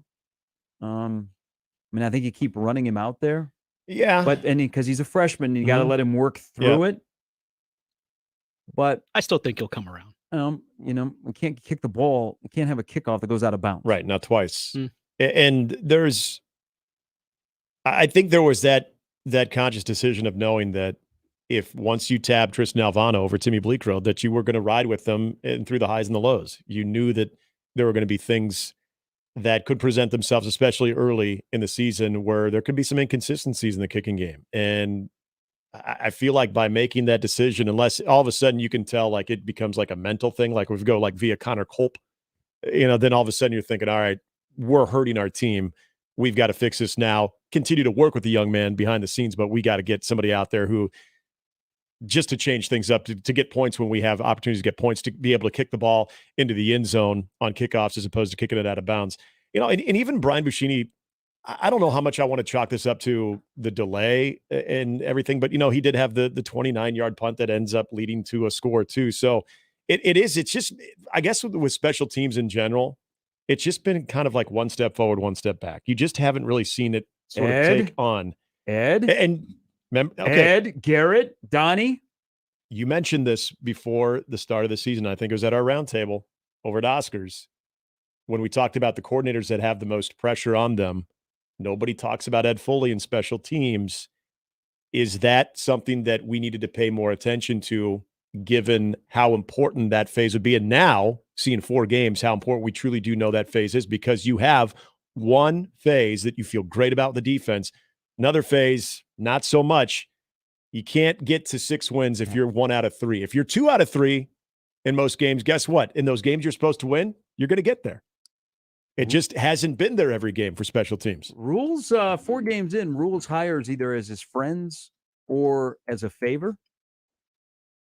As the ones that are like in it deep to try and fix some of the things that ail them. I mean, I wouldn't want to be Garrett McGuire, but because it's a bad situation. Well, they're also the track guys are not making the step forward. Yep. I mean, I think they're trying. They're doing everything, but they need to get the track guys going quicker. I mean, because they're running out of options at wide receiver. Going back to the question I asked Amy, Tommy Hill, who I just think Tommy Hill, when he's on the field, something is destined to be a disaster. Just because it is. I mean, when has there been a time when Tommy Hill's been on the field that you went, whoo, Gary, 3rd and 10. Okay. 3rd and 10 when he's lined up a cornerback against Colorado. 13-7. What happened? So, but it's not just offense. But now he's your 4th option at wide receiver. I know. They got it, which is very telling. The only coming out of the bullpen savior for this offense is the track guys. The freshmen that have gone from being track speed to wide receiver speed. And I don't know how soon that's going to happen. They're trying. I know, Malachi Coleman was out there on the first play. I mean, now I know what they were trying to do with him in terms of the way they designed that play of, okay, Louisiana Tech's going to see him and go, whoa, and then what they ran. But that's the wide receiver room is an issue, and it's been an issue, and it's just they did not expect Jeff Sims to have ball handling issues. They did not expect Turner Corcoran to be a sieve, and they did not expect to lose Xavier Betts, Isaiah Garcia Castaneda, and have to force guys to play wide receiver earlier than they ever anticipated. Yeah. And I do wonder if I just summed up the 3 issues on offense for you. And I do wonder if that's part of the problem with bringing those guys along, is because there's now that sense of urgency and the pressure is being ratcheted up that, hey, we need to get you guys game ready. And you're dealing with freshmen where, again, you probably see some mistakes throughout the week of preparation. And when putting freshmen into the game, I think for most coaches, it's about trusting. Yep. And if they can't trust you, then they're not going to put you out there. All right. Coming up sometime in the last hour, we got to catch up here a little bit. Jacob Bigelow will stop by. It is the opening day of college basketball practice. 6 weeks from. Sorry, that was my nail hitting the seat. Jimmy? Did it again. Okay. That was my fingernail. I went to reach back in the seat and my fingernail hit the back of the seat. That's why it sounded like flatulence. Poll question? Sorry about that. All right. Gassy Monday. 6 weeks from today, college basketball starts. Practice starts today. Tominaga, who did a Go Big Red chant on Saturday in the little quiet Tominaga voice. Go Big Red. It was really, really like quiet, because that's just who he is. Yeah. All right. Call your shot. 6 weeks from today, season starts. Does a Final Four national championship team begin practice downtown? Does 2 other NCAA teams on the men's side begin practice today in Lincoln and at 60th and Dodge? All right. Last hour around the corner. It's Mornings with Sharp and Hanley on 1620 The Zone. Mornings with Sharp and Handley on 1620 The Zone and 1620thezone.com. Now live on Twitch, YouTube, and 1620thezone.com. Oscar's Pizza and Sports Grill is always looking to make your game day bigger and better. Cheer on your favorite team this season in front of a 22-foot LED video wall showing up to 8 games at once. TVs are everywhere else you can look with a state-of-the-art audio and video system. Enjoy a big old pizza or award-winning char-buffed wings. There's just no better way to do your game day. Oscar's Pizza and Sports Grill, 173rd and West Center Road. And for takeout at 162nd and Maple. Say goodbye to summer and hello to cash loans. Let's face it, your personal banker probably won't loan you thousands of dollars today, but Saul's Jewelry and Loan will. Simply bring in your boat, camper, RV, jet ski, ATV, motorcycle, even your beautiful convertible, along with a clear title. And Saul's will loan you up to $50,000. No credit check, no hassle, and more importantly, no worries. Saul's indoor storage facility is so clean and secure, you can store your precious Harley-Davidson for the winter and pick it up next spring. So if you need a quick cash loan, Saul's is here to help. Saul's Jewelry and Loan. With over 45 years in business, Thrasher Foundation Repair makes stressful home repairs super easy with precise repair and genuine care. From basement waterproofing to foundation repair, concrete restoration, and crawl space repair, you can count on Thrasher to handle it with ease and expertise. Schedule a free estimate today at gothrasher.com. Precise repair, genuine care, Thrasher. Whether you own a local business or a global one, you know that these days, generating growth is a challenge. By teaming with Bank of America, you'll not just stay ahead of the curve, you'll move it. With access to experts, award-winning insights, and business solutions so powerful, you'll make every move matter, locally and globally. Visit bankofamerica.com/banking for business to learn more. What would you like the power to do? Copyright 2023 Bank of America, N.A. Vala's Pumpkin Patch and Apple Orchard has something fun for all ages. Come take a ride on their antique cars called Stefan's Country Drive, where the kids are the drivers. This year, they have 2 new rides called Freya's Egg Spinners and Cousin Lauren's Racing Pigs. Visit the cider mill area where you can have a drink of their refreshing apple cider and taste some of our delicious barbecue at Ethan's Applewood Smokehouse. Vala's has over 50 other attractions included with admission. Vala's is the place to visit this fall. Get a full breakdown of what went right and what went wrong immediately after every Nebraska game with Big Red Overreaction, presented by Equitable Bank. We take banking personally, and by Coors Light, keeping Nebraska chill. Also brought to you by Chase Senate Contracting, Dingman's Collision Center and Mechanical Repair, and Rotella's Italian Bakery. Immediately after the game, join the show and sound off with the good, the bad, and the ugly. Big Red Overreaction with the Keg and 1620 The Zone. More with Gary and Nick after this on 1620 The Zone. Live from the Host Coffee Studio, this is 1620 The Zone. 1620 The Zone. Traffic. From the Zoom Drain Time-Saving Traffic Center. We have a couple of accidents to report, starting with one westbound along Highway 370 at 25th Street, so please be cautious if you're in that area. Then there's also an accident to report near 132nd and Fort, so please be cautious if you're in that area as well. Then eastbound on Dodge, be prepared for a significant delay from 180th to 144th due to a minor accident over there as well. As always, remember to stay safe and wear your seatbelts. I'm Chris Scott. This time-saving traffic was brought to you by IBEW Local 22. Does great pay, fully funded medical benefits, and a solid retirement sound good to you? IBEW has immediate openings for electricians. Invest in yourself with IBEW Local 22. Call 402-810-0789 or visit IBEW22.org today. Save big with a half-off keg deal. This week's half-off deal is to Kops. Receive 2 $25 gift vouchers for just $25. Kops makes delicious pizza, fresh salads, and tasty charred wing. For the basic menu, click CopsPizza.com. For the extended menu, visit them at Shadow Lake Town Center, 180th and Center, and the newly reopened 72nd and Jones locations.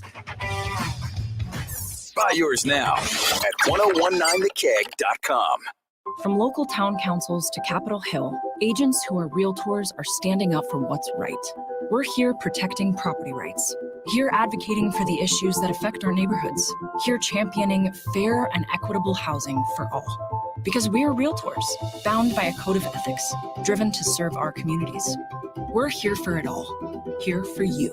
Realtors are members of the National Association of Realtors. That's who we are.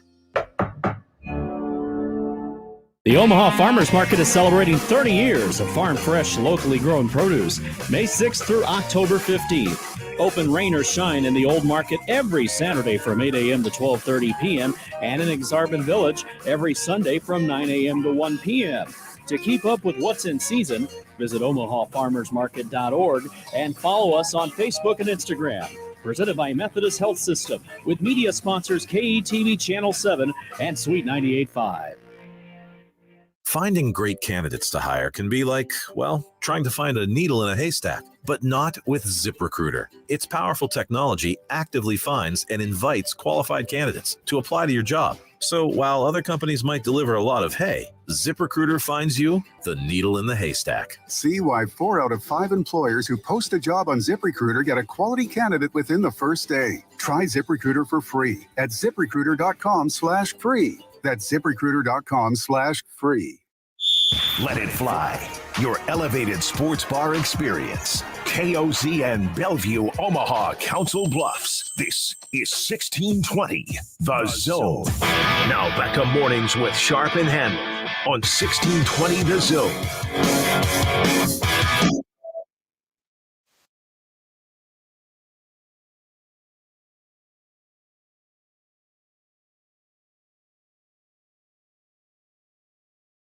All right, our good friend. Well, you can find his work at Husker Illustrated, among other things. He'll be in Minneapolis for the Big Ten Media Days. Didn't you text me that the other day, and it was all caps? You were very excited to go cover the Big Ten Media Days in a couple weeks. I don't know if it was all caps, but I am pretty excited. Yeah, that's coming up on the 10th of October. A little quick jaunt up and back to Minneapolis, and I'm looking forward to it. It should be a good time. Hey, where did summer go? Where did the fall for football go? I can't believe that basketball practice is starting today. I can't either. I've already been exchanging a couple texts with some friends in the coaching ranks, and they feel the same way. Even though they've been doing all sorts of off-season conditioning and stuff all summer, they're just as surprised as we are. So it's sneaking up on everyone. Today signifies obviously the start of Nebraska and everybody else, but for Nebraska in particular, in your opinion, Jacob, what, as far as this season, in your opinion and everything, what does today mark the start of as far as what Nebraska is seeking to accomplish, realistically seeking to accomplish? Postseason.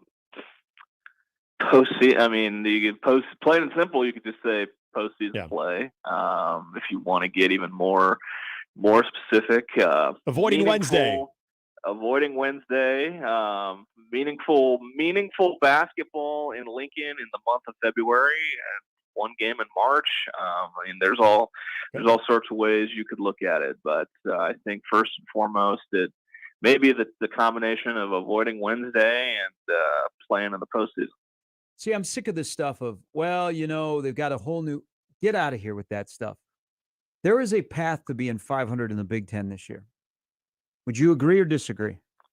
I would very much agree. I think there's a lot of once you get past about 4 in your projected Big Ten standings, it's a cluster going down from spots 4 through 10, and there's a lot of questions and uncertainty. That's for teams not just Nebraska. So I mean, I think they have a very favorable conference schedule. Might be their most favorable they've ever had in Big Ten Ten play. Yeah, absolutely. Just looking at it from a first glance, and I completely agree that there's a path to 10-10, and with a rather light non-con, 10-10 has you at least on the bubble. See, I think, and I've gotten the opportunity this summer to spend some time with Fred. His most frustrating thing is they haven't been healthy, so he hasn't had everybody together. They go on their trip to Spain. They didn't have their full roster. But from almost the start, when they finished up in the portal season and they added Mast and they added Williams, I think he has been super high on this team. I think he thinks this is the team that finally fits what he wants to do. So I think there would be an extra level of disappointment if they were not 500 in the conference, because you're right. the Big Ten is not like, oh my gosh, there's 9 teams. Good luck for the last 5. There's a spot to get there into, get out of the double figure standing position. And again, I'd be disappointed. I know the head man would probably be disappointed if they were not at least 500 or right there, a game or 2 on either side this year. Yeah, no, I completely and totally agree. From looking at the roster top to bottom, where it appears they actually have, legitimate depth, assuming they avoid any kind of, catastrophic injury run like they did last year, knock on wood, obviously. But, there's legitimate depth. Combine that with the schedule. And I think there's a lot of things to like looking at the ingredients going into this year for Nebraska basketball. Jacob, under Fred's watch, if Nebraska is to do exactly what you said, what the goal is right now, we can talk about personnel. We can talk about, culture. We see other teams that, kind of revamp their roster, especially when you're looking at the transfer portal year in and year out, and they put themselves in a position to be, plus, above 500 team and teams that can make it at least into the NCAA tournament conversation. What have you seen, whether we are talking about injuries or whatever, that Nebraska has to avoid at all costs for this to happen compared to previous years? What is the number 1 or 2 things that you look at that they have to avoid to make it different this year? I think they got to, obviously injuries is key. Mm-hmm. But I think the biggest thing is they gotta, there's the biggest thing that I think looking at that could be a question is there's kind of a lot of mouths to feed on offense. There's going to be a lot of guys who are capable scorers who are going to want theirs. And I think, they gotta avoid anybody getting their head a little too big, I think, maybe. That's as corny as you could put it. But, they got there's going to be a lot of hype around one guy. We know that. Mm-hmm. But I think there's going to be 4 other guys on the court who are going to be more than capable scorers who could, lead them in scoring any given night, in my opinion. And I think it's going to be, they just got to, as corny coach speak as it could be, know your role and embrace it. And I think that'd be my first thing when, my biggest questions. And then obviously, we're the reliance on defense and toughness that we saw last year. I've heard Fred say that, that's still a point of emphasis, but I think that needs to still be near the top of their list going into every game is, the defense, the flying around, and playing similar to like they did last year on that end of the floor. Hey, I need a Bigelow bomb. When are we going to get now that he has gone through the charges and pled in Iowa, what's going to happen with Ulis? When do you think we're going to hear that? What the NCAA hands down? That's a tough question because who knows when the NCAA, how long the NCAA is gonna let it sit. It could be tomorrow. It could be in 5 months. You never really know. With there were some Iowa State guys who pled a little earlier than Ulis and some of the Iowa guys. So maybe we'll hear from the verdict on those guys first, but yeah, it's tough to tell with how the NCAA will go about it. Well, and obviously Fred knows that and is not going to. I wouldn't think unless he's got some inside information more so than anyone else does of how that is going to look and how that's going to impact that position. But when you look at the backcourt and you look at point guard, especially, again going back to today, what today signifies. Who do you think is most likely to kind of take on that position if you do have to be without Aaron Ulis for some time? They will be without Aaron Ulis. I think that's a foregone conclusion. I don't. But for how long? Yeah, for how long is the question? I don't think he's in the plans for this season, at least in my opinion. I don't think he's in the plans as of now. I think I'd be very surprised if there's any involvement from him this season, but. I think the 2 options are Boogie Coleman and Jamarcus Lawrence. I'd lean more toward Boogie Coleman. I think you brought him in for a reason. But Fred's also put some emphasis on, he's got other guys who can initiate offense. He's mentioned Rink Mass bringing the ball up. Guys like and I've said for a couple years that Fred has been chasing the ghost of George Niang, a floor spacer, big man who could initiate offense, step out and shoot threes. And it appears that that's what he sees Rink Mast as. And they've been really high on him since the minute he got here. But I think in terms of, from the guard spot, it'll be between Coleman and Lawrence. All right, let's sneak in a little football here with Michigan ahead, because I know that's what you want to do is break down a lightning-delayed Louisiana Tech game. Who has to be the best player on the field? They have to be a Nebraska player, but who is that person on Saturday? For what result? For the game, just in general, or for just in general? Just in general. You got to have some dudes. Nebraska may just have one or two, and Michigan has, an aero stage bus full of them. But the player for Nebraska that has to be the best player on the field. I'd go with the polar bear. Okay, that's not a bad choice. I mean, he is. They snapped the ball to begin the game, and he's already wrecking havoc. Yeah, I mean, I think he, Michigan, they obviously, their offense is just, is pounding the rock and then play action passing. But I think with the combination of Corum and Edwards, I think the defensive line is obviously going to get their fair share of work. And I think it starts with Nash in the middle. I want to ask you a question that I know at 2-2, everybody is trying to kind of look forward into the schedule and see, okay, where can you get 4 more wins? You've seen 4 games. You've seen what this offense can and can't do. You've seen what this defense is. Special teams, maybe a mixed bag there. Do you feel good that there are 4 more wins on the schedule and that Nebraska, even with the identity that's taken form, is one that can find them some extra practices in December? Is it an acceptable reason to say that, I think there's 4 more wins because of the Big Ten West? Yes, more than because of Nebraska? Absolutely, it's a big part of it. I think what I've seen from the rest of the division just tells me that, I don't think anything's a guarantee. Just the rest of the Big Ten West. The last year of its existence as we know it, the Big Ten West is saving the most Big Ten West looking group of teams for last. It's very, very on brand for the stereotype. But I think there may be 4 wins out there just because of the uncertainty that is the rest of the Big Ten West. Who's the 4th best team in the Big Ten? We all kind of said Maryland. I don't want to put a thought in your head. No, I'd agree with that. What are we doing? What are we doing in the Big Ten? Yeah.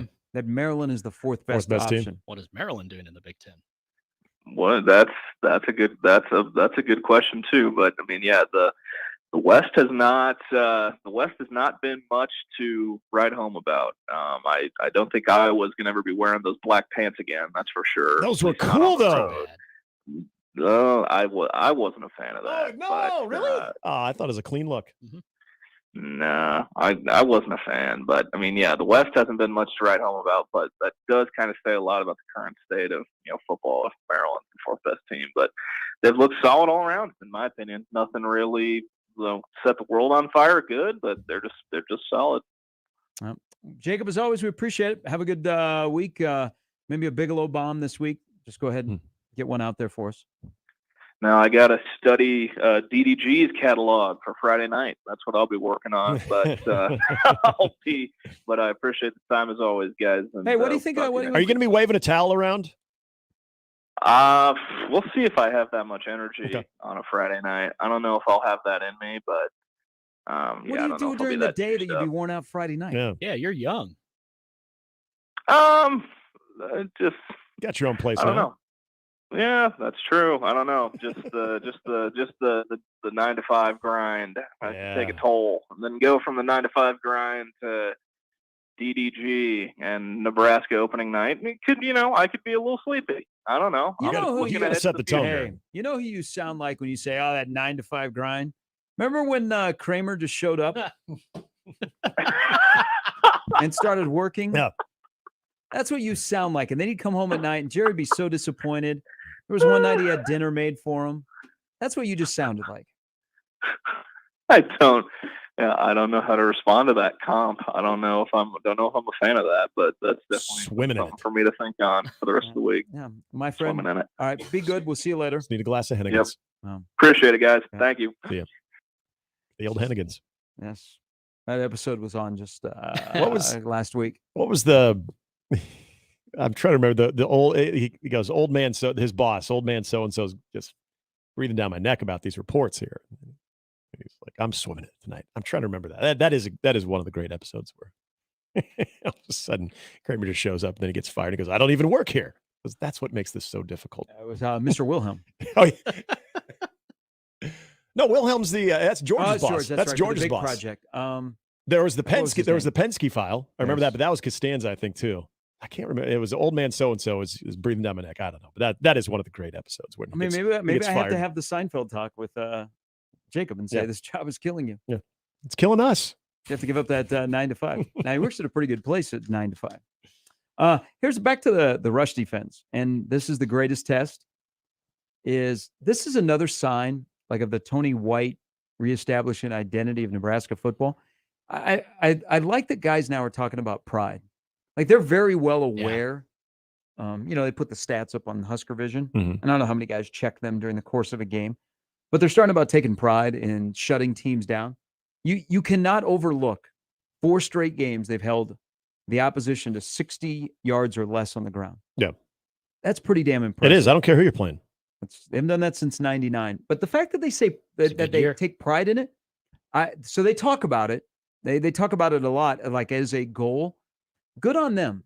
And if they're able to slow Michigan down from running the ball and stand toe-to-toe, man, that bodes so well for 23 and the future because there's a lot of guys that will be back again next year. Here will be the thing. I like the Hutmacher pick. I mean, I think you could go with that now from every game from here on out, is yards after contact. I mean, Nebraska's going to have to be better than they've been all season long tackling because Corum is going to get hit and then Corum's going to take off. Yep. And he can't take off if you get him down. And that's just like Anthony Grant. So Anthony Grant, who, again, I tip my cap to him, man. He may have found this is the protocol to play because he was a captain. Do not overlook that Anthony Grant was a captain this past Saturday. With all the stuff that's going on in the doghouse, he was a captain Saturday. I would say he almost had 100 of his yards were after contact. I mean, he ran angry. Yeah, he did. And he ran and we well. know he can. He ran well, and he wanted the load, and he was better at pass blocking. That's, I think, like stat-wise, I don't think it goes down as his best game. But in terms of just being a pure running back with, I can't see, but I think that was a better start for him. So he had yards after contact. If Corum is leaking out after initial hit, that's going to be trouble. And this is something that maybe it didn't always look as clean last week, but this is something that even from day one against Minnesota, and really it's carried on all the way to where we are now going to the Michigan game with Nebraska. And that is having that initial guy, especially when you're having a chance to blow up a play in the backfield, having that initial defender be able to make the contact, and all of a sudden he maybe comes in at sort of a more difficult angle, and so it's sort of advantage ball carrier where they can withstand that contact and move upfield for at least a couple yards before they've got any other defender engaging them. That initial defender, I saw this with Singleton, who it would have been like a perimeter sort of edge type play, and I can't remember if it was Smoke Harris or if it was somebody else, but he comes up. Yourself some Smoke Harris. Smoke was really the only thing going in that game, but he got Crawford was pretty good for Nebraska. Yeah, and he also had the 2 catches there too. But yeah, he did. Dakotas Crawford threw a hellacious block on his own guy that actually could have been a bigger play. That also involved the aforementioned Smoke Harris. But Deshaun Singleton, where I thought, okay, he's this is a tough angle he's coming in at. He's going to miss that tackle. He's just holding on for dear life, just holding on to the shoe, just enough where the guy can't go forward, and gives just another second for the rest of the defenders to get there. And then all of a sudden, you've got 2 more Husker defenders right there. And again, these are moments where you can blow up a play in the backfield, and talking about setting a team off course like that too. It's something that we've seen a lot, whether we're talking about the secondary or we're seeing guys, whether it's Bullock, Reimer when he's healthy. Everybody kind of gets involved in it, but it's that initial hit that they're making in the backfield, even when it seems like they're maybe in a less favorable position. They don't let go, and that's the great thing about where I say, okay, consider the competition where people will try to tamp down the hype about the defense.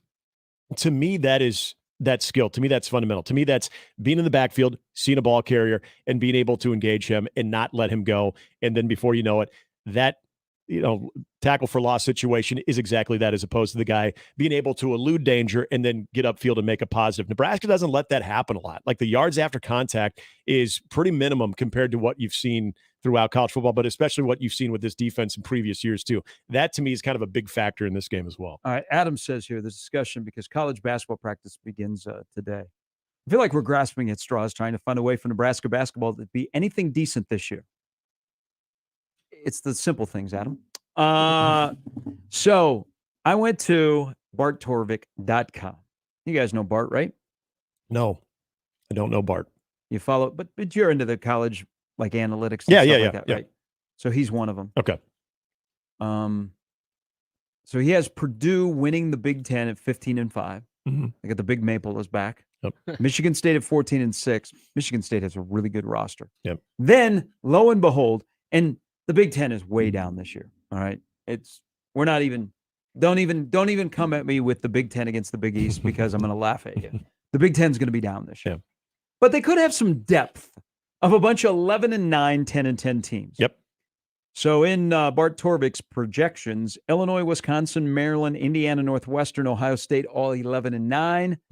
Nebraska, Iowa, 10-10. Rutgers, 9-11. Will Nebraska finish higher than Michigan in the Big Ten? Yeah. I'll say yes. Yeah. I'll get on the bandwagon. All right.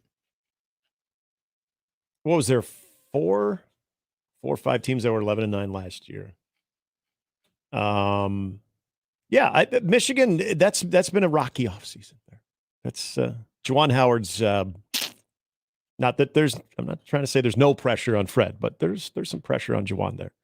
I will give Nebraska a little bit of the good feels over Michigan this year.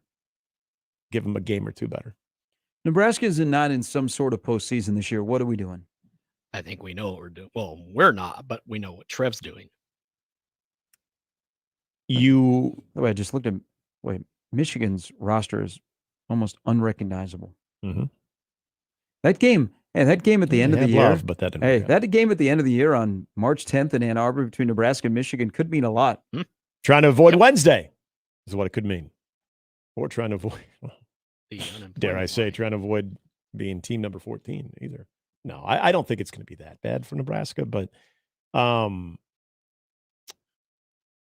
your original question of what are we doing? I think the excuses that have been made for Nebraska basketball are exactly that, because nobody is expecting this team to be a top half in the Big Ten Conference year in and year out. I don't think it is a unreasonable ask to be in the tournament once every 4 years, or to avoid Wednesdays 3 out of 4 years, to be playing in that second day of the Big Ten tournament. Like, these are all things that I think just about every Nebraska basketball fan has as far as expectations. It's one thing when you're talking about unreasonable expectations and having to be honest with yourself of who you are as a basketball program. But if you're not accomplishing those things, you got to find somebody who's going to do that. You got to find a coach who's going to bring that in. And I would say this is the year that it has to happen. Otherwise, I just think you kind of know where this thing is gone. And you need some sign of, okay. And, last year, Nick is on Fire Hoiberg bandwagon on the opening day of practice. Oh, good on you, my man. Hey, this is a year. I'm tired of the excuses. I'm tired of that. Well, they're changing the roster. Look at some conviction over the man over here. Well, let's go. Am I wrong? Let's go. How many excuses do we have to give? I'm not giving you excuses. I just expect Nebraska to be playing in the 11 a.m. Central Thursday game at Target Center. Good. That would be an improvement. I would love that. Like, just this whole they're getting more guys in. They lost these guys. There are basketball teams all across America that are doing that. There are basketball teams across America that I would consider do not have at least what we've known Fred Hoiberg to be, a coach of that caliber. And yet somehow they're finding a way to be able to get deep into their conference tournament, to avoid those elimination or play-in type conference tournament day ones, then finding themselves in the NIT conversation, the NCAA tournament conversation. All right. Those excuses, I think you can use the first couple of years. You can't use it anymore. I get it. You turn over a roster again. You got some guys back. Injuries happen. At some point, you've got to go to the low, which I think are still low expectations, but very reasonable expectations. You've got to meet that at least one freaking year. If you can't do it, somebody else has to come in and do it. All right. Nick is on the board. There we go. I want to go kick that trash can over now. I'm tired of the built-in excuses year in and year out. And it's not even necessarily coming from Fred. You want to drop an F-bomb, I'll dump you. You're okay. I get it. We love Fred. Hell, I was elated when we got Fred. I thought it was a great hire. Couldn't believe it happened. It was awesome. But now we're at that point of, okay, this has to work. And if it can't happen this year, when I say work, be a part of the NCAA tournament conversation. At the very least, like Jacob, find your season ending in the NIT. Then that's fine. You can move on from that. Just if they're gonna make a coaching change, just for my sake, can they find a guy that likes to play golf as well? Hoiberg likes to play golf. Invite you to a round or two. Hoiberg's not a bad golfer. Oh, I bet he looks like he'd be a good golfer. Who's better, him, Fred or Mac? Oh, Mac. Okay. Big hitters off the tee. Yeah. See, you had a run here of you had Mac and DH. Pretty good golfers. Yeah. Well, Darren had a hole in one it was a couple years back, but yeah. Got an ace. Today would be a perfect day to play. Rule doesn't play golf. Plays pickleball, though. He certainly does not play as much golf as his predecessor did. 34. I mean, some people true. Some people like competitive things, or the perks of playing golf, whatever come with that. Oh boy, 75 and sunny today. By the way, if you're planning on playing hooky, it's beautiful. This week is beautiful. I know where you went. This might be the last. No, I think next week as well. Next week's good too. So we got like 2 good weeks of golfing weather around here. Yeah. Why can't we have 3? We just not extended the forecast that far? I try and play every month. Some places let you on. Some places don't care if you come on. I don't mind hitting off of a frozen lake or frozen pond. Okay. If the weather's nice enough out and the pond is rock solid, which happened in January. Thank you, Dibron. We'll come back with more. We'll get some emails and some tweets and some streamers as we wrap up this show. Connor Happer coming up next. And I have a Taylor Swift question for him in the crossover. Just because I've now watched enough. Are you worried? Video? Am I worried? No. Really? You know what I'm worried about? The friggin' Miami Dolphins, man. Well, Miami at Philadelphia, week 7. Ooh. That also is the Kelly Green night. Oh, that's going to be a great primetime game. Did you guys see their? It would have been mid third quarter when it was like 103 to 17.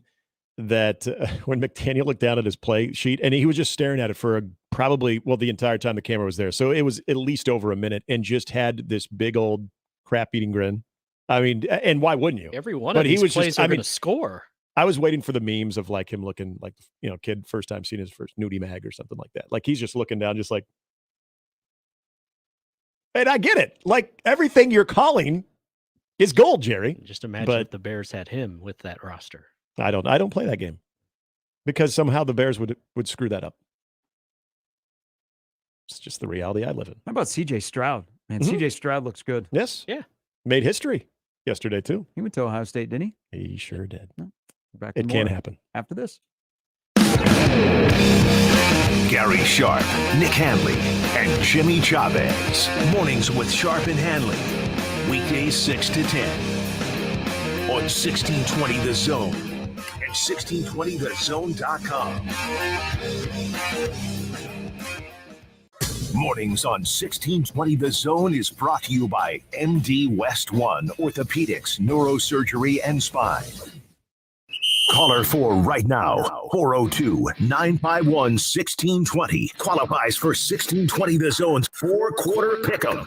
It's your chance to pick 4 football games correctly against the spread to win $1,620. Call 402-951-1620. Call now to qualify with 1620, The Zone.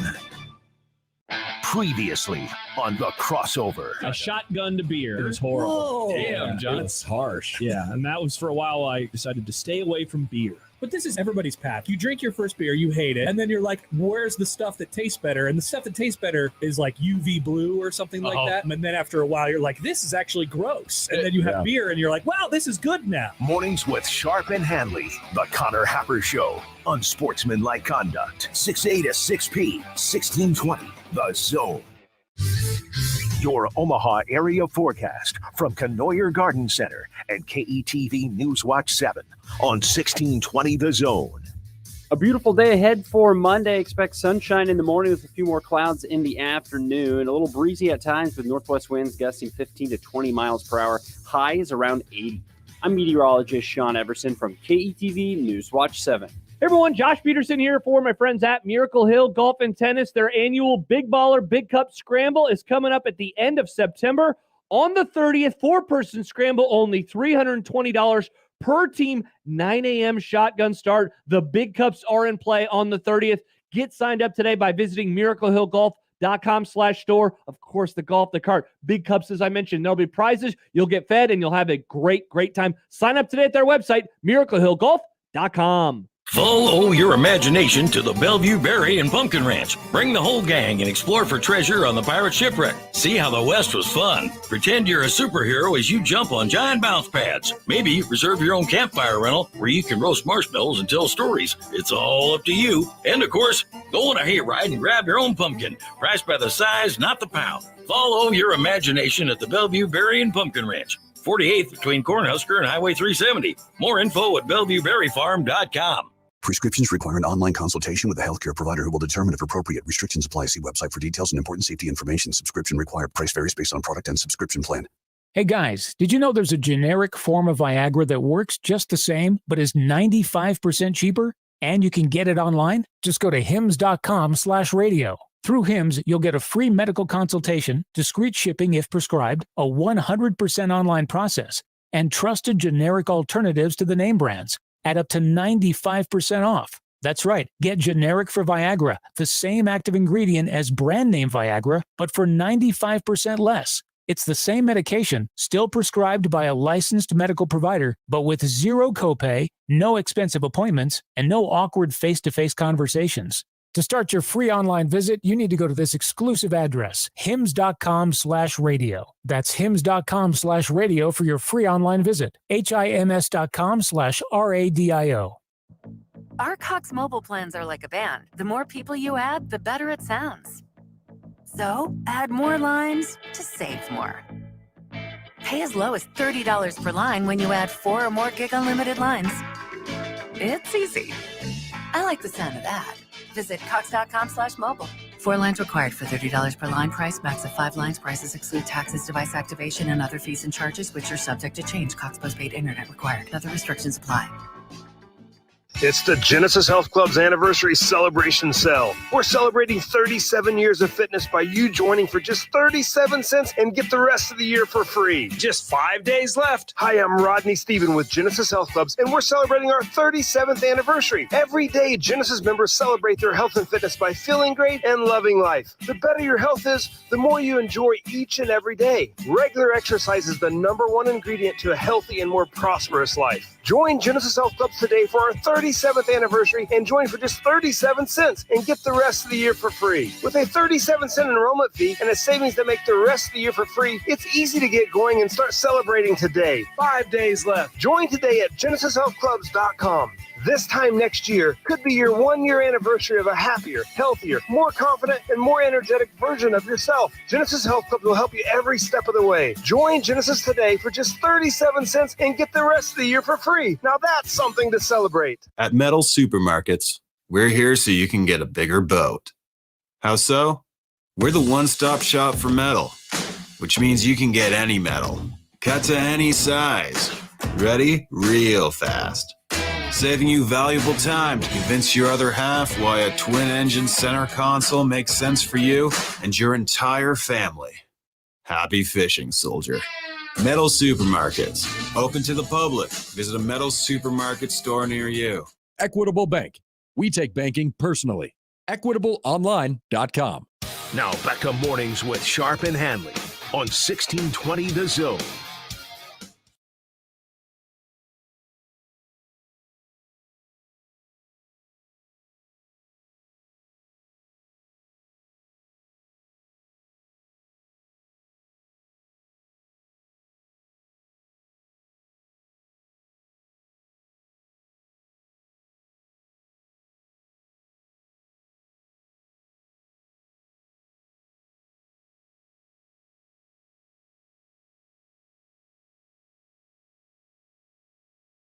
All right, Brian has a question for Passionate Nick. Yeah, what's up? We only get it once every 9 months. So get ready for I'm your angry. college baseball take hey. in June. I got thoughts. Why on doesn't that. the Chuck have a roof on it? It just rains every day. No, that's a dumb question. You save your passionate, just like hot takes in 9 months. So I'm thinking College World Series, LSU defending their title. My third trimester. 5 ticks. Brian writes into the Equitable Bank inbox, Hoiberg versus Frost, who is more disappointing at Nebraska? That's a good question. No, it's a bad question because is it even a question? No, because I like Brian. I'm nothing against Brian. This isn't even a question, right? No, it's no one should ever entertain this question. It's definitely Frost, but I understand the question. No. Sure I do. No. Just because one is still employed and the other isn't. I'm the Kembe Mutombo. No. I'm even waving the finger. No. That's what I was saying when Mahomes got hurt yesterday. No. It's the only bad thing comes out of a butt whooping like that. Listen, they're both disappointing, but one had higher expectations. Oh, yeah. Be hanging banners. By One now. had a little. I would also go as far as saying one had a little bit more resources than the other and whiffed mightily. Ooh, now you're going to get the Tim Miles army on you. Oh no! I'm talking about. Scott Frost having more at his disposal and completely whiffing than what Frederick has. I was playing both sides. Okay, I appreciate that. Right. The Tim Miles army. Dan, man, they'll come out and get you. Dan says Fred is getting us there. GBR. People, what this is leading to is as Adam's message about grasping at straws is absolutely right. Mm-hmm. Okay, here is Fritzy writes into the Equitable Bank inbox. Freshman receiver. He does. He watches a lot of football. I see a lot of freshman receivers and running backs playing well. Why is it so hard for a freshman in Nebraska to see the field? It's not like the receivers on the field are irreplaceable. I think this is why Nebraska has such a hard time with retaining quality wide receivers. Play the youngsters. If they are not good enough, then recruit someone who can play.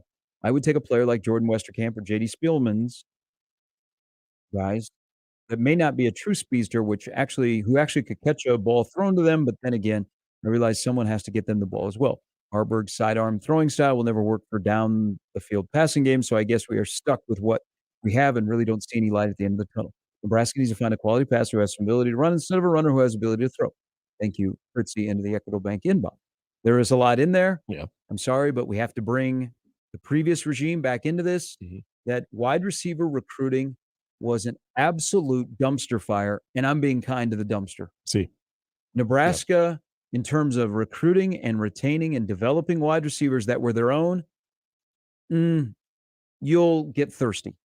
Their best wide receivers have been portal guys. Yeah. What are we on to now? We're on another portal Billy guy Kemp. that is Nebraska's best wide receiver. Mm-hmm. So this has been an issue. Here's what happened this year. So there was a little bit of a thought that maybe Alante Brown would stay. Yep. Everything he was working through, that they could get him to stay. Because there's a true wide receiver, not a track guy. But in the meantime, they're recruiting the 23 class with guys that still need some fine-tuning as wide receivers, but are great track guys. But we're not going to have to worry about them, and we might even redshirt most of them because we got 4 to 5 to 6 wide receivers. We're going to be fine. Then what happens? One leaves your program at the beginning of fall camp. Mm-hmm. Another one gets injured against Minnesota, And now you're in a world of hurt because you do not trust your track guys to play 30 to 35 snaps a game because they're not ready to play yet. So not having an outside threat affects a guy like Billy Kemp that is a slot guy. You're sending him deep. Mm-hmm. That's what they did. And you see now that's gone. So it is a collection of a lot of things that Garrett McGuire is fighting through to find the right mix of guys. I think they're saying, hey, in 24, don't worry about it, fellas. But in 23, it's just not a room that could handle losing two guys that have college experience in Betts and Garcia Castaneda before the season starts or after one game. Yeah, and in trying to remedy a situation. They also don't have an offensive line or a quarterback that on deep developing throws is going to block or complete them. That to me is just a big of a problem of, okay, if you did have the guys that were able to give you quality route running, being able to beat their man, are you 100% confident that you have a guy that's going to be able to get the football to them at least 65% of the time? I don't. And I think the other part to remedy any type of situation like that is when you start to get the tight ends active. And good on Nebraska starting to, especially getting Thomas Fidone involved. And you can see him with every game, he's starting to gain even more and more confidence. Like the catch he made was awesome. These are like the Thomas Fidone plays. Between that and seeing some of his perimeter blocking and downfield blocking has been really actually kind of a bright spot there with that entire group of pass catchers. But it hasn't been consistent enough. And that's not necessarily even on Thomas Fidone, but just, even having a Nate Borkature being a little bit more of an option. I was way off when I said that the tight ends would combine for at least 7 receptions on Saturday. Yeah. That was one of my bold predictions. That didn't happen. But they're going to be fine. Yeah, I think so. And I think that and is also they don't have so here. Let me just insert real quick before you finish. Is take Gilbert out. They thought at some point they'd have Gilbert this year. Yeah. So now at some point the authorities in Lincoln or Georgia think they're going to have Gilbert. Gosh, it's a sad and it's a really bad situation there. That you all of a sudden you have those kind of elements working together with the tight ends, and then what you're limited to with your traditional wide receivers, you hope you can kind of get by with some type of formidable passing game. But again, even if all of that was working earlier, where you had a smaller core of wide receivers, pass catchers at the tight end, where you have multiple guys just, outside of Thomas Fidone, you have to look at quarterback. You have to look at offensive line. And all of that does not lead you to, in my opinion, put in true freshmen in a position to where maybe they are doing a good job of running their route. Maybe they're making gains physically, but they're not getting the football too. I mean, at the end of the day, it's kind of the same thing. What they are, Nick, is they're not very good Monday through Thursday. Yeah. And if you have a junior that you already have a track record, you already kind of know what to expect out of them on game day, you can maybe let certain things slide. But at some point, as true freshmen, as a coaching staff, you want to be able to trust what those guys are going to do because you have no track record of what they're doing in college games and what they're doing in preparation. We get excited to see one of them. I'll tell you what, when they started the game and I saw Malachi Coleman on the field, I was like, okay, in my head, I'm like, okay, what did he do this week? Yeah, he must have prepared well. Then I saw the play they ran. He was essentially a decoy. Yeah. But then I got really excited late in the game. Jalen Lloyd is out there. And I'm like, let's just throw him the football. Yeah. We haven't seen the Jets sweep like they had against Minnesota. I don't know. I think they're not doing enough Monday through Thursday where they go, all right, here we go on Saturday. So any involvement they have is super limited. But those guys need to find a way. And I know they're swimming in it. A couple of them are swimming in it. They need to find a way because they're impacting that whole operation. Because here's the other thing that worries me this weekend is Michigan's defensive backs on the line of scrimmage are going to try and beat the crap out of Nebraska's wide receivers. I mean, I really think the only guy that they really can't handle is Fidone. Yeah. But the wide receivers, man, watch Nebraska's wide receivers trying to get off the line of scrimmage. And they're going to have to win those battles before they ever get into a route to try and get the football. All right, we got to take a quick break, but Brian has responded here about the Hoiberg-Frost thing. Yeah. I'll argue Hoiberg because he was thought to be the savior and get Nebraska basketball to be nationally relevant. He has done nothing and can't even get them to the standards that you brought up. Make it to the tournament every 3 to 4 years. He has had longer period of time to recruit, coach, and flip things. Frost was a major disappointment on a much larger scale with more resources, but Hoiberg can't do any better than previous coaches have. All right. Thank you for the follow-up, Brian. Quick break, come back, and we'll put a wrap on this Monday edition ahead of Michigan. Don't forget, Matt Rule speaks a little bit later this morning. I'm sure we'll get more of a clarification. I don't think Luke Reimer's playing this weekend, but how long will he be out? Yeah. And maybe we'll get some more clarification on what the injury is. And also if Cam Lenhart, who should be good to go this weekend, if he'll be back in the lineup, Rule will talk at noon on Happer Show. This is Mornings with Sharp and Hanley on 1620 The Zone. Mornings with Sharp and Hanley on 1620 The Zone and 1620thezone.com with Gary Sharp and Nick Hanley. 1620 The Zone's four-quarter pick'em returns. It's your chance to win $1,620. All you have to do is correctly pick 4 college or NFL games against the spread. Listen to qualify every weekday or enter online at 1620thezone.com. One lucky listener will be selected each week to make their picks live on air. Awesome. Go to 1620thezone.com for complete rules and contest details. It's four-quarter pick'em with 1620 The Zone. The brand new Dollar General Distribution Center in Blair is now hiring. Starting wage is up to $22 per hour with benefits including medical, dental, vision, 401k, and a $2,000 sign-on bonus. Apply today by texting DG Warehouse to 25000 or online at dollargeneral.com/careers. Again, apply today by texting DG Warehouse to 25000 or online at dollargeneral.com/careers. Dollar General can't wait to have you become a team member at their brand new distribution center. Save big with a half-off keg deal. This week's half-off deal is to Cops. Receive 2 $25 gift vouchers for just $25. Cops makes delicious pizza, fresh salads, and tasty charred wing. For the basic menu, click copspizza.com. For the extended menu, visit them at Shadow Lake Town Center, 180th and Center, and the newly reopened 72nd and Jones locations. Yours now at 1019thekeg.com. Hey, if you're thinking about getting the latest iPhone, check this out. With Boost Infinite, you get the latest iPhone every year and unlimited wireless for just $60 a month. Yeah, you get the new titanium iPhone 15 Pro that was just announced. Then again, next year, you get the latest iPhone every year. Boost Infinite, infinitely better. To learn more, pick up your phone, dial pound 250 and say Boost Infinite. That's pound 250 and say Boost Infinite.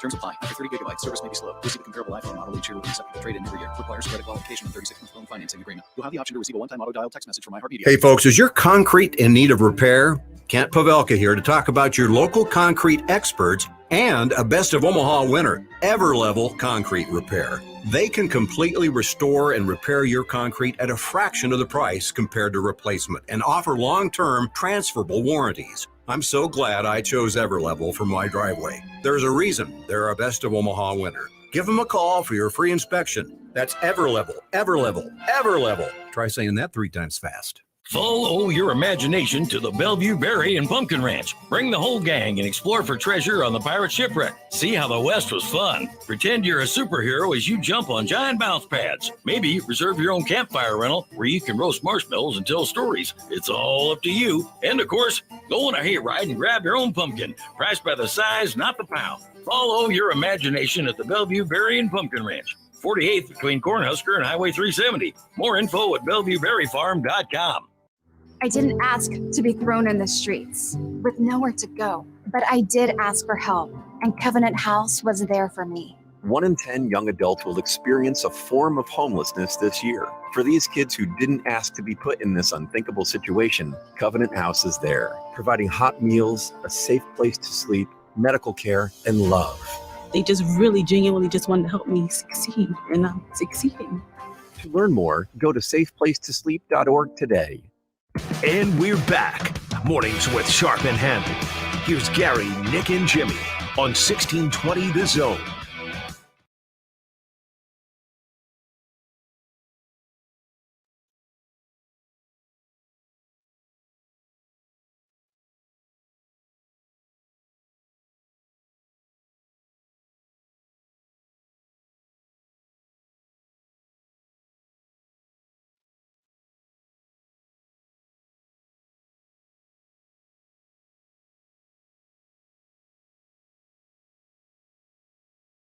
All right, as we wrap up this Monday after Louisiana Tech, Sorry for all the Marty Caderos out there that wanted us to talk about Louisiana Tech. We're on to Michigan. I talked about Smoke. If you have not, his head coach called him a potbelly guy. He did. By the way, I brought Sonny that up to somebody Cumbie, that thought was so funny. Sonny Cumbie is out of control on their sidelines. Yeah, he's everywhere. Oh, holy moly. It wasn't just him. Their guys talk so much crap on the sidelines, and they're everywhere. Yeah. He was Nebraska's staff is like super, I don't want to say chill. Composed? Yeah, they don't like every single play out on the field just barking. Yeah.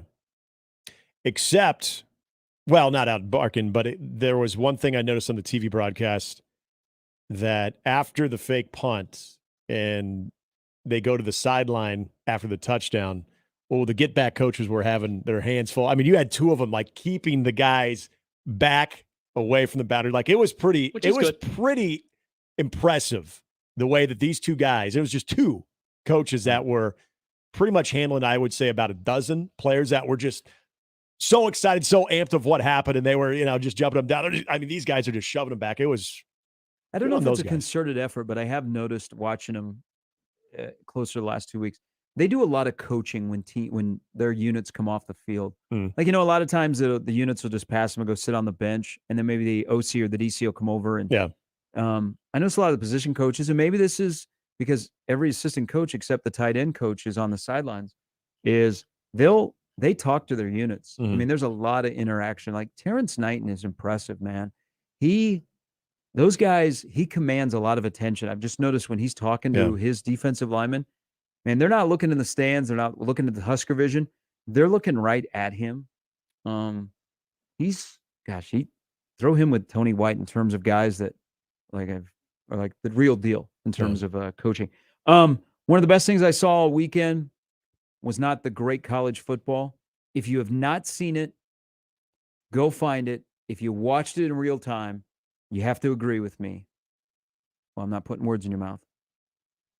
Xavier Watts, who played football at Burke. Oh, yeah. His dad, Jeff. So we had I think X-Man was probably going into his senior year at Burke.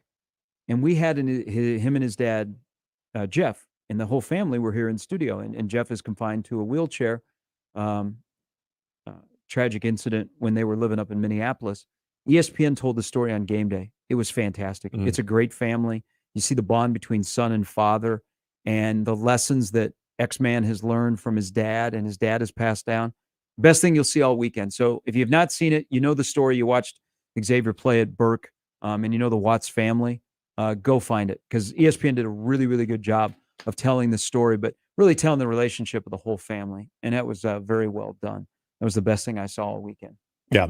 And ESPN's still showing that they can drive that part of game day home too, because that is those are the moments that whether it was dealing with someone here locally that everyone is familiar with here again locally, or you get to see those stories, because I'm assuming that resonated just beyond a lot of fans either from Notre Dame that know Xavier, but also more specifically here in the Omaha area that know that's a great college football just moment of taking the competition out of it and being able to kind of see family dynamics, especially with some hardship or anything that is dealing with, whether we're talking about disabilities, we're talking about any type of struggles within the family, but how it brings them closer together. That's the human element that still never get away from if you're ESPN or if you're Fox doing your pregame shows too. Those are awesome. All right. Tomorrow we'll be back in. We'll react to Rule. That's what Tuesday should be called.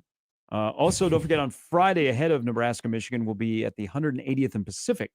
So all of our friends at Shadow Ridge, get out of bed and come on over at 6. I'm excited. We'll be out there at 180th and so we're the oldest Wahlberg. All right, Connor Happer and Josh Hodson coming up next. Crossover is right around the corner. We'll back in tomorrow at 6.